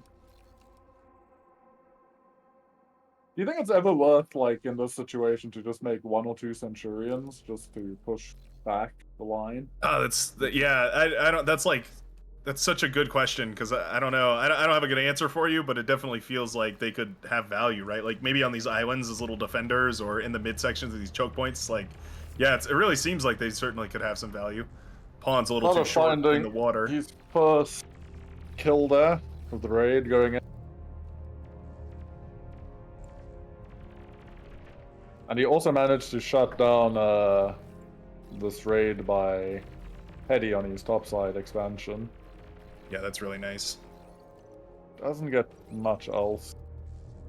Yeah, good defense right here from Teddy. Loses the mexes, but it's not the end of the world. Like I said earlier, I really genuinely think that E-converters can be made with basically reckless abandon on this map, and you don't even have to worry about it because they're The wind turbines are so stupid efficient that Yeah. even just a little bit of E-scaling can be a huge metal boost. Chisada has a few converters out. Honestly, Chisada's E usage has been really impressive. Has he even... Has he leaked any? Yeah, actually both players have already leaked. Teddy Not has actually got surprising. a pretty big production advantage in terms of E. But Chisada's nice. ahead in terms of metal. So he Yeah, I might wonder be what approaching a more macro game, yeah. It could be. And Teddy did choose to... I thought he might just walk the commander right down the middle, which is kind of funny, actually, because that might have worked really nicely here if he just walked the comm and then basically pinned Chisada's commander in this bowl right here. But it seems like that's not what he's going for. He's decided to push on the southern side. They're both just going to draw lines, though. Teddy already making rocket bots, actually. Not going to let Chisada set up this LLT defensive line, yeah. That makes sense. That's He really probably can't going let... to... I was just saying, he really can't let Chisada run away with that many of those metal extractors in the midsection completely uncontested. It's just too efficient of a metal extraction area right there. Like if all three of those are turning out, it's 6.5 or so metal. But it's probably going to give Chisada map tempo now with the spawn versus grunt production. Mm-hmm. He's definitely looking like he's got some more map pressure going out. Yeah, he's got to give up something. It looks like it's going to be the midsection here. But I say that, actually, honestly, isn't... In some ways, Chisada's come in a bit of danger, yeah? Yeah, I would agree with you, but these pawns here are kind of cleaning up this LLT, and I can't help but wonder if that actually is going to end up saving that commander eventually, just because there's now this run-by path. It's like somehow both of their commanders are surrounded. Like Teddy is surrounded by run-by units that came through the middle, but also Chisada is surrounded by the rocket bots and Teddy's commander moving forward. This is actually going to get really dicey for both of them. Oh, Chisada making a forward lab here. Oh, wow. Oh, he wants that Geo. He must. Is he going for a... Excuse me, is he going for a T1 con? Let's click on it, see what this queue is. One rocket bot, 2 Centurions is the current queue. Whoa, okay. He is ready to throw down with Teddy's comm. That is a... yeah, that's pretty interesting. That is basically just, I wanna brawl with you on the southern side here. Teddy has also got a construct of his own. He's going to go ahead and build a twin guard here to lock down this high ground. Those rocket bots have definitely gotten their value. Cleaned up those metal, or the LLTs rather. Push on the northern side, or counterattack, I should say, from Teddy was shut down eventually. But the LLTs and metal extractors got killed. Constructors, however, are still available, and they're going to take that northern side. This feels so scary to me for Chisada. I would not be comfortable playing in his position. Yeah, he's definitely... Well, that's what the Centurion are for. Those buy him a little bit of comfort. The Centurion question is answered. Right? But, yeah, there is a time to make them. I'm guessing... Teddy's starting to take some hits. A-Lab coming out from Teddy. I like that a lot. I think a couple Shuriken could be super useful here. I think he just goes for a bombing run. Yeah, that's true. That wins the game as well. Obviously, wind turbines are going to be basically the only energy economy anybody's got at this point, aside from maybe the Geos on either corner of the map. So, you know, there's going to be some kind of target. Yes, the self-destructive layout, as we call it. No, that's shurikens. Lame. I think he's got to be aiming for those Centurion. Did only one of them come out? Oh, we only had one Centurion, did we? Yeah, it looks like it. It could also be really useful for stopping that push in the mid. Caught so much. So many pawns there. Teddy is so close to denying this topside expansion, but he's APM taxed at the moment. Because of everything going on here that... Oh, did he get it in time? Oh, he didn't. He got the LLT up. Oh, but Chisada's Teddy's taking so much damage to these rocket bots. Oh, he deguns most of them though. But he's at 20%, 10% HP. pretty worried about Teddy throwing his commander away. Yeah, I'm really scared about it. And again, I mean, this is helped clean that up in the midsection. I like that a lot. Okay, you got AA turret coming down. Will it be finished in time? Okay, this game is really close. Like, Sato's got the metal, he's got the army value, Teddy has the E, and currently a large group of units heading topside.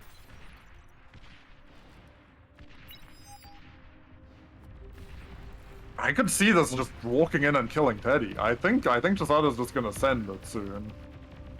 Just Yeah, he's full got the send rocket it. bots and the pawns. Teddy The is com is moving forward. 35. Is there any world that he gets murdered? There is by twin well, guards? there is 2 twin guards and 1 LLT. Oh my god, they're It's a hitting lot of laser directly. fire. Oh, hey, No, it's around to it's Teddy. over. GG. Boom. Ah, 2-1. Good job, Chisato. I'm so proud of you. All my predictions are right. That's all that Dang, he matters. had gunships in the air too. He was ready for multiple different ways to close that out if he needed to. But my goodness. Actually, and they were wow. That was a really interesting one. They were back and forth, back and forth. Yeah, I think all over the map too. I think Chisato, when he saw how much damage Teddy took to those rocket bots, that's when he decided, okay, I'm just gonna go for this kill. Yeah, yeah. I think those rocket bots were really just meant to keep the pressure on. But I totally think you're right. As soon as they hit that commander a couple times, it's like Chisato was activated, and all of a sudden he was like, oh, I can just win. Yeah, that's the easiest win condition I have. All I have to keep playing this back and forth thinking game. Let's just end the game. Go phase. More pawns, more success. Well, all right. Cortex bots having a rough time today. Definitely feeling a bit thin, shall we say? Yes, was struggling a that the little bit. finals of the losers bracket? I believe this was the final game. That's what Yeah. I've been told. For today, anyways. Until today, tomorrow's loser bracket. Ah. As we can see on stream at the moment, that is the end of round 7 in the losers bracket. As well, it's weird that showing Wraxell with only 1 win versus Kuchy. I don't know how that works, but Wraxell went forward. Don't know how that works. Not for me to figure out.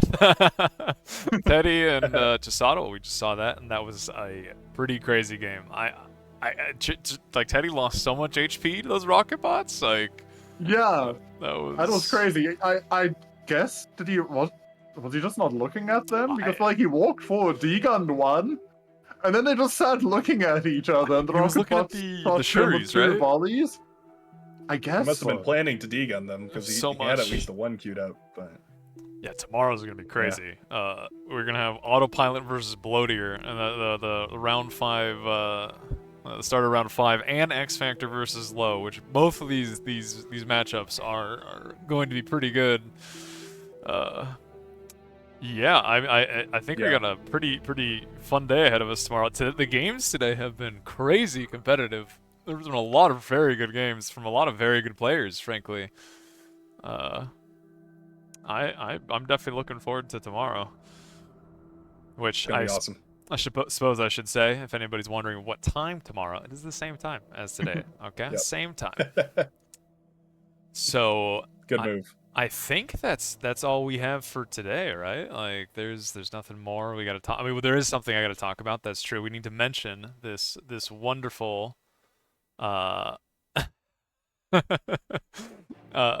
wonderful thing that apparently is happening tomorrow morning before the tournament starts. Is what is it? All Reason No Logic is doing the King of the Hill tomorrow, which I've heard is pretty cool. I've not been awake as it starts very early for me, but yeah, I believe that's. You'd have to look at the announcement on the main Discord, I think, and it'll probably be able to show you the the main time it starts and your time zone and all that. It'll be super easy to look at. But what's it called? King of the Hill, you said? Yeah, it's King of the Hill. All Reason No Logic is the one hosting it. Supposedly people had a lot of fun with it in the previous. The concept is that certain maps are played with players playing in the middle and players playing around them, and the place in the middle with a very large resource boost. And you are not allowed to build any sort of offensive structures like LRPCs, tech missiles. Even Ravage can be like potentially. Situation. Yeah, and there's a no rush timer. Well, that's good. Cool. That sounds like a lot of fun. Sorry, I was looking for the announcement right here so I could say the time. Yeah. It's early. Like for US, it's very April early. 6th. It will be 4 a.m. my time. Yeah. I probably won't make it, at least not at the start, but sounds very fun. Yeah, it's on the announcements channel on the main Discord. Look, I might. Yeah, well, I might make it, but in a roundabout kind of way, just going through the night. Alrighty. Well, thanks a ton, everybody. That was a lot of fun. I'm super excited to kick off tomorrow and see what's happening. Super excited to see who our finalist tournament winners are. See if Yanami can make it to the big leagues. Finally win a tournament. No, I believe he's a previous tournament winner, right? He has one. Only like 3 of them. He's actually only 3. If we're thinking Alpha Cup, he was the one that won last year versus X Factor. Okay, right. I thought I remembered that, but I couldn't. I lose that stuff so quickly. But anyway, super excited about all that. All right, thanks a ton, everybody. Yeah. Yeah, DD, thanks for having me. I think we'll call it there. That seems like a good ending point. You can see on screen we have the times. Things are generally going to be happening tomorrow. I noticed that we don't have 2 day ones now, which is very good. Yeah, I think that'll be it for us, and we will